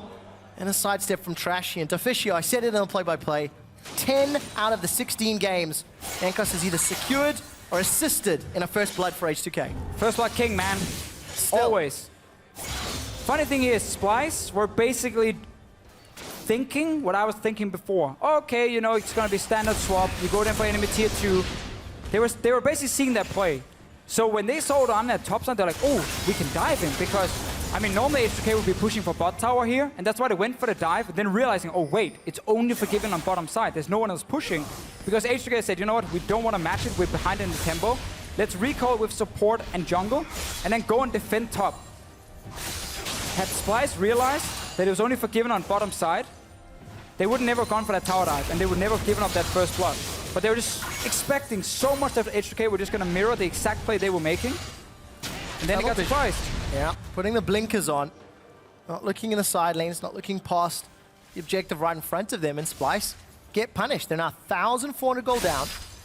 Ryu, despite having what was a 20 CS advantage, is now down thanks to the roam. He gave up some pressure in the mid lane. And I want to see him reclaim it. But Seeker's arm got picked up, so that itemization that you talked about, somewhat equaled out, I feel. First item, Hexdrinker as well. Senkax paying some respect to Ryu. Sure. Hexdrinker is the correct item here. The difference is that the Hexdrinker, once you upgrade it, will give you armor penetration, which is great for the Zed. Hourglass is a very expensive first item to aim for, so it really slows down the LeBlanc, and you also don't get any cooldown reduction from it. So it's kind of nice. So look here. Splyce is seeing one member. They're basically saying, okay, they're going to mirror our play on bottom side. And as soon as they engage, you can see how everyone's just saying like, oh, wait a minute. We actually don't want this one. Let's just try disengage because Vander shows up as well. Flash is now down from Nisbet and Ryu has come from the bottom side. H2K basically knew by sending in Uram the first, there's a high chance of a fight starting. And that's why Ryu were roaming as well. And they stopped that push, end up just trading the first 4 towers, and then we get a bit of action. Yank is missing a few skill shots. I prefer Trashy dodged them. That's fair. No, that's fair. I think those 2 that we just caught, he actually dodged. So there is an element of both, right? Is the glass half empty or is the glass half full? It's always the thing, right, when you talk to the players, in case they actually missed a skill shot, they're like, no, I was aiming for the juke. Okay. He just didn't juke, he just didn't juke. If he was a better player, I would have hit him. He would have juked right there, and then I would have hit him. I love hearing that. But it is also correct often, because you do want to aim your skill shots at where you expect them to sidestep, and then you hit them. Ooh, Kabi speed boost from the package. Maybe just misinterpreted from Vander, as he had the support of Jankos, and H2K still in control. We're going to have semi-standard lanes, but upside down. Both duos up top and both top laners down bottom. Trashy getting close to sniff for an opportunity. And now we always have to look at TP timers, because when there are no tier 1 towers and side lanes, these big TP plays where you get a TP on a ward behind the enemy team is going to happen so often. It's where Ramos really shines because you can just taunt that one member. And you can also just taunt the Fiora and gank her. Not a lot of mana. Wonder he's taking a deceptive amount of damage from Tremors. Odo rolls forward. Very good nice riposte. That will apply a stun, but here comes Jankos. He's leapt forward. That javelin can Wonderware! Dodge sideways, man! No, because that's the skill shot juke, you know, from Yanks. Saying like, okay, Wonderway is gonna dodge sideways, or he thinks he's gonna do that, so I'm gonna throw it straight in the face of him. And then he got juked. But a lot of damage from that was absolute max Ramos. range, by the way, from Jankos with that spear. Couldn't have got more damage. Once again, Trashy's able to dodge, something Wonderware was unable to. And there's some pressure middle, actually. Both junglers coming in. Odo wants to roll in from behind. He's got a flash available. Senkux was chained in place. And that was an opportunistic javelin toss. But it's always the fun thing when you have these lane swaps that stop at the tier 1 towers, and you just get long lanes, and you get standard laning phase from there. Because ganking is just so effective all of a sudden. And again, also forcing these teleports so you can then make a 4-man play to take a tier 2 tower after. It's gonna happen, but Rio is having a great time in this mid lane. A lot of the Z players here in Europe definitely say this matchup should not look like this at all for the Z. But that's a testament to Ryu and his abilities. It is. And also I feel... Oh, the hook gets interrupted. Nisbet ain't no Spider-Man. Throws out the depth charge and it'll knock Jankos up, but it won't slow him down. Vander picks up the kill. Powerball coming in from Odo. He teleported in for this. The javelin finds Trashy as Trashy kicks Odo away. H2K have got a 5-man stack middle, and there's no response from Wonderware, so pressure on this outer turrets. Another invade from Splice, something we see very often. They invaded to the enemy jungle, and then when in the jungle, everyone kind of leaves each other. They just abandon each other, start running away. Nisbet basically left, gets caught by Vander, and suddenly another kill, another tower. And it's always these very small mistakes that always snowball into more. Like, so they invaded to get some deep vision. Now the rest of the team is running away. Nisbet thinks he can just hook onto the wall. Vander says nope, and boom, another kill. Now H2K earn themselves a 3,000 gold lead. You can see them securing the dragon down bottom. Decent enough disengage from Trashy, but this is where things start to get scary for Splice, because we touched on it at the beginning of the game. Splice dropped this game, they will be equal in record with Elements, and they have a tied head-to-head at 1-1, which means that 7th spot, we may be in store for a tiebreaker to determine the safety position going into Summer Splits. And both teams have very tough schedules next week. We saw their Splice one, Vitality and G2 as the teams they're facing, where on the side of Elements, as I'm just trying to go through my brain here, they have and remember, they have Fnatic, and also they play H2K. Yeah. So like right now, H2K is the team standing all the way on top. Splice and Elements are trying to climb up the wall, and H2K is just standing up there, kind of kicking them in the face and knocking them down again. Because they're basically the ones trying to deny the 7th spot from either Good team. hook from Vander. He's decided to follow in, uses the box. Doesn't manage to connect Trashy. Why are you going back in? Maybe not knowing who the rest of the team was, and that was a pretty trashy play. He's not going to be happy about that one. Full facepalm as well on the player cam. You can see it instantly. Like, I think as soon as he clicked it, it was like, wait. Oh, and another kill. If you look, there's no vision, so just misinterpreting maybe how many members were around. Assumed maybe it was just forgiven Vander. No matter what, there was no play to be made because his team was still running from lanes. So, I think, not sure, misclick potentially, or he just really felt like there was something he could, like... I'm sure we're going to see the vision. Look at the minimap. So 2 guys on bottom side, okay, they're coming to help him. He's already disengaged, but they even know Ryu is here, and they knew the 2 guys were over the wall hitting him. Ooh. And Vander, disrespecting the soul of Trashy, doesn't even want to pick it up. Doesn't need the extra armor. If we take a look top lane, Wonderware's in trouble. 3 members of H2K running him down. While that was going on, Forgiven got chunked out. We'll catch a glimpse of how that played out, but Wonderware survives, forced to blow his flash. I think Vander used his to try set up a play, and Forgiven dropped. I think maybe he just overextended mid a little bit and got caught up by the Z, so important, the first kill for Splice. Problem is, again, they're just giving up so many of these sloppy ones, and here Trashy now. He's going to take some damage to the tower. It's a very silent fight. It is. Shh. Paying respects to Forgive, but thank you, ladies and gentlemen. That was a good one. Yeah. From here in Berlin. Here's a replay. Oh, wow. Actually, some kudos to Senkax for that one. Oh, yeah, super good combo, just getting so much damage down. Everything from Vanda. Beautiful play. Really good play from him. Right. Like, again, Shadow, full combo. Don't pop your ulti yet. Then follow in and also use it to dodge around some of the CC.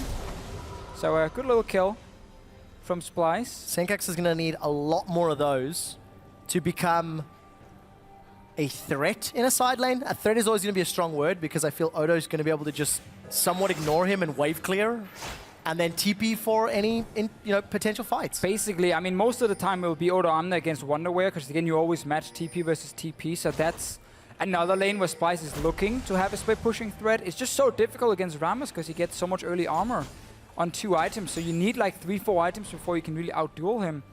And you don't have that much time. Your Zed will lose a lot of impact in the late game when we get QSS coming from Forgiven, and then it becomes tough.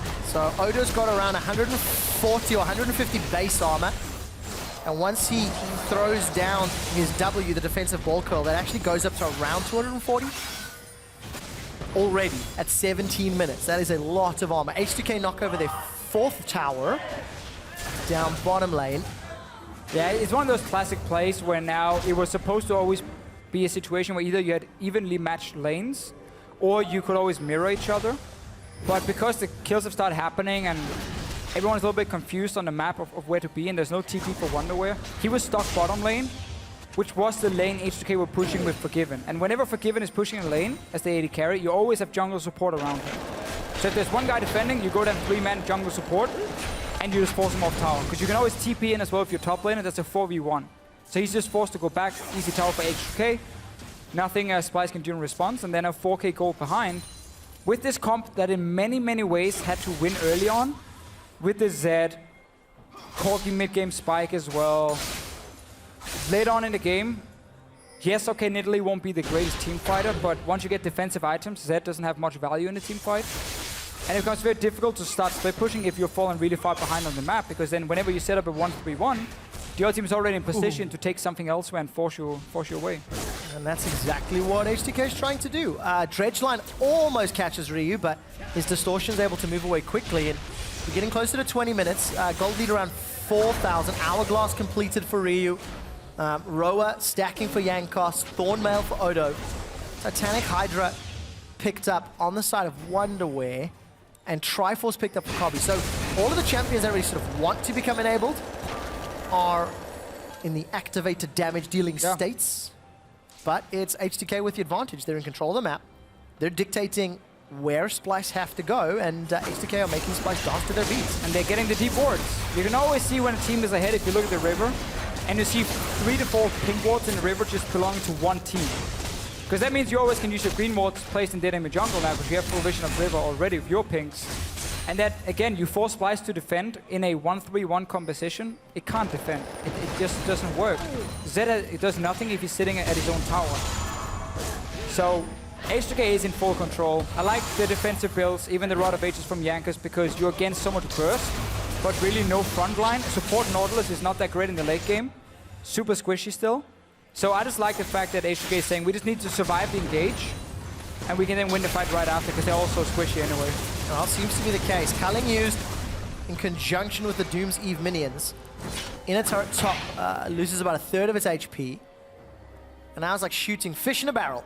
Yankos is loading up those javelins. Some pretty weird looking fish.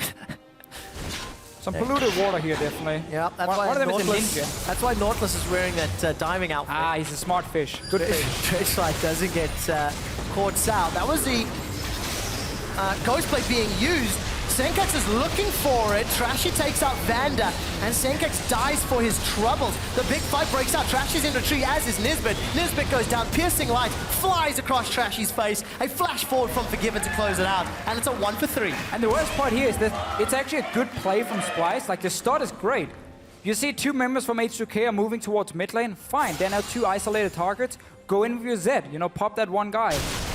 problem is you're already fallen so far behind and you have no map control, so it's very easy to move from mid lane to the top lane for H2K and just join the fight, get the kills. We're gonna get a 20-minute Baron. This must be the earliest Baron we've seen all split long, and great analysis there because we're 20 minutes and 55 seconds in. We'll have to get our stats bender to actually confirm that number. I mean, it must be the earliest one. Oh, 20 seconds, 55. 20 minutes, 55 seconds is when it was secured. We'll confirm those numbers now. Senkix goes all in for Vander, but look at the minimap. The response from H2K to just collapse. Again, you are pushed back to your towers. You will always move later than the people who's pushing you into the tower because you have to take the long route around. Wonderway in the end couldn't straight run through the jungle, he had to wait. Then H2K left and he's like, all right, fine, now I can go through the jungle and my team's dead. So there's very little he can do. It's a fish show. When we're talking about shooting fish in a barrel, you reminded me of a joke which I want to tell you. After Wonder, great hook. Vander just catches Wonderway. Wonderway's going to take H2K on a bit of a tour before he goes down. Really, that was just inevitable from H2K. So you ready for the joke? Yeah, tell me the joke. To fish show, there's 2 fish in a tank. One says, you drive, the other says, I'll shoot. All right, we'll get back to our regular schedule programming. Really bad joke. H2K. Did you get that one from something? Start sieging up the mid inner turret. Oh, what a hook! Vander finds Cobby, and maybe Vander life is back. Oh, great prediction. And it's blowing the minds of the people here in Berlin. We've seen it a few times already. This guy's head must really hurt by now. Not over yet. H2K, 10,000 gold up. The Baron play, that plus 3,000 gold is the additional gold they've earned more than their opponents, while Baron is up. That's growing even bigger. As H2K take down their first inhibitor with the first secured Baron, inhibitor and Baron together. All right, Odo almost trying to get away. Another great dense sentence. Vander just sets Ryu up to knock Wonderway down. Are you having trouble understanding the joke? No, I'm just trying to find out if you actually said it correctly. I'm reading there's a lot of different ways you could say that joke, apparently. There's another edition of it. 2 fish are in a tank, and one turns to the other and says, do you know how to drive this thing? See, that's a different variation, but that's spelling out the answer. I like it. Another fight, gentlemen. As Odo's on the front line, tremors are aplenty.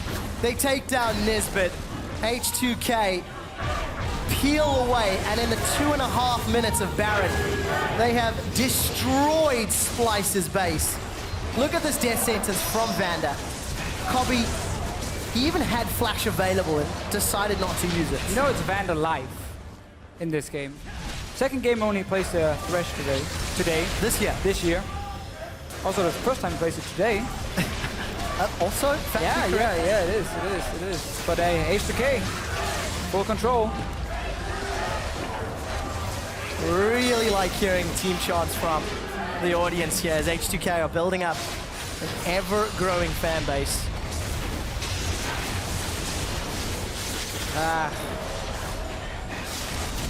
Tough game for Wonderware. Not 100% his own fault. He's been ganked quite a bit in the side lanes, but... Oh, bye, Ryu. No, maybe not. Senkax is going to actually back away. Ryu stays alive thanks to that hourglass. A flash from Senkax to dodge the death sentence. That was a dodge. Javelin toss doesn't find anybody. Thank you. Yeah, just, you know. You're correct. Yeah, because remember you said it. You are the play-by-play now, so I've got to help out a little. I mean, I'll never be able to do that, but I'll try. Hold on, is a bit of a drive-by here. What's he doing? Not a whole lot. So, smack into a minion. Deficio. Tell me it's the earliest Baron. I have an update for you. Say it. No, you're wrong. Well, I'll tell you why you're wrong in a second, because Ryu, another death sentence, catches Nisbet out, flashes away, throws down the Mai. That will at least slow down Ryu, but do not much else. Super minions already pouring through onto the Nexus turrets. H2K have got themselves 2 kills, turn their attention over to the Nexus. Ryu's ghost is taking some damage as Forgiven starts hammering away on the Nexus turrets. A double dash forward from Ryu takes a big burst from Cobby, for he's forced away, and H2K take down Splice convincingly and maintain a hold of first place in the European LCS. Not yet.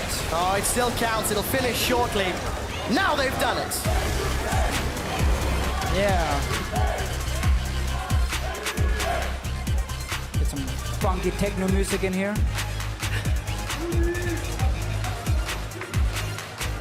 So Baron, this game was secured at 20 minutes. This 55 seconds. Give me the numbers, man. Give me by the numbers. H2K. The quickest Baron of 2016 Spring was secured by Fnatic against H2K. 20 minutes and 13. Hold that thought to the other chance. H2K! H2K! H2K! H2K! H2K! Never gets old. It gets better now that the crowd's joining in. And also notice they look a lot of straight at Prolly when they do it. Must have been his plan. Like, come on, we need this for teamwork, guys. Or maybe someone couldn't spell H2K. I'm not sure. Like H2 what? That's a dad joke for you now. You get one back. You get one back. Look, it's tough for Splice. You can see the disappointed faces on stage after their comeback win yesterday. This was expected, though. Yep. By Splice. It obviously hurts even more because Elements took down that top 6 team in Unicorns of Love earlier today, so now they're tied. Big smiles and talking about the game between Prolly and Vander. Vander made that Thresh look easy. Focused face from Forgiven. Again, still playing some PvE. Doing what is required on H2K. Basically, yeah. Yep. Lane swap slightly behind in the tempo, just so we can say it again. Tempo. Didn't really matter a whole lot because they just evened it out by going up and defending where Splice were diving and they ended up dying for it. And it's dead even from there. And then it was honestly just start picking people off in the side lanes. It's what we're starting to see. You know, there's that sort of early game script of if X then Y, if A then B in lane swaps. More teams are grasping those principles. But as we saw yesterday, as we saw today, once you break out of that mold, once you get closer to roaming and the unprepared nature, the teams with the better macro, the teams with the better shot calling work out. I think that's a big one. When you do the unexpected, normally a team would be able to adapt, but it goes so fast all of a sudden, and the other team just knows exactly what to do, you know, a few steps ahead of you. And then you're always on the back foot from there. And it is a big difference. It's something H2K has done well for 2 years running now. Yes. They've more or less innovated in many ways, like the Western lane swap, all the way back last year in the start of Spring Split, when they came in and got Kissing, and we basically praised him so much for lane swapping and the way they were doing it and perfecting it. And obviously Splice, as we said, it's not the game you expect to win. It's just so annoying if you have to sit and watch every Elements game now and say, oh, we need them to lose. Yes. Because otherwise they're going to get ahead of us. There are two things that have happened with this result. First and foremost is the fact that H2K and G2 are still tied in win-loss record, and they are tied in head-to-head.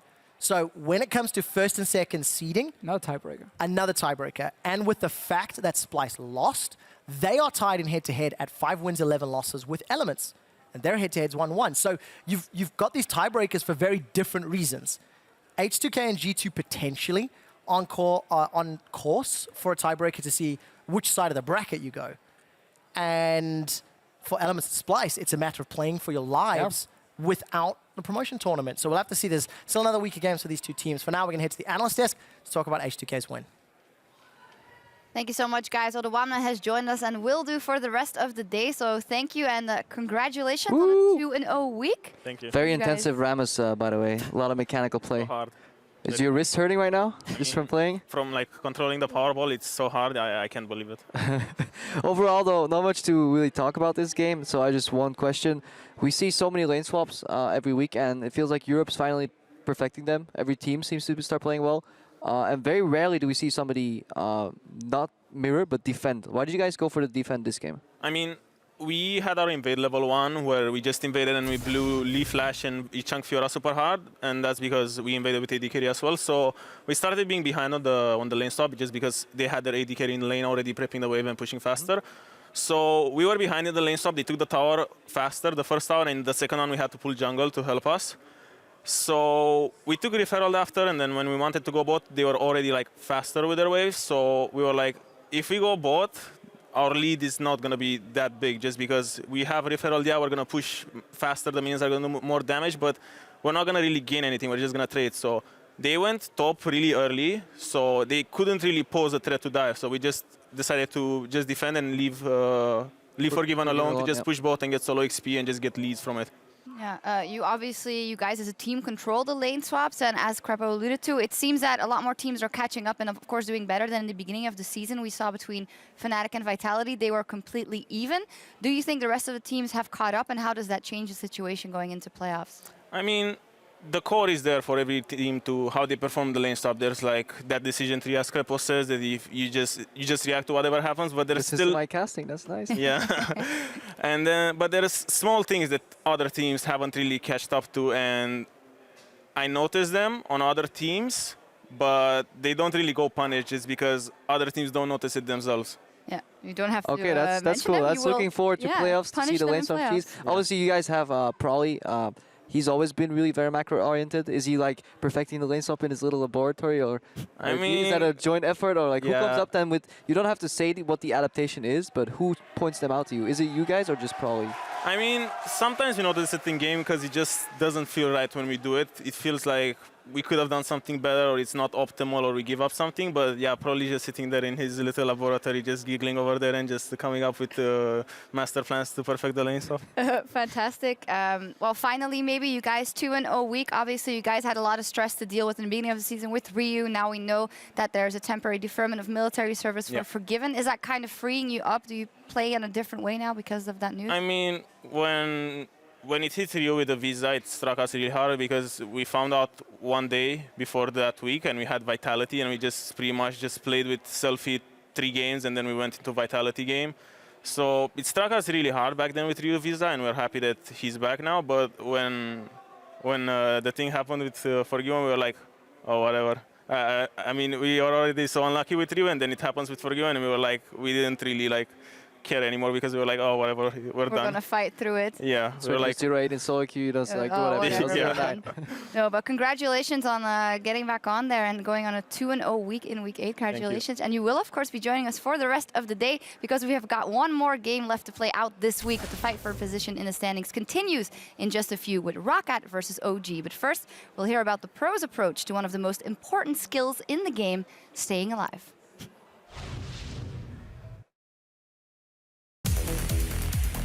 Survival comp is pretty much like champions with heals or revives, like Zillion, Kayle, Soraka. Then you're just looking to play team fights where the enemy has to engage into you to win it, so you can just ult your ally and save them. Here's Ryu! Oh, he gets the knock up at the last second, and now Shook is going down, but stopped up by the Tempered Fate. Ryu gets absolutely exploded by Combo Charge. That was an insane ulti from Kasing, though. Really saved Vitality. If you play champions like Zillion mid lane, you do need a lot of damage from other champions, so you usually go for like a high damage top laner, and you usually look to go for a good AD carry that has a lot of damage and scales well into late game.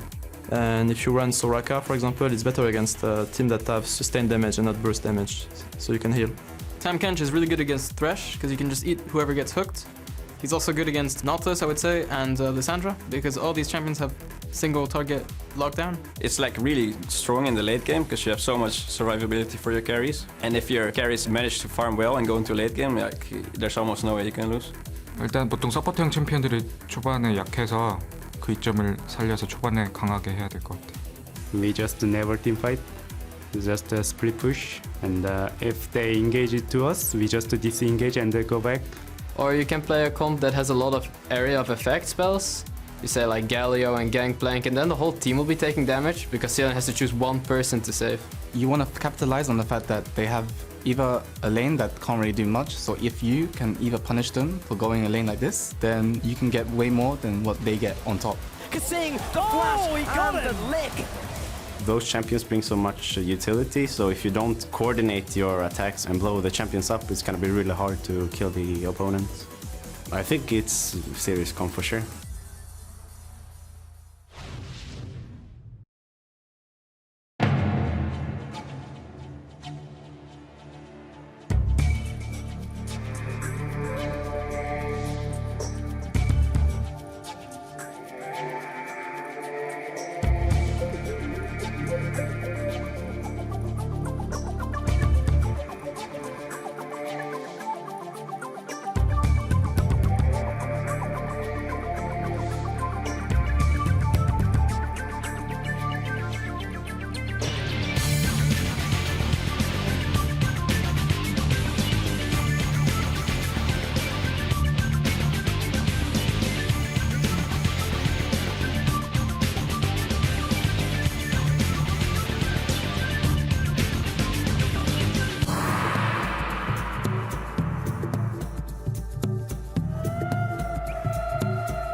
It's very nice to play with Noxiac. We actually share similar thoughts on how to play the lane phase and actually how to play out the game as well from a ball lane perspective. So it's actually very nice to play with him. He's actually turned out to be like a really good shot caller, and he actually helped us shot call a lot in the game against Unicorns of Love, which I actually was positively surprised by. Welcome back, everyone. It's time to take a look at our last match of the week between Roccat and Origin. Maybe want to jump on what Tab said there, turning out to be a really good shot caller in Noxiac now on Roccat and helping them. What do you think, Repo? I mean, Roccat shot calling was very bad overall, so I think any improvement will be really good. No, I think Noxiac was sadly a player stuck in the wrong environment, and it just didn't really work out because Fnatic as a team seems very, how do you say that, focused on the social environment. If you don't click with the players, it's really hard to make that work. So no matter what he brought to the table, because of that social kind of mismatch, he couldn't really shine. So maybe on Roccat, he can actually work in a team, take a little bit more responsibility, and hopefully they improve, but still looking rough though. Yeah, looking rough. Yesterday, obviously lost to you guys. We looked at their picks and bans a lot for reasons why it didn't go that well. What's your view on what happened? I mean, yesterday their main problem was that they picked Quinn. They showed Quinn in first rotation with Kalista, and it was like, okay, they have double AD carry, and let's just pick brainless Ramos and just play it and just drag the game out, and at one point they will just lose. So I think they just showed too much early. They should have picked maybe the jungler or the support so they can have a better rotation in their 3-4 and just get a better team comp overall. But when they show Kalista and Quinn, yeah, sure, they're power picks, but they just got countered super hard in the pick ban phase against us. Yeah, that was the main problem there. Now they are up against Origin. Origin has expected back in the mid lane, and they pulled out a win yesterday. And a good performance from PK, let's be honest, on Corki. But what is it there? Is that the mental aspect coming back in, the shot calling? I think it's a little bit of shot calling and experience because Origin were struggling, but at least they adapted within the game. So they figured out what they had to do, and they did it with a style that was Xpeke's bread and butter back in Season 3. He was really good at split pushing and identifying when a mid laner has to leave mid and go bottom to just put pressure. And Power Reveal has been the opposite. He's been playing like these mages that sit in the mid lane, wave clear, but he hasn't really shown any I wouldn't say skill, but like tendency to go split pushing. I think that 1-3-1 is exactly what won Origin the game in the end. They do have their playoff spot locked in. What do you think when you look at that team in terms of going into playoffs? Can they reach higher heights in their ceiling? Or I mean, now they're back to the origin of the last year where they got to Worlds in semifinals, and you can see it in their game. They're more confident and comfortable playing with PK. So even though Power of Evil might bring something else, they're just so confident, and it just shows in their game. They're just like calm and relaxed, and they just play it out, and they have more confidence just playing overall. They have a better game plan, and they just seem to synergize better together. If you were the coach, would you put Xpeke in for the next game? I mean, I don't know how their scrims go. Maybe they just have a lot of success with Power of Evil and scrims, and it just doesn't transition to the on-stage play. But so far, Xpeke just looks really good on the team, and maybe their scrims are just going just as good, so maybe they can just keep on playing with him. Yeah, that's a question mark for us. We do know that Power of Evil is under the weather, which is why Xpeke is playing. We'll see what they can do. The players are ready, so let's meet up with the casters for picks and bans. Thank you very much, Sharks. Just before we land on Summoner's Rift, we do need to take a look at who is loading up onto the Rift. Surprise. Starting on the blue side, in their home colors, it is Roccat with Freddy, Airwax, Betsy, Tabs, and Noxiac, the duo, and their new coach standing behind the squad on stage. It is Grabs. And on the red side, Trevor, surprise, surprise, we have Origin with Source in the top lane. Yeah, funny enough, there's also a team on the other side. Amazing jungle. PK, of course, in the mid lane because Power of Evil is currently sick. Sven AD carry, mid support, and the coach Bali behind them. For now, we will see what happens coming into playoffs. Obviously, the team has recruited an analyst who's working with them. And was with them at IEM as well. Yes, he was. So we need to see if the team can find some synergy. So should be favorites in this game. Origin, in theory, despite the problems, despite some of the challenges they've had. But interestingly, yesterday it took a lot for them to beat UOL. They're making the same mistakes. And then UOL loses to Elements. So that, in theory, drops UOL's power ranking, and in theory should also drop OG's because of how hard it was. I mean, let's talk about PK in the mid lane in that one game. Yes, he had a solid performance, but Origin was still so close to losing the game. I mean, let's think back, Unicorns Aloft had killed 2 Nexus turrets, and we're about to kill the Nexus. And then everyone from Origin respawns and comes out and kills them. Like, it was that close to being another loss for Origin. Still, they do look better with him for now. Pick and ban has started, and I'm really looking at Rocket because I agree so much with Odo Amne, and I said it yesterday during the game. That pick and ban phase with showing Quinn Kalista in your first rotation is just awful when we have picks like Rammus in the meta, these tanks who can just stack armor. And honestly, Rocket basically lost the game in that pick and ban phase. Yeah, unfortunate for Rocket. But unlike some of the other teams at the bottom of the table, Rocket actually have a game against Giants as one of their last ones to close the week out. And they play Origin today and Vitality. The reason I highlight that, if Rocket pick up a win against OG and a win against Giants, they are also potentially in the running. For number 7. For number 7. So Rocket's hopes of postseason, or summer season rather, could be made easier. Right, Kalista banned away along with Alistair and Lulu. Poki, Quinn, Gragas. There's no real surprises and a near insta-lock on that Nidalee. Yeah, most likely Braum coming in from Origin, and you can then take Lee Sin into the Nidalee. Early game, you are going to struggle a little bit. Get level 6 on Lee Sin, and you can actually apply a lot of pressure on Nidalee. You have some kill pressure with kick into your own Q. Braum, it's not going to be a surprise. It's definitely a power pick when it comes for the supports. Also, again, some good options. You know, Fiora is open. You don't have to take it early. Nautilus is open. I would like to see that here from Rocket. Give it to Freddy. I think he's a great tank player. And I think Nautilus is just such a fantastic pick in the current meta. Even in the early game, he actually has a really good laning phase. So I would prefer it. Also because their main damage dealer from Origin is always the AD carry. Nautilus clicks his ulti on that AD carry, and his damage suddenly gets greatly reduced. Let's see if Rocket agree with you. Soaz has got a good smile on his face today. This does amazing, in fact. So Chuckles in the OG camp.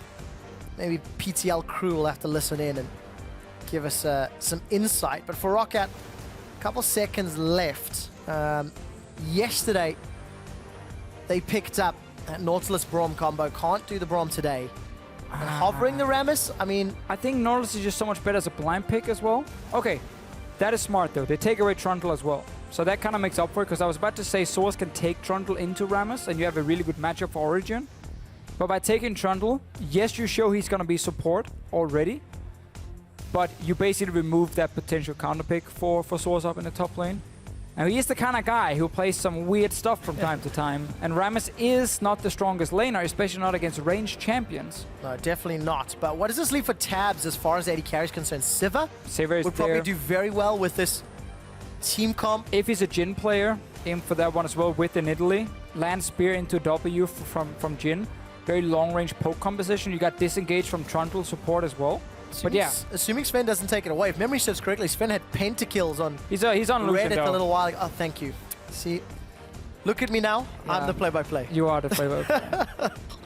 Hey, it could have been Lucian top. You know, no, we talked about some of the picks. That was a one-time thing. We all got too excited about it at the time. This is hasn't happened again. The normal response. Sources are not gonna pick anything fancy. Instead, Fiora, a matchup we see very often into Rammus. Same deal. Get 2-3 items on your belt, get some lifesteal, and you become a split pushing threat. Problem is Rammus will force teamfights on you. So I think Sivir here would make a lot of sense for Rocket, because you already look at Fiora as a split pusher. You're not going to be able to match with your Rammus. Aim for teamfights then. Okay. Take Sivir, speed up your Trundle, speed up your Rammus if he's actually with the team at that time. Otherwise, he's going to home guard TP anyway, and you just have loads of mobility. Now, regardless of the fact that Pekka is playing, earlier in the split, OG's bigger strength was their mid to late game team fights. They seem to struggle elsewhere, so Rocket maybe want to try initiate early. And remember, second game on stage, Pekka very, very honest on his own Facebook page about the limited experience and practice he had. One scrim. Yes, but it was a very last minute thing, you know. They have this two-man mid roster, but Pekka interestingly said yesterday in the interview that looking at playoffs, if he can lift his level, maybe they'll bring it in there. So it is the Sivir, it is the Lissandra. Team fights, there's some pick power, there's some poke, there's some wave clear, a little bit of everything from Rocket. Maybe no real answer to the Fiora if Soaz gets ahead.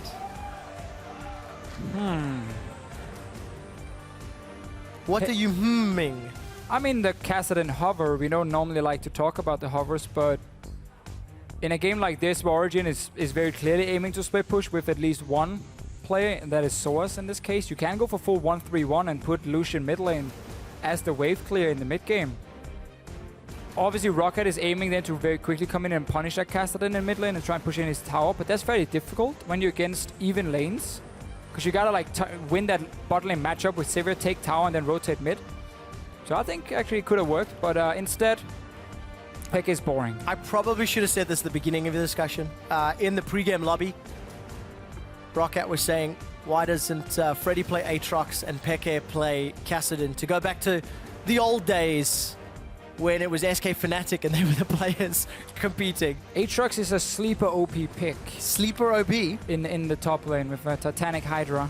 Okay, heard it here first. So try it out in solo queue and don't blame me when you lose 10 games in a row. But the 11th game onwards, you'll win. Yeah. I mean, you gotta master the champion first. All right, master the champion, master yourself. LeBlanc picked in. Split push, pick power. OG not really kitted out for big team fights. Definitely not. Skirmishes, they'll do exceptionally well. Yeah, I mean, there's two different comps with what they've been building. We talked about the Sivir coming in with Rammus. When you're saying, oh, you're gonna split push with Fiora, fine. We draft a team fighting comp with loads of engage.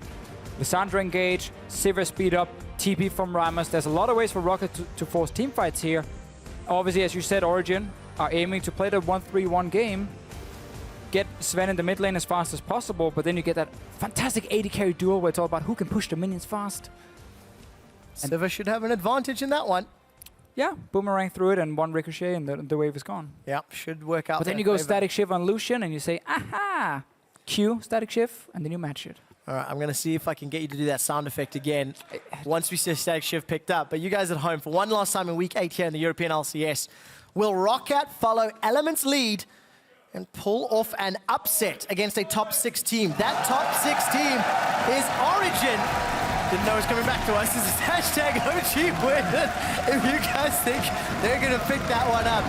The camera's panning, you can see the flags side by side as Origin and Rocket go onto the rift, but they could not be further apart as Origin are locked into the playoffs, the top 6, and are competing for seeding.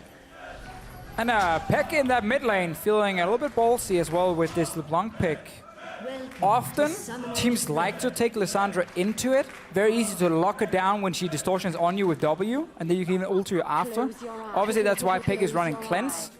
Does give a global advantage for Betsy, so as long as he doesn't get bullied in the laning phase, he will have a very easy way of sitting in a side lane and kind of matching Pekka. And then, of course, for Rocket's side, you then TP towards the mid lane or the opposite lane of where LeBlanc is, and you make that big 5-on-4 play later on. But it requires coordination, something Rocket has been lacking in. And also they've been struggling lately in the early game, which is kind of weird because starting off the split, they were really good in the late game. Kind of been falling down. Yeah. Good in the early game. Sorry, did I say good in the late game? You did, actually, yeah. I'm trying to confuse everyone here. It's a plan, and then I'll be like, pause. Rocket has been very good in the early game in the start of the split. Right. They've been struggling lately. Right, stop. Pause, engage, as Mithy and Sven are... We saw this play last game, by the way. Yep, putting on their Forgiven and Vanda impersonation. It actually put H2K slightly behind the tempo, but... Exactly the same is going to happen, because Rocket has no wards to see them. They're not invading as fast. Look at topside, look at your minimap. Yeah, but I wonder if there's going to be a kill secured. Freddy's going low. Oh, but the stun onto Airwax. Exhaust comes out, followed by a flash. Mithy and Sven, they flashed for it, and they've got it! Better than H2K confirmed. This must have happened a lot in scrims for these teams, seeing as we now saw 2 teams do the same thing, exactly the same move. Wonder who was scrimming each other. I wonder, yeah. Definitely a good possibility, but Rocket getting surprised, no wards to see it. They start on that red buff, and again, they were invading so late because right now Amazing and Source already took a buff. Gonna take Raptor Camp, first buff for Origin. They're getting everything on this invade. All right, now let's see how Origin make it work, because there's even a roam to middle. Here comes Soaz. Betsy, here on the blind side. Chains will connect, locking down 300 HP. A flash forward, 110 HP. Peke, no ignite and no chase. Soaz had flashed for that one. I think Soaz maybe was like, oh, where's your summoner? Oh, it's Cleanse. And then you didn't get the kill, because committing there was the correct play if you had ignite in this case. Still, they get a flash.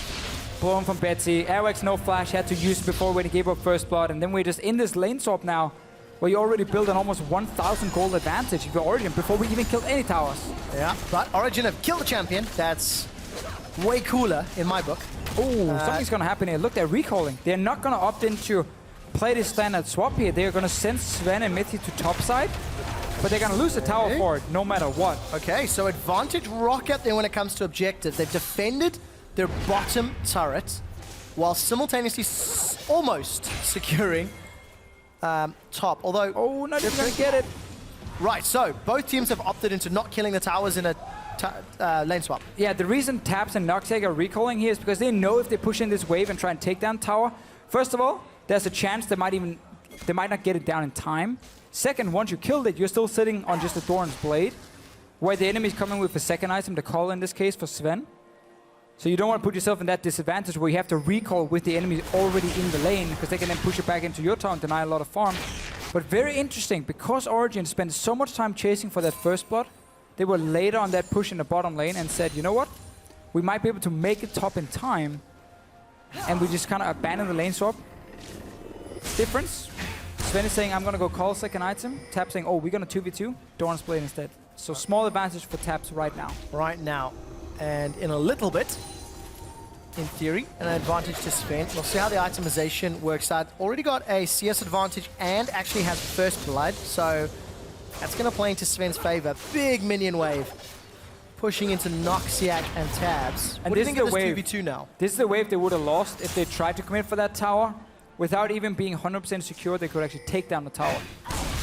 All right, party in the mid lane once again. No flash for Betsy. Does get locked down. Javelin toss will not find FLICKR. Amazing's looking for a kill. Repels up and goes to a minion line. FLICKR forced to flash away. Has cleanse available. Is just going to get auto-attacked down. And that went horribly wrong. So FLICKR goes in, tries to land the chain, sees the spear from Airwax. That's why he jumps back to his original distortion place. And Amazing is then hard committing on Betsy at the exact same time, not realizing that Airwax is showing up, and therefore great counter gank from Rocket. Getting a kill and evens up the gold, basically here in the early game. And we now get these standard lanes with a lot of action, 2v2 on top side. Really like that counter gank from Airwax, and he's getting more. He definitely is. Airwax looking to fight. Trap connects as well. Amazing's got no support from anybody yet, so he's making his way up the river, but I think Airwax will be able to just pounce away without any real threat. And advantage to Airwax on that in Italy, so he has a replay of that mid-engage. Notice FLICKR goes in, he sees the spear then from Airwax, and that's why he jumps back, but actually hit Amazing right in the face. So had FLICKR stayed and said, okay, my jungler is going to take this one, they would probably have been able to pick up a kill, or at least have not died. What goes up must come down. You see those little legs skittering as Airwax picks up another easy kill. Italy open. She will get picked. Every single game she's open. She gets so much early control, especially when she has a standard lane setup after the first swap, basically. And straight in the face of the Elise. Still that play mid lane, man. FLICKR probably didn't realize Amazing was going to flash forward. Yeah. So it could have been against some quick calling, quick synergy that's not there because they haven't played together for so many weeks hang now. on. Let's be also very fair. That's not the first time we've seen that exact type of play out of Amazing plus X. Amazing plus PoE, Amazing plus SOAS. All split long. Origin have given up kills in the 2v2 scenarios when maybe they should not be. That's fair. It's been a big talking point. You know, Power Weevil not having synergy with the rest of the team, and now FLICKR's showing it a little bit in the same trade. All right, both mid laners with a defensive route. Double Dorans into Null Magic Mantle for FLICKR. Single Dorans into the Negatron Cloak. Betsy wants to be Batman first. And this is definitely going to snowball a little bit more in favor of Betsy, because he's going to get Abyssal Scepter first. And it's so huge when the other guys are sitting on the components. Getting that passive coming in is just so important, and it's such a great first item against LeBlanc. Look at the vision. That's mirrored on both sides. OG's got a little bit of wards inside the left quadrant of Rocket's jungle. Airwax once again going to invade. He stole away Wolf Camp earlier, and then actually lingered long enough to kill Amazing. So I'm going to steal the Grom. You know, FLICKR's poking Betsy. Every time we look, FLICKR's trying to get some trades, but it's not resulting in any form of control. And it's basically even CS everywhere with the exception of Sven, who's got a minor lead. And the only tricky thing for Peke is fully committing to the engage, where you gotta land distortion into almost Not again. the range. We've seen this before. This is not a replay. This is not a replay. Amazing is going to repel up shortly. The trap gets connected. Actually, Amazing is winning this time round. Airwax gets the heal done. Repel up, looks forward. Javelin connects and Amazing wins the fight. Very short range spear here from Airwax, not getting enough damage. And then Amazing just turning around. Definitely want to rewatch that little engagement. Exactly the same play that happened basically 2 minutes ago. This time around, Amazing wins it. Super important for Origin on a lot of small fights between junglers. Especially for Amazing's confidence. Give up that kill so early on after actually being bullied out of the jungle and then sticking around, so it's definitely going to help out. We're still seeing this top lane continue to farm out. There's double Doran's not really doing a whole lot for tabs. Down about 13 CS. Cull is 30 odd CS away from completing.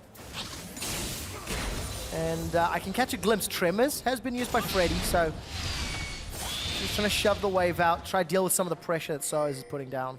But again, that 1v1, just Airwax getting a short-range spear, using his entire combo, and then instead of actually trying to disengage from the fight and wait for another spear to come in, or another full combo from him, he stays and starts melee attacking against Elise with a Spiderlings and a W being proc. Yeah.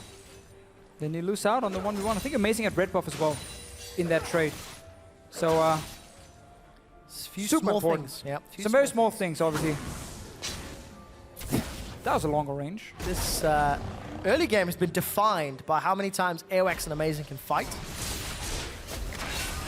Betsy will use the Claw of Doom, short range. That makes it out of chain ability from Peke. Peke changing up his build a little bit. Getting, of course, the Negatron Cloak. Not sure if he only had 800 gold then. Got a Codex as well, so he's obviously going to go Morel and Omicron as his second item. Because you want that cooldown reduction, you don't have to go Hourglass in this game because there's no Z like we saw in the last one. But again, it delays his first item quite a lot. What he's doing, where straight Abyssal from Betsy. Just straight up, get the Abyssal Scepter, get that early power spike. And it's where you can start putting Lissandra in side lane. You want to get Abyssal, then you put in side lane with Teleport, and you get so much map control. Because Rammus is still going to go even against his I think he's going to do more than even. Well, he has a jungler to help. Defensive flash away from Soaz. Soaz is looking to proc some vitals and get HP, but it won't be enough. Reply dive up top. Tabs unable to spell shield anything. Glacial Fissure comes out. Amazing continues to engage. Is exhausted. Repels up and tries to escape. Betsy's teleported in front of twice. And the taunt pulls Amazing back. Mechanics. Summon a heal. Keeps him alive for a few seconds before dropping. And Roccat get 2 kills for 0. So everything goes wrong here for Origin because Soaz dies in the bottom lane to that gank. They didn't expect the gank to happen. They were setting up that play on top side with the LeBlanc roaming and diving, but Freddy could TP up and join. Another fight though. Let's take a look. Who is the target? Betsy will not. Oh, he does get chained. Peke is looking to chase. Soaz is splitting off on tabs. Riposte. Just for the slow, it looked like Mithy applies the boot, the chair, the stun. Not going to connect just yet. One more auto is needed. Soaz is tanking up, gets a sustain from a vital. Origin take a lot of damage and they're forced away. Maybe they'll get some time on this tower. Again, the Origin just committing to that dive. Not realizing at the moment that Soaz has just gone down, so Freddy's open to TP in and turn it around. So more kills for Rocket here in the early game. Dead even in gold now. Tower though for Origin, so they do gain something. First of the game as well. First of the game. Eric didn't actually push the bottom tower. He just decided to walk into jungle. Couldn't have taken it down anyway, because he just poked it. So, bot lane here, Soaz dies just as this play is happening. Origin has already made the call. We're gonna dive 4-man top with Elise and everything. But now TP coming in from Betsy and from Freddy at the same time, running this double teleport setup. Freddy was never supposed to join on his own. Soaz was supposed to be able to follow. But of course he went down to that gank, but they also know the jungler is on bottom side. So at this point here, Rocket technically doesn't want to get greedy. Because that's why they now give Origin a chance to get a re-engage, force them off the tower, burn a few flashes, and take that tower. Rocket could have been happy just getting that kill, and said, you know what, that was it. Because Eric, as you can see at the bottom side, is hitting the tower a little bit. Well, some credit then to Rocket. They find a skirmish in the bottom lane, something that OG's comp was meant to do or look for. And then they find a big team fight as well. But both teleports were expended. Abyssal Scepter and Sunfire Cape completed. Thanks to the kills And no major items yet for the solo laners of Origin. So still looking for that first complete big spike. Yeah, now it does of course slow down what Rocket wanted to do to maximize farm and map pressure by putting Betsy in side lane without the TP. It does delay it a little bit here for Origin, so they get time to complete that first item, and then they can start picking people off. When you have Elise and Braum, it's very easy to single out a target, and then the AoE damage or the burst damage from a LeBlanc coming. Pekka taking a spear to his face. Yeah, definitely not the mechanics we used to. Pounds forward, Mimic is procced, and Airwax just takes one single turret shot for his troubles. I always like the way Airwax plays when he's on early game junglers, and Rocket is at least even in the early game. Yes, okay, there might be a few mistakes here and there, but he's just so aggressive constantly. He just leaves his own jungle and he just plays in the enemy jungle, plays on lanes, you know, get a bit of damage on towers and back away, constantly just apply pressure over and over. And the best games we've seen from him is in games like these. That's the truth. I distinctly remember the opening weeks of the split showing up. But hasn't been able to find that consistent performance. That's been the biggest problem, is that Rocket have had moments or flashes of brilliance that simply don't last. Airwax takes a lot of damage from Pekka, but Pekka still with his thrift shopping build, if you will. Looking to scale up, even on gold at 15 minutes. Rocket have got the kill advantage, and it feels like Rocket currently have the map pressure advantage, thanks in large part because of Airwax. There's an opening now, though, where the TPs are gone. Origin can make a play on bot side, and that's why we see Amazing come down, just to basically force them off. They're not looking for kills, they just want to push them off tower to take it very safe. TPs are coming back for Rocket, though. Side lanes are getting longer and longer. This is where you need to have these wards placed in lane behind, where so you need to predict, okay, where's the enemy team going to push for the enemy for our tier 2 tower? Okay, that's why we place a ward behind them in our own jungle or behind them in the lane, so we have a TP location, because Rammus TP and Lissandra TP should always start a fight and get a kill or two. Like, there should never be a situation where you TP in and those two guys cannot engage together and get onto a key target. And before it's going to happen later, yeah. But it should happen. It should. I'm wondering as well how quickly Sven's going to get to his QSS. Let's remove some of that threat. He picked up Essence Reaver and Zeal. Abyssal Scepter now completed for Pekka, Aegis, Titanic Hydra. So both teams now, as we've hit 15 minutes, are farmed up, and we could look for hopefully some more action. Well, as we talked about like 5 minutes ago, or 3 minutes ago, TP's on cooldown, buys time for Origin to now complete this one item, and then this is the exact setup we mentioned. Put LeBlanc on side lane, put Sven in mid lane, and put, of course, Source in the other side lane, and you have your 1-3-1. But it's going to be matched by double TP, and Eric is looking for more ganks. Missing Spear, though. Yeah, Javelin Toss won't find anybody. Soaz doesn't even need the teleport, and the Rift Herald buff. Just a minor inconvenience as far as Soaz is concerned, but he doesn't give up a kill. Still staying even on CS with Freddy. Freddy's building up a whole lot of armor. Surprise. Yeah. Sunfire Thornmail. That's what I was trying to get to, but I kind of just like stopped myself halfway. Here's the pressure. So Sven was able to push away Betsy. Tabs and Noxiac are going to get a lot of damage on this tower, if not secure it, as this next minion wave comes in, especially with Airwax coming to help out. 1 or 2 more waves should secure it. Well, Origin has to make a play where they mirror this here. So either you commit for mid lane with 3 men and you force Lissandra away and you take that tower, or you already would have gone down bottom lane now to push him off tower. Just by roaming from mid, you kind of force them to play passive. They are committing with the poor spider lane, sacrificing every single one. Not getting tower down. Betsy is in base, has to return, but it's so fun to watch now when you don't have TP. Oh, let's see what happens mid. Well, there's a cleanse available. Pekka's gonna dash, double dash, flash from Airwax, auto attack, goes all the way. Pekka dodges everything, but not the final auto.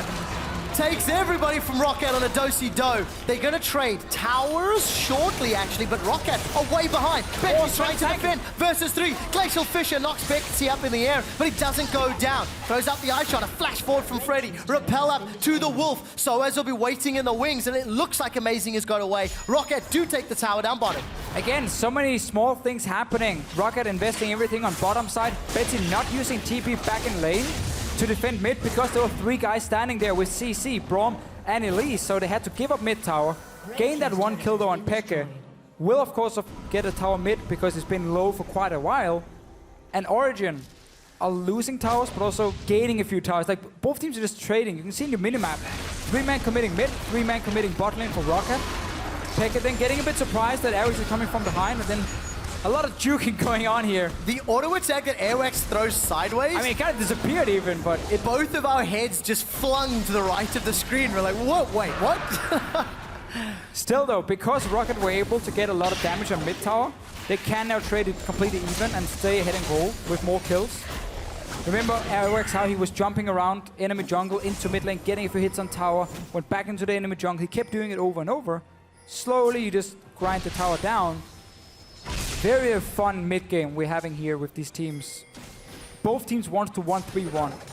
Both teams kind of wants to, you know, mirror on these tower trades.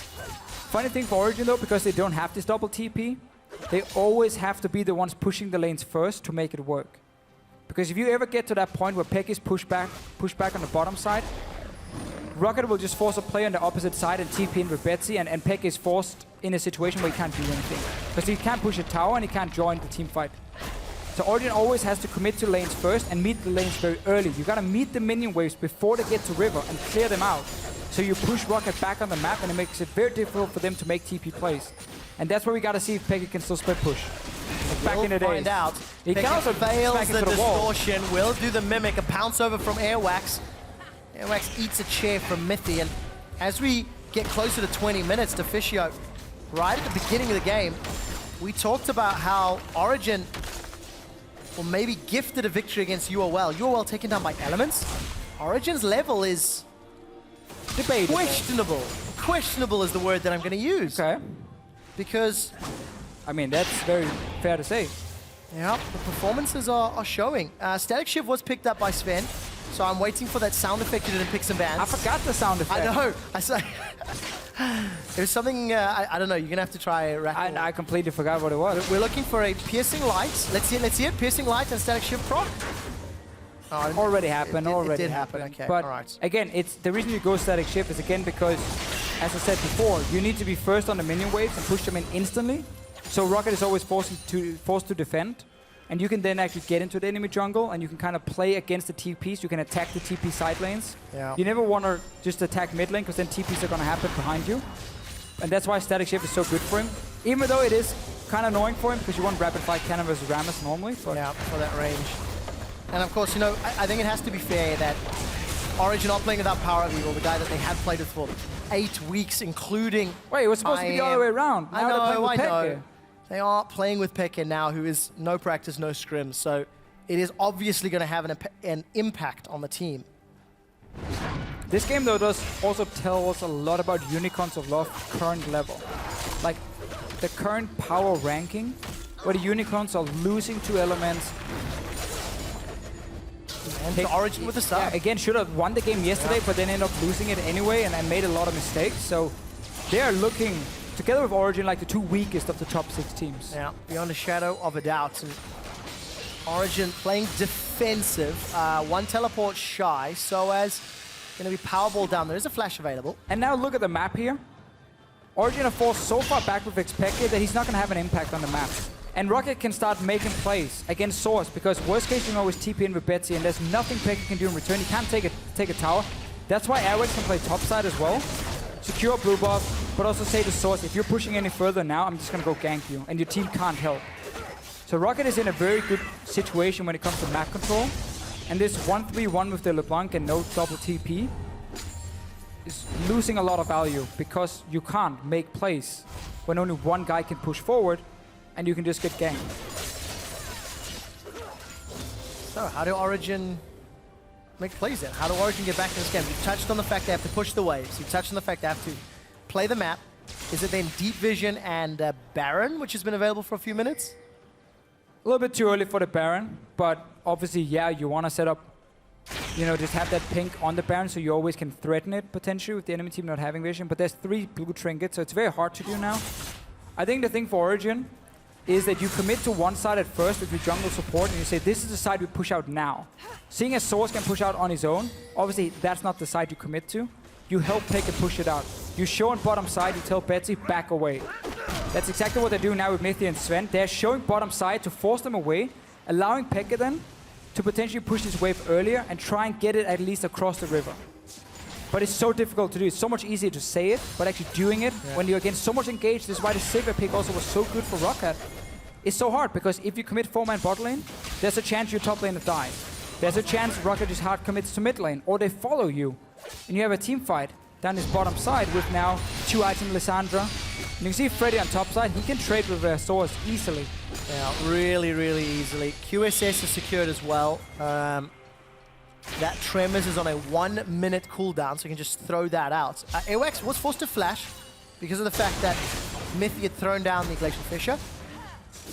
But the 4-5 minutes of pressure on the bottom lane is secured an inner turret, uncontested. The only cost was that flash from AWAX when he was slightly out of position, but the map control belongs to Rocket. It's the same thing again. A lot to like about this Rocket pick and ban phase with a TP mid lane against LeBlanc as well. So learning from the mistakes of yesterday. I mean, definitely. I think they looked back at the game yesterday and were like, did we really have to pick Quinn first rotation? Was it that important?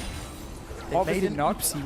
I made a bit of an oopsie. It happens, but it's the things we see less and less now that coaches are getting better and better, and they should have these pick and ban phases like what a coach will do. In almost every situation, he puts up like 10 different scenarios. Of like, if we ban these picks, if we ban these champions and they ban these 3, what do we first pick, what do they get? And you just like, you do these mock drafts over and over and over, so many of them. 10 is not even enough. You can put 10 down on the paper, but do maybe 50. 10 of what you maybe expect. Yeah. And then there's so many other options. You go into the game, that's why they have these big ass notebooks here. It's not just to show off, you know, they have a lot of text in them, and you just kind of go down every single scenario. But not everything you write down is golden, Deficio. That is a fact. I have 3 notebooks, and I put in notes, you know, different times in every single one of them, and then I forget where I put it. Yep.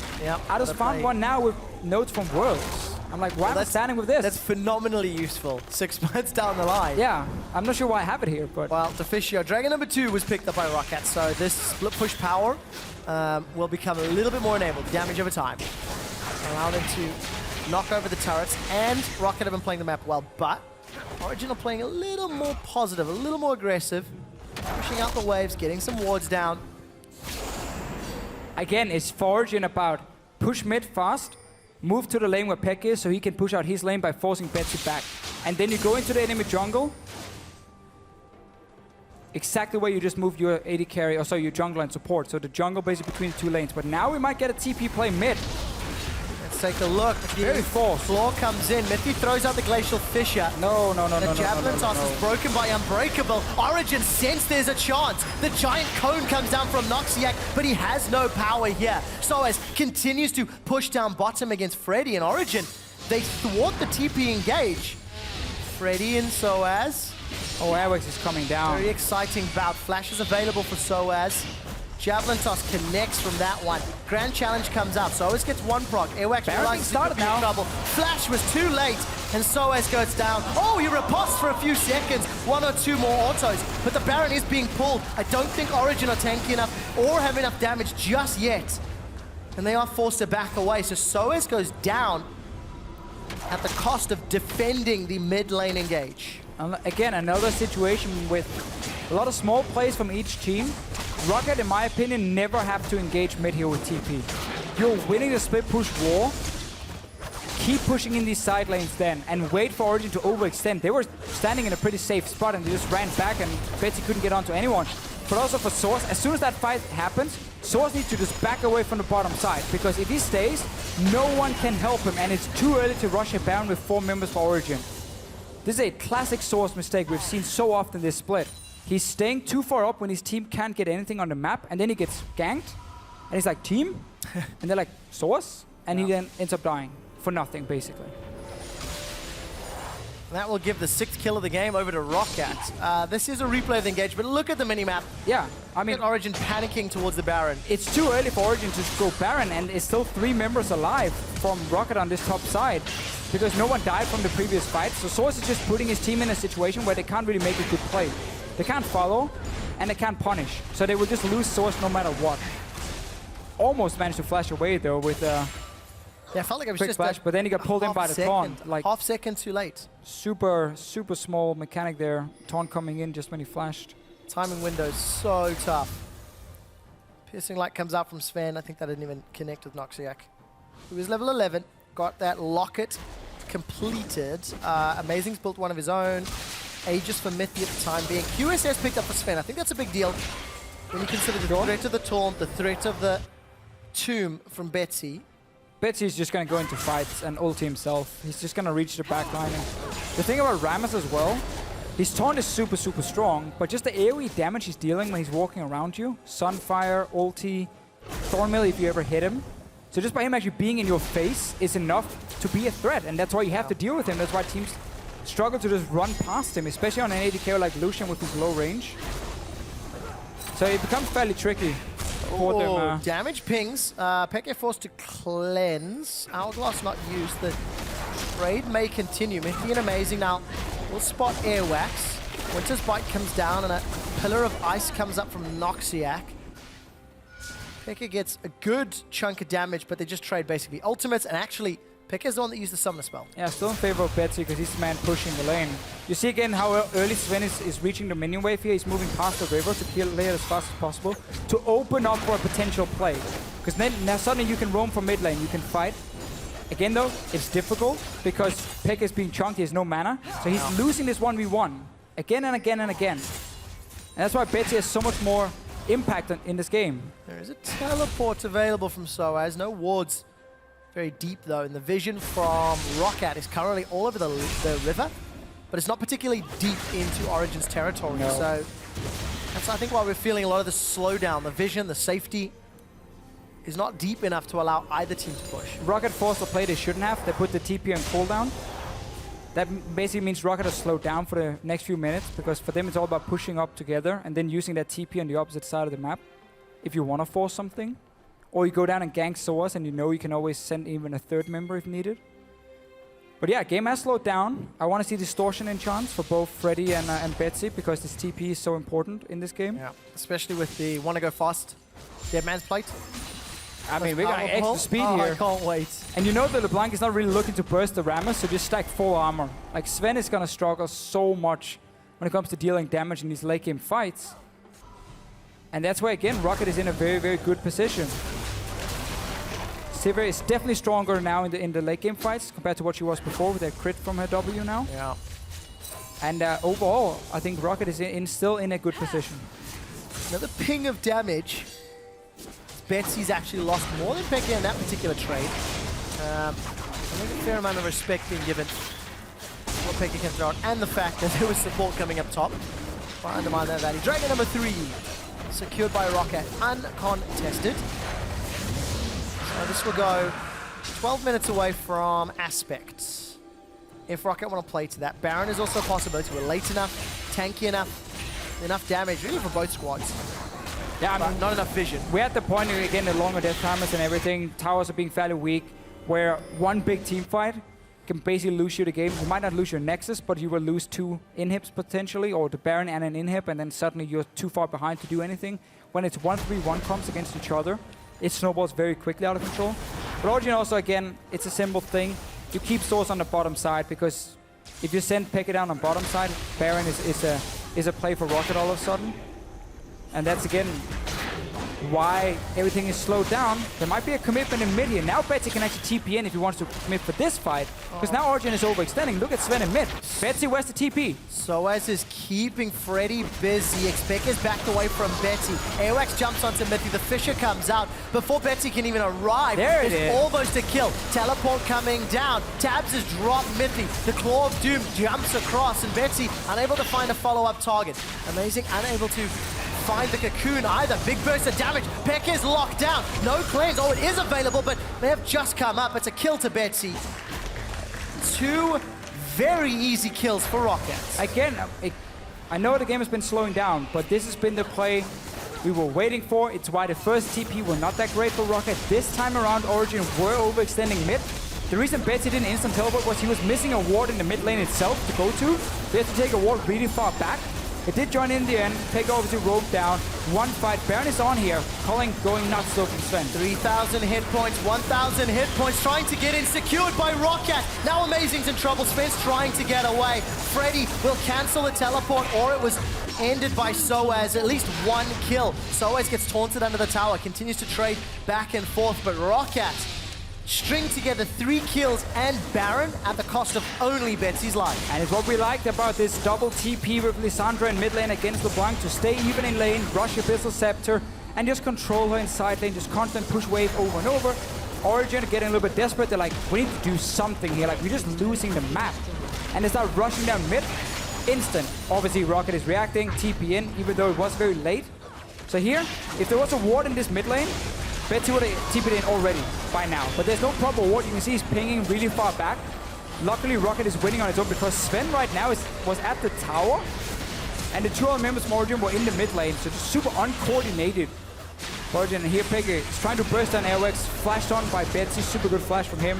No cleanse used, because everything was on cooldown for FLICKR anyway, so there was nowhere to go. Yeah. And then Baron picked up. I mean, this is just textbook 1-3-1 with double TP from Rocket. And Origin getting desperate, out of position. Late game shot calling kind of falling apart. Well, we've got this really interesting scenario where Origin are already 6th when it comes to seeding. A loss here put them 2 games away. And Unicorns of Love and Fnatic almost guaranteeing them a 6th place seed going into playoffs. Talk about that in a moment, as Soaz takes way too many turret shots, finds a Vital from Freddy, gets a little bit of HP back. As Origin, they have to defend, they have to wave clear against a Sivir and an Airwax on Nidalee. An Airwax. Yes, an Airwax. The greatest sieging tower. He definitely is. Oh, Mythy went down in the end. 5-2-5, Mythy was killed. I didn't even see how. Down to an Airwax, maybe? 5,000 gold more than Origin already. That's the Baron power play numbers you're seeing on the left. 1 minute left, but they've got the inhib, broken open the base, and very soon they'll be able to pick up Dragon number 4 as well. Source will get a bot lane tower. So, you know, congratulations, you were part of the game. Yeah. Here's a tower. Still though, for Origin, they're sitting there as number 6 now, you know. Yes, you are part of the cool kids club, but that's the spot you don't want because you're facing Vitality, HBK, or G2 in that quarterfinal. And this tower is going down as well. It really is. It's not going down. Rocket are getting close to almost closing out a game and picking up the 2nd upset of the day. Baron power play will wear out shortly. Plus 4,000 gold more than Origin in the time frame. And inhib as well. And the inhib. Teleport's not available for Freddy and Betsy, so there'll be a small reprieve for Origin. And it'll just be up to Rocket to decide how they want to close this out. Very good power play as the final Baron counter has worn off. And Freddy is basically unkillable. GA as well. I mean, this is nuts. 434 armor without using W, which is, of course, is another 120. The more armor you get, the less value it will have, but still looks pretty badass. And he can even take down the Rift Scuttler. Taking down his brother. Damn it, I always get the Scuttler and the Herald confused. You know that? There's pretty big difference. I know, but I just, the word, I don't know, my brain just keeps getting the word backwards. I don't know. I know, losing it. You're getting old. Oh, are you the oldest member now? That for the is team? the truth. Yes. Yeah, you are. Yeah, you're getting old. By a fair margin, in fact. You youngins. Rocket have got 8,000 gold lead. Super's in the mid lane. Look at Betsy down bottom. Teleport is available. Freddy has his up as well. So as long as he's dancing with Soaz, going to be the ability to peel away and try to impact. Now Origin couldn't even defend their own tower. Too busy trying to zone away Airwax. Inhib, next target for Rocket. Everything is looking awesome here. Yep. Engage though. Finds Betsy. Betsy will use the Hourglass. Still has access to the tomb. Should be able to self-cast if he needs the HP. Claw goes out. Sven and FLICKR trying to chase away. Defensive flash from Betsy, and it looks like Soaz was able to chase away Freddy. The game's not over yet, Officio. Soaz has taken down the inhibitor turret on the top lane from Rocket. And Soaz is now going to face off against Freddy. The rest of Origin defends, but they've lost the inhib. Teleport comes out of Betsy, and Soaz's pressure is stopped. Defensive flash from Soaz. The rest of Rocket peel away. but Rocket got the objective. They've cracked open the base on another front. Yeah, they get in here, but again, we're hitting the point where the Fiora will destroy Rammus. Black Cleaver's in there, BT shield, so extra life steal. You can out-sustain him. He can't really take you down anymore. So Source will be a threat, and he's basically the way for Origin to win this game. But it relies on Rocket making a massive mistake, because it's going to take such a long time for Source to push through the Rammus and the base compared to what the 4 members of Rocket can do. Crucially, though, for Origin, Betsy teleported. So there is a few minutes where if Soaz can try to deal with these supers in one lane. Yeah, but that's the problem, right? Hold Freddy. Because now there are super minions to kind of do the split pushing job. All Rocket needs to do now is have a ping or 2 around the Baron. Only have 1 because they're all trying to finish the 6th item here, so only have a single pink, but you can still play around Baron in 1 minute's time. For now, though, focus on this top tower. TP coming from Freddy. He's sitting in mid. Source is trying to base race them a little bit. I'm not sure why I'm doing air quotes here because you guys can't see it. But he's trying to at least force someone back down to defend. And I think Rocket will struggle to get down this tower. All right, want to go fast. Freddy's teleported back, has access to Home Guards. Good chunk of damage onto Tabs. Now Rocket should just play around Baron now at this point and just take that fight where you have the vision control and you can TP in behind them with Freddy. See if they decide to. 30 seconds before Baron's up. Rocket are not agreeing with the Baron play yet. Oh, dash forward from Peke. The Pillar of Ice comes up. 20 seconds away on the hunt from Tabs. The claw comes up from Betsy. He's looking for a target, unable to find one before he self-cast. Amazing was able to repel up. The tower is still standing. Soaz and Freddy are still trading down bottom. Nobody's been able to teleport. The tower's been killed, and so has Betsy. Origin will not go down without a fight. I think that is, again, too risky by Rocket here. You had super minions. You could wait for Baron to spawn, and Origin could only defend 1 lane with the TP member, Source in the bottom lane here. Instead, 50 seconds on Betsy, no TP. Origin might have a chance to try and counter Baron play here. Get out of base, push out mid lane is what Sven is doing now, so you get super minions really far back. Don't worry about bottom lane because Source is already there. And just start that Baron. Let's see if Origin do. They're still down 7,000 gold. Amazing. Connects the Cocoon onto Tabs. He's already used the Mercurial Scimitar. Defensively running away. That's a deep dive from Becker. He shut him down. The kill onto Amazing. The goal. Tabs will get stunned out shortly. And he's cold. Amazing lives to fight another day. But that's 3 Baron. members of Rocket down. And that should be Baron. Oh, exactly why it was so risky for Rocket to make that play on the top side. Wait for your super minions instead. Baron for Origin now. Catching up in gold. Mid inhib just respawned. Bot lane inhib is going to respawn fairly soon, but it's not really an issue because Source is sitting in that bottom lane. He hasn't used his teleport, I think, all game long. Because he's just been split pushing over and over and over. Source hasn't seen his team, by the way, in like 50 minutes. So the reason Rocket stays here is because they're hoping that 1 man will face check to set up the Baron vision, and they kill him, and they will stop the Baron from happening. But the problem is, it's Elise doing it. It's Amazing doing it. Repel up in the air. He doesn't go down. So technically, the trap was smart enough, but just completely backfires for Rocket. Then Baron now for Origin, and suddenly, this is a very even game. Suddenly, we have a game on. Yesterday, Origin punished late game decision-making of UOL to win. Today, they seem to be doing the same against Rocket, and it's something that Origin have done for many of their wins this split. They've relied on getting to late game, and then they've relied on either playing the map with a fed Soaz to mixed results, or alternatively winning big team fights. Great damage onto Betsy. Pekka gets instantly tombed, and he cleanses away to safety. Noxiak is down. 5v4. Betsy goes golden, but he doesn't have a lot of support. There's a teleport coming in from Soaz. He's finally been able to use the summoner spell. 5 members of Origin will be able to collapse on Freddy. It only takes 4. A dash away. Riposte was used to block any potential damage, and a 5v3. Remember, there might be game, honestly, here. They have Baron. Look at the minion here in the back as well. Banner of Command buffing it up. Origin pushing in. They're going to look for the base. Inhibitor turret is taken down. Inhibitor will fall shortly after. 50 seconds before Freddy comes back up. Origin decides to play this one safe. Take another inhib.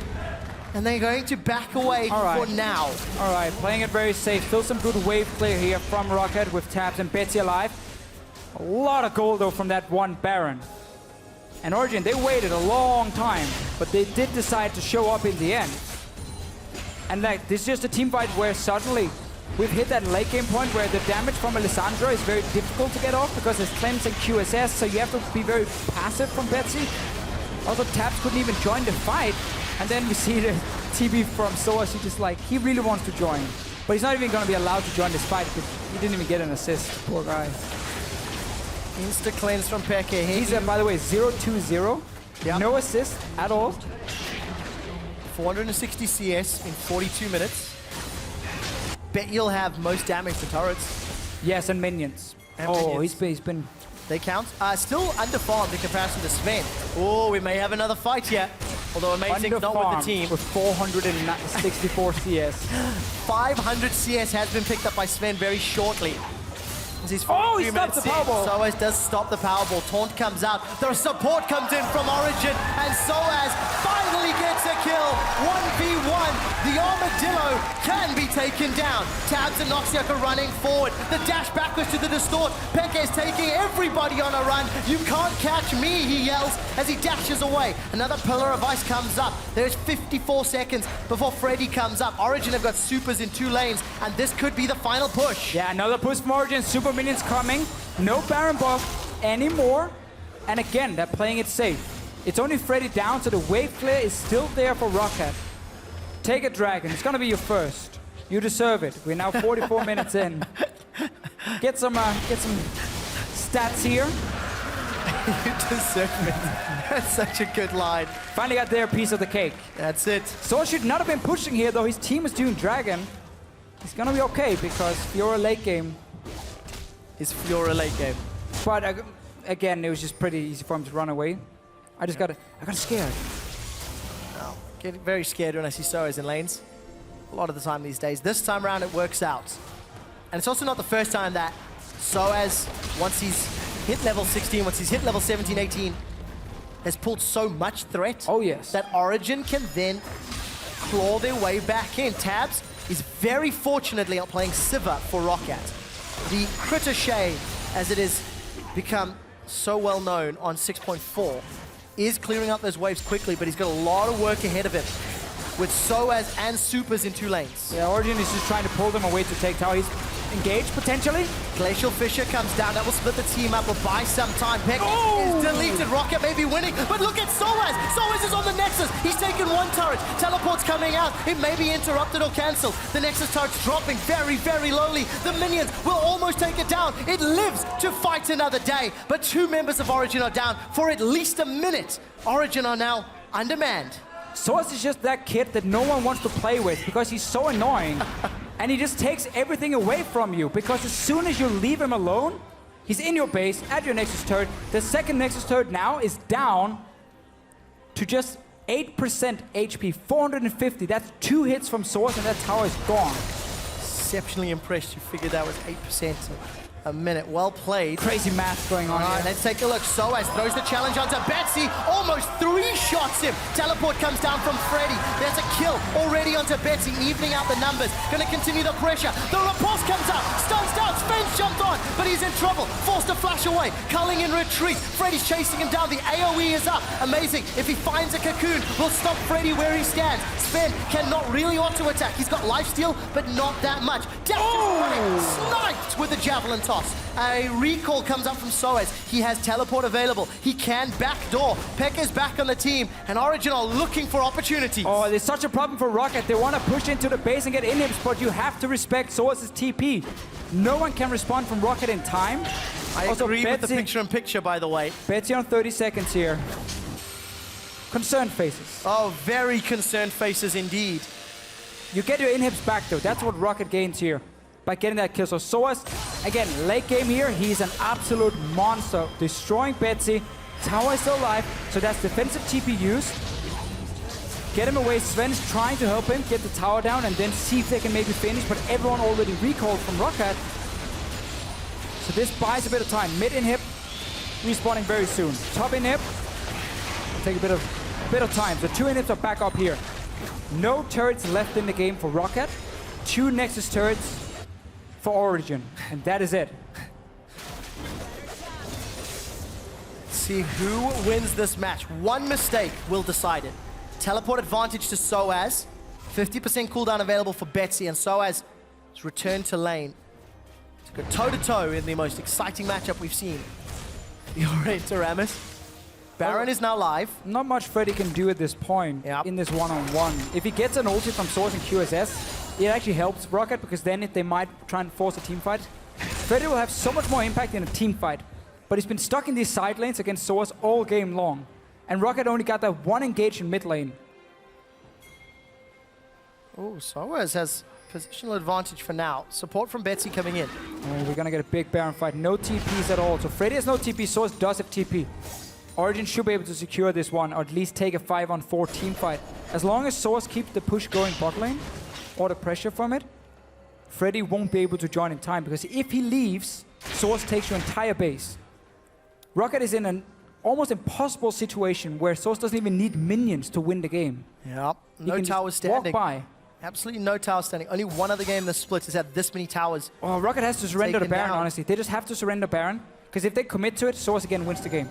So they need people to stay on bottom side, try and kill Not Source, doing and just it. give the Baron. Just give the Baron over. They might be doing it though. Soaz is in trouble, being collapsed on by 3 members. Baron secured Soaz. He's gonna pull the attention. He's running for the Nexus. I don't know if he can finish it. We'll try to get some autos down. Has a Riposte available for some CC. Riposte powerball, lunges away. There's 3 members of Rocket chasing him. Soaz cannot pull a FLICKR. He will Mercurial Scimitar, but Origin have secured the Baron. 2.5 minutes on the Baron power play. Now they have to defend 5v4. I don't know if that was the smartest call. No, again, this is the correct call from Rocket. They should just done like a little bit quicker, you know, didn't have to lose the inhib, but still it was the correct call. Source commits for inhib. You go down and say, you know what, Baron is yours. We cannot stop it, no TPs. They get the kill, meaning Rocket can now push into the base and should be able to get at least 2 inhibs down.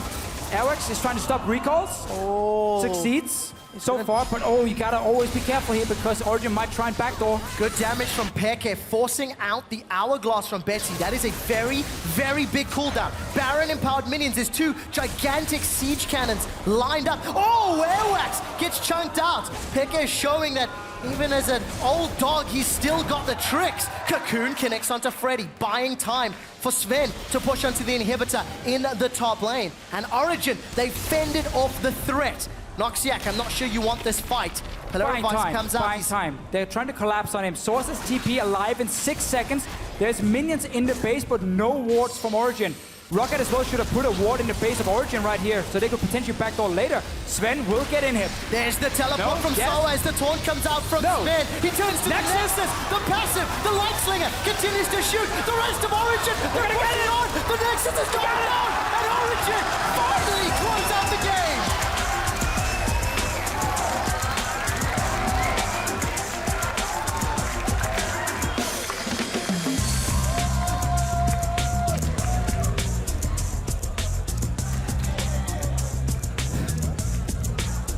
Man, this game is the story of the entire Rocket season. What a game. I mean, you are so close to winning the game, and then you get one overcommitment, one big mistake, and everything falls apart, and suddenly the other team is back in the game. If Rocket wanted to have a chance of getting that number 7 spot and avoiding promotion tournament, this was the game. Yeah. But then again, we can also look back at 5-6 other games they played this, but I said, no wait, that was the game. Oh no, that was the game you should have won, because they were so close. But it didn't work out in the end, and Origin make it dramatic. They make it real dramatic. Yes, they do, and Source finished the game without a single assist. That's a real split pusher. Yeah, 520 CS. Group huddle from Rockout running really, really long. There was a lot to take away from this game. Rockout did quite a lot well. Performed maybe better in the first 20 to 30 minutes than we've seen across a number of their games. Especially the recent weeks, where they had been looking a little bit sloppy in the early game, but yes, totally. And Origin with the same issues we've seen before. Yeah. But then when it comes to late game, the experience you have as a team where you have so many veterans, even FLICKR back in the lineup, when it comes to all these backdoors and crazy split pushes, him and Source on Fnatic used to do this for years. Like this, they eat this for breakfast, these kind of split pushes late game. And that's so hard for a team like Rocket to kind of handle, Because so many things is going on communication-wise. Every single cooldown gets communicated. Every single push gets communicated. You know, can I push forward here? Where are you guys on the map right now? Can we do something? Because if one guy dies in a wrong spot, the game might be over for both teams. So Yes. super, super hectic. And that TP in the end from Source where all the Nexus turrets were gone, Rocket were just like trying to first push and then run back, and it was very back and forth. Good calls from Origin once those Nexus turrets were blown down. I was trying to say it at the end there. Only one other game this split has had that many towers killed, and it was Fnatic Rocket all the way back in week 4. I feel like And Rocket, they do that a lot. It's being part of a few games here, very late game. And regardless of the players, Rocket are a team that always go late game. It was true last year, it is true this year. Regardless of that, Origin do pick up a win and keep their seeding hopes alive. Pyrotechnics is standing on stage to interview the guys. Thank you very much, Trev. I am on stage with Amazing the Jungler of Origin. I won't mince words. You guys were losing that game up until the river fight and then into the Baron. How do you keep your composure in a game like that? You don't really keep your composure at all. You just go with the flow and hope that they make more mistakes than you do at some point. That's basically how it is.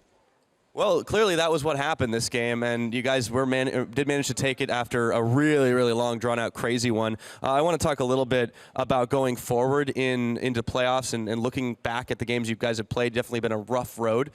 What, if anything, do you take from a game like this going forward? That every game is winnable, I suppose. That's the only thing you can take away from these kind of games. Regular season games in general, especially if they become like this, are just like scrims. So it's not something you can individually take away from, but in the grand scheme of things, the tough road that we had in terms of losing and not performing to our utter best or to the potential that we may have is definitely something that prepares us for playoffs, because if we know that there can be lows, we also know there can be highs, and we've been through the lows now by now, so I suppose the playoffs is going to be a bit less rocky in terms of the road. Well, certainly to be hoped, so I'm looking forward to seeing how you guys do perform in the playoffs. Last question for you, though, is I know he's on temporary, but how is it like to have Peke back in the roster? It's pretty fun. It's pretty fun. The way that he just approaches the game is just really different to a lot of players. He doesn't really care that much about individual mechanics, but he really has like this game sense. You know, that's something he cannot really teach. And Peke, more so than any other player that I've known, has this game sense coming in, and he can stop practicing for 3 months and suddenly just practice with the team for a couple of scrims, and he's still going to begin. Well, certainly showed in the results 2 all in the week. Congratulations, and you go ahead and join your team. But we're going to send it back over to the analyst desk to break down that win and close out the week. Thank you very much, Pyra. It's time to close out the week, and whew, was that one hell of a game to close things off. Let's jump into that famous game sense of Xpeke. We have a couple of moments that prove it at the end, but in the beginning there was something you wanted to highlight where you do see the OG disconnect, because this was by no means a clean game by this 2-0 squad. Yeah, the thing I have with this dive is just that this is like the 4th or 5th time from Origin that we've seen where they go for a play where there's just lack of synergy, lack of communication.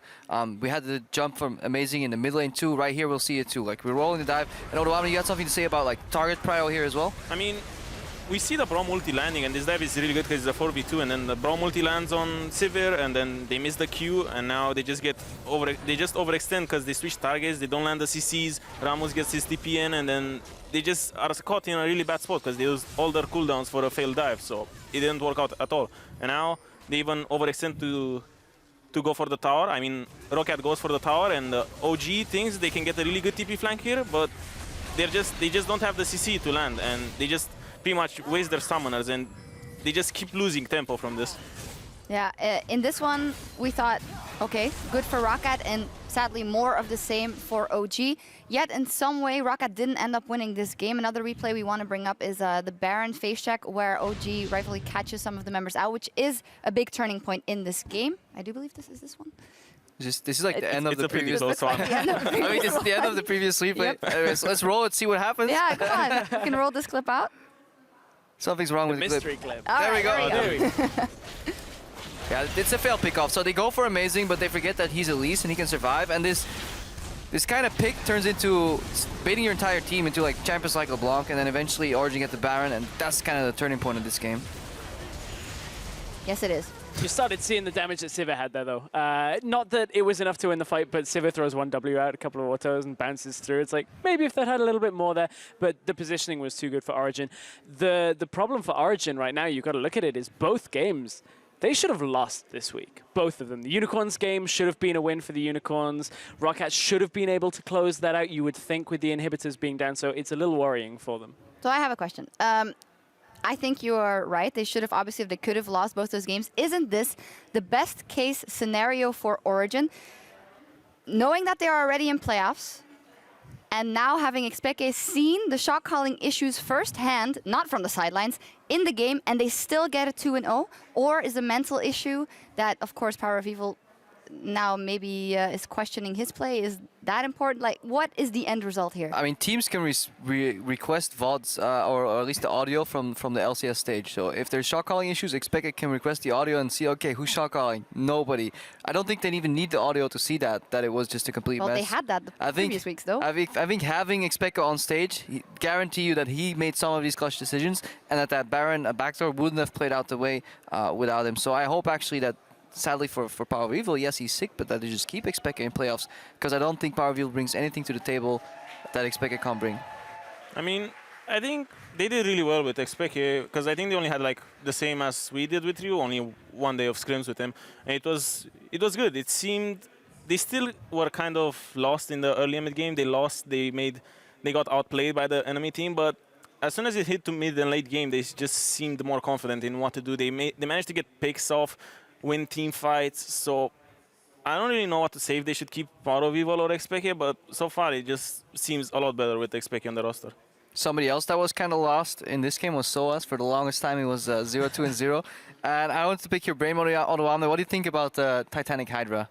I mean, because you could no longer switch them on this patch into the Ravenness. I mean, yeah, as you said, this patch is the one where they just changed the switching. You can't switch it anymore. So I think Titanic Hydra is good if they have a lot of AP damage. If you play against the caster top, he can't really burst you because you're just tanky, so you don't really need the sustain. But when you play against a tank and you just go and try to siege the tower against him, it's really hard because he's just gonna chunk you once, then you're gonna be 50% HP and you can't base.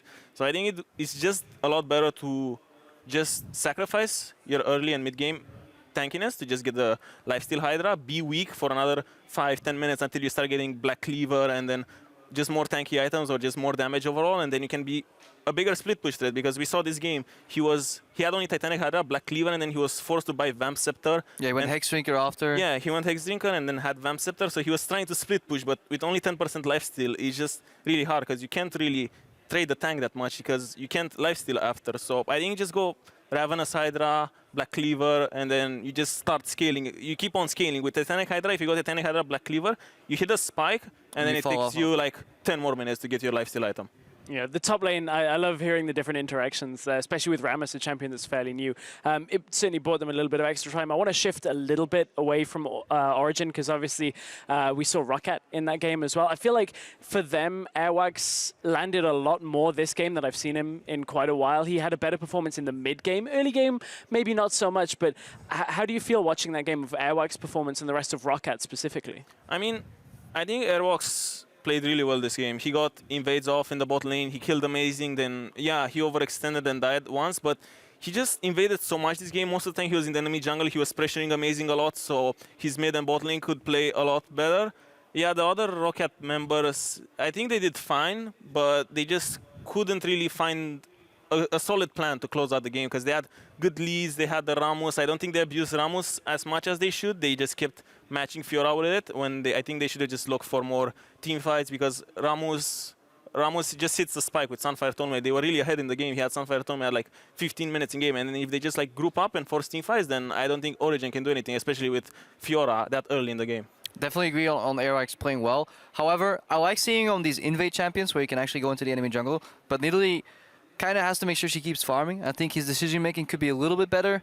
When you go for a play for a 1v1 on the enemy jungle and you still have 3 camps up in your jungle, I think that's where Airwax should still improve a little bit. But he had some really good predictions with his spears. That's what I liked the most. He understood that he was playing against LeBlanc, so he eliminated all the options from Xpeke in a couple of these fights.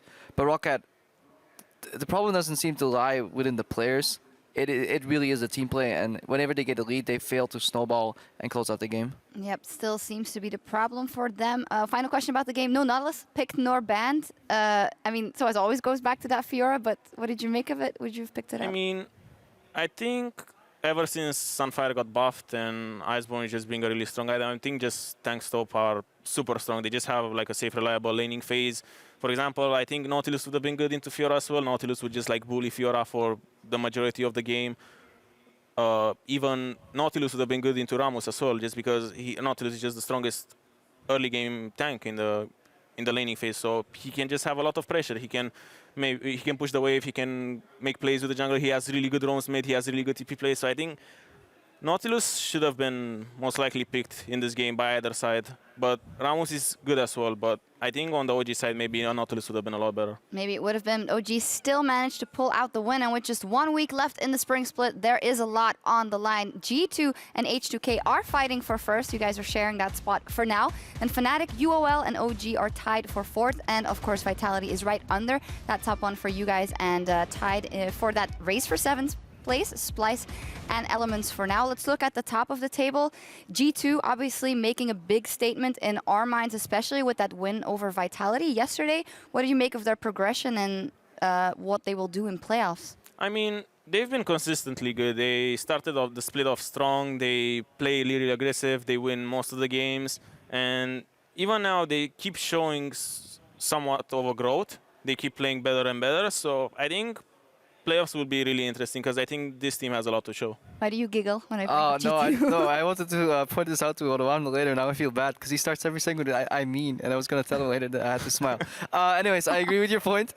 I know I tilted you for life. What was I going to say? I mean, yeah. Well, I had a point here. No. I think the race for 6th place is the most interesting for me because I actually didn't realize that Origin was tied with Fnatic. I felt like watching Origin lose all these games, they were slightly below, and Unicorns, they're just going down. So there's a scenario where Origin somehow still ends up in 4th place, which is a really good seat to be in for playoffs. Yeah, Unicorns of Love Stress.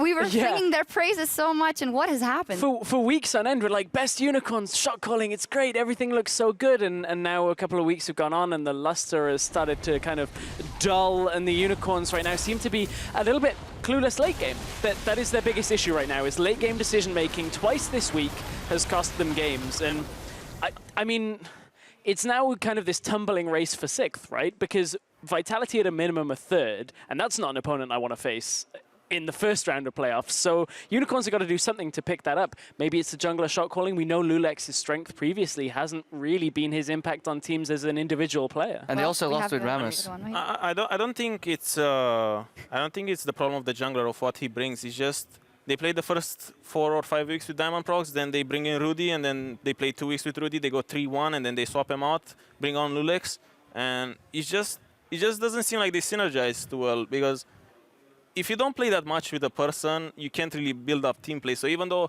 you might have a good shot caller, you're just not that great together, just because you don't have that time to bring it together as a team. All right, when we look at that other team tied there, Fnatic, obviously coming back from IEM, we were looking a lot at their performances. What's your impression of them back in week 8? I think they did pretty good this week. I mean, they did have like 17 games in 2 days at IEM, so they are pretty much one split ahead of every team in new LCS. But I think they did well this week. They won yesterday pretty convincingly. Today they had a really back and forth game, but I think it just came down to individual mistakes, small individual mistakes. They just tilted the game in enemy's favor. So I think that's the reason they lost today. They looked really good. They looked a lot better than the past 7 weeks. The jitter still in Cly, we gotta say, even after IEM. Yeah, the one problem I have with Cly is like he knows his role, like that Braum game. So he knows his job is to soak up damage, but he plays too far in front of his team. So he really wants to be that guy that like protects his team with the shield, but very often we saw all the hooks come out on him, and Vitality would just chunk him out over and over. Talked a little bit with Kasing about this too. He's like, yeah, like, is that right? You know, is this my suspicion? And I think Clyde needs to play a little farther back and then jump into the teamfight once it starts. He got picked out a little bit often, but it's understandable. He went from solo queue straight to the big stage. You have so much pressure on your shoulders, and that's when you start trying to force the play sometimes. But I think there is growth in there, and more importantly, Fnatic seem to get along very well with him, and then excuses a lot of mistakes. I think it's hard for him since he comes from solo queue, coming to a team environment, yeah. And it's hard for him because he plays the Thresh and Janna and the picks that he's comfortable in solo queue pretty well. But when you start playing tanks and you need to understand your role in every fight, where every fight is decided by how you position, he has some slight issues figuring out what he exactly needs to do and when he needs to do. So that's why when he plays Braum, he gets caught with his shield down, he gets caught just one step further from his team, and he just loses the team fight just before the fight starts, just because he overextended for a tiny bit. Yep. I'm glad that you mentioned picks and specific picks with Fnatic, because the question coming into this week was they showed us so many specific picks, the Jhin, the Rammus, the Lee Sin, IM. Would that be enough to put Fnatic in a top 3 contender spot? We learned today no. Vitality let them have the Jhin, they let them have the Lee Sin, and just with very strong picks of themselves go, okay, well, we're just going to outplay you on the map. It was a bit of a rough game, but still, it kind of showed that the picks alone aren't enough to get Fnatic in that spot. Yeah, Rammus was banned. Turns out it wasn't like a cheese champion. I think Rammus right now is like 8-1. Yeah. Or going into the last game at least. So turns out it's a pretty broken OP pick. Yeah, I think it's really strong. It just has so much damage for a tank. He just sits in lane. If it goes to the laning phase, he might fall behind a lot, but it just restricts enemy teams so much. If you decide to pick WD carry, you're being like, what if they pick Ramos? Then we just lose from that. And it just restricts you so much. It puts a lot of pressure on pick ban, and in game, if he doesn't get punished early game, or if it comes to a lane swap where he just gets free pressure, once he gets like level 9 and 15 minutes in game, he just ignores you, walks past you, just proxies a wave, tanks it, kills it in 2 seconds, then roams to mid, flashes on you, dives you, uses ulti, taunts you. It just... I see some nightmares from scripts come up here. It seems really, and it is really strong. It's just way too strong of a pick. Ram is way too strong of a pick. I do want to pick your brain as well, because we asked the people at home to send in questions for Ask Odo Wamne. And at Jankos Lol is asking the important question, you mad because I never gank your lane? Odo Wamne. Well, I mean, I'm kind of used to it, to not getting ganks, so I just decide to hug my tower and just farm and wait for the other team to just make things happen on the map, and I just sit there and enjoy laning phase and hug my tower in CS, and I just wait for team fight. Maybe you need to buy some shoes that have light up LEDs in them, because Cabo Shard gets a lot of camp from his jungler. Are you jealous of Cabo Shard? I mean, I'm not jealous. I think he's good. He has a good style, and when he gets help and he gets ahead, he can really roll the game with it. I think he can snowball really hard, but I still need to question when he doesn't get that much help. When he has a pick that is not in his comfort zone and the team needs to play around the mid lane or the bot lane, then I don't like a Nasus, like a Nasus. I don't know how consistent he can do and how much impact he can have. But overall, I think he's really good. Yeah, interesting, because they did go for that Nasus experiment. However, obviously, sometimes you fall behind if you get all the attention. And at Akam4 wants to know, when you get behind from a lane swap, what do you do to stay relevant in the game? You're an expert. It's pretty hard, because if you get behind in a lane swap, it's a team decision. It's something that your team decided together, and that's why you get behind. But personally, when I get behind in a lane swap, I just try to get roams off. I try to clear vision, get vision, and just try to make my impact as big as I can and try to minimize the enemy laner's impact. Because if I get roams off before him, he needs to match it. If I clear vision, he needs to put vision again. If I put vision, he needs to match it. So I just try to keep myself relevant as much as I can with as little as I have. Yeah, can you understand some of the top laners won't name names that consistently over push when they are in that behind position? I mean, I don't really feel like doing that, but I think Soaz kind of overextends a bit without vision. Rated. But Shox was the 6th Siren, Vaden and outsmarted. Yeah, I just couldn't refuse that question. So. Yeah, I know. Anyway, we're going to change the topic here for a look at this week's heavy hitters. We're going to check in with Pulse.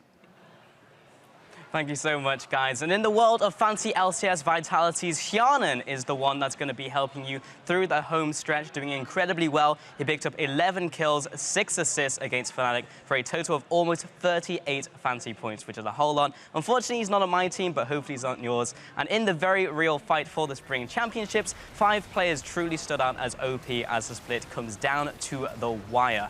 So, First up on the list, it is H2K's Vander in support, currently on 20 KDA. Had an unbelievable performance on Thresh specifically, and just had some amazing hooks in that game. Moving on to the second one in our OP5 list, it is the mid laner from Origin, and maybe the return of the king, as XPeke did an exceptional job in the mid lane. 40% of the team's damage as Corki versus the Unicorns of Love, as well as bringing some split push pressure we really haven't seen from Origin throughout the split so far. Moving on to our third contender in the OP5, it is FNC's Spirit, doing incredibly well as 2 games as Lee Sin. This is actually his 5th consecutive Lee Sin game coming out of IEM, and had a ridiculous kill participation, 82%, facilitating all of his lanes, especially top lane with Gamsu camping the hell out of Smitty J. Then on to our second to last rather, OP5 is Element Mr. Rales. After the team had a really great performance, a lot of it was on Mr. Rales' back. 38% of the team's damage was doing a whole lot in those games. And moving on to our very final OP5, it is our very own H2K Oda Walme, who is on the desk over there, had an incredible performance as Rammus. Okay, you could say 3, 1, and 12 in those performances, and the least deaths out of all the top laners so far. So with all these OPs locked down, we're going to send it back over to the analyst desk to take a look at our MVP. Thank Scripted. Scripted. Live reaction. 2 actually H2K members in there. I mean, Vander did really well today. For example, we were playing, and when we were playing around Vander and making catches with him, he would always yell "Mad Life," and he would just like manage to land hooks on everyone the whole game. But as for me, I don't know. I just play Rammus and I just run around with my power ball and I press my W and R and I just get OP5, so it's pretty easy. I mean, guess. everybody says it's a really easy champion, but we were talking a little bit off air, you know, because the W cancels the Q and all. Like, what are some of the finer decision makings on this Rammus champion? I mean, it's hard at first to learn him because laning phase is hard, as I said. But when it comes to team fights and when you get the interactions between your Q and W, there's been so many times when I was learning the champion that I just run in and I don't get my W off, and then I get 60 for 6 seconds, and I'm the squishiest champion in the game, and I just explode and I lose the team fight just like that. So it's tricky, but it's not really that hard. You just need good sense of how you could zone people and how to have a big impact in the fight, because you don't really need to go for the flash downs. You just need to sit between their backline and their front line, and you have the biggest impact just doing that. Yeah, still a great performance from you in the OP. The MVP, though, rising above the rest in the battle for first place was G2's Trick. He had 6 kills and a KDA of 12 in Week 8 to earn the title of MVP playing Gragas. And Italy, this is always tough at G2 where a lot of people are doing well, but Trick has just been such an important force. What do you make of his play this spring? I think he's really good. I think he brings a lot of aggression, and it's not... He doesn't take that many risks by playing so aggressive. He just knows what to do, and I think he's a really important factor to why G2 does so well. He's super good. Yeah, that's what I like the most about him. It seems like aggression, but it's just pressure that he puts forward, because he will get some camps in his jungle, especially on Italy, and then invade and he will put vision. So he always makes vision-informed decisions and avoids getting caught out. He doesn't have to gank for his lanes very often because they self-sustain very well. Like Hybrid and Emperor are so good at playing matchups. Even Perks always kind of wins mid on his own, but then he does the right thing. Instead of like greeding to push an advantage and going for a crazy dive, he will just invade, mess with the enemy jungler, leave some vision, and enable his lanes that way. So I'm a big Trick fanboy overall. And then he comes up with a game-winning play yesterday, man. I really wish we had that live on the broadcast. Official and I took a look at that, and like 4 times with vision toggles. So like, is that Hyanan out of position? Is that Trick making a godlike play? No, it's Trick making a godlike play, and it's such a good play. I'm happy to see Trick finding a lot of success here. Yeah, definitely. I remember when I looked at the stats a couple of weeks back, that he still topped the rankings in terms of deaths in the games, but they have significantly turned that down and played more of the big game, the macro game, and getting better at that. So dangerous G2 going into the playoffs, as well as the rest of our top teams. Now the final week of the spring split comes your way next Thursday, with each team facing their final 2 opponents before the playoffs. And because of daylight savings time starting in NA, the game time is 6 p.m. here in Berlin, but 10 a.m. over across the Pacific. And the Giants will go up first against Origin. We see H2K versus the UOL, and Elements will face Fnatic, so some very interesting matchups. Interesting matchups and a playoff preview, perhaps, in our match of the week. You mentioned it already, H2K taking on the Unicorns of Love. That's one that we've got our eyes on and looking forward to for next week. What do you think? Which Unicorns will show up? I mean, Lulex is playing on the enemy team, so it's going to be kind of a grudge match for us. So it would be fun playing against them on the enemy team finally. But I think it's going to be interesting. I think next week is going to decide a lot for the playoffs. It will, and not only for the LCS as well. There's a lot to decide outside of that because, as a reminder, the European Challenger Series final is going to take place on Tuesday between Huma and the Copenhagen Wolves. That is going to kick off 6 p.m. Central European Time, 10 a.m. Pacific. It's a best of 5 here from the LCS stage. LCS crew, you're going to be joining us as well, and the winner is going to get the top seed going into the summer promotion tournament. Make sure you don't miss any of that. Sure to meet Giants there in one of those because they are eliminated and are in the promotion tournament. Giggling again. What's up, Crappo? See, the timing is all rude right now. I just wanted to add, it's really good to see that at least next week Luex will be able to win a game on his own for H2K. No, we can go. That's really wow. mean. That's really mean. Let's continue going. Week 8 isn't over yet, though. Over in NA, it is their match of the week this Sunday between NRG and Team Liquid. Fantastic matchup. That is Sunday. But until then, the action over in Los Angeles starts tomorrow already at 9 p.m. Central European Time, noon Pacific, with the Renegades versus Cloud9, TSM versus TIP. Very interesting. And CLG versus Team Liquid, that match on Thursday as well. On Saturday as well. We are Friday. Yes, we are. Shocks. It's going to be interesting because at CLG, of course, IM high hopes. See if they've rebounded coming back. They look pretty rough. Team Liquid is also in the up and up over in NA, so that's actually a cool match where like you have reverse momentum because CLG was looking really crisp. I don't know. Did you watch a lot of IM Katowice? Did you catch any of the CLG games? I did. They looked fine when Darshan was just split pushing for the whole game, but it just seems like they have a weird style where they just wait and just try to get the split push going, but it doesn't look consistent when they get the split push going. It seems like it's either hit or miss. Either he has the split push going and the team somehow does something really good and it matches the other team's pressure so he can keep on split pushing, or they don't. It just looks really, really weird and chaotic for me. Final note on IM Katowice. We asked, I think it was saying about Vitality, if they would have won IM Katowice, didn't want to disclose that much. There's an interview with Youngbuck on Reddit saying that G2 would have won. Would H2K have had a shot at winning IM Katowice? I think we would have had a shot. I think we would have done good in the groups because I saw them and where we would have been. I think we would have done fine, but I'm not sure about if we would have won or not because SKT is playing with blank and I don't really know how good they actually are right now because they seem to be struggling in Korea. Rox Tigers is playing really good, so I don't really know if we would have won, but I think we would have had a really good showing. Right. Only G2 has the confidence to say that they would have won. That's what we expected from them. Well, Odoamne, congratulations. Good week here going into week 9, and thank you so much for joining us. Thank you for having me. Was it fun? It was fun. I would like to do it more. All right. Cool. There we go. We've written that down. Well, we'll catch you guys right back here next week for the exciting conclusion of the 2016 Spring Split. See you all next week.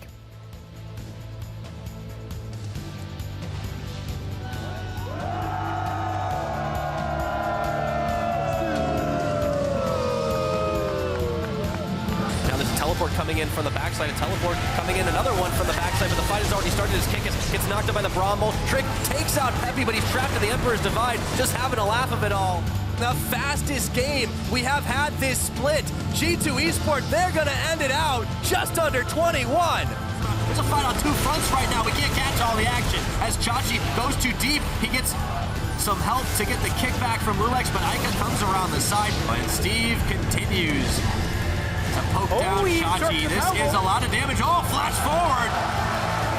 Okay, they smell blood in the water. Jankos is chasing forward. He's going to be involved in his 10th first blood in 16 games.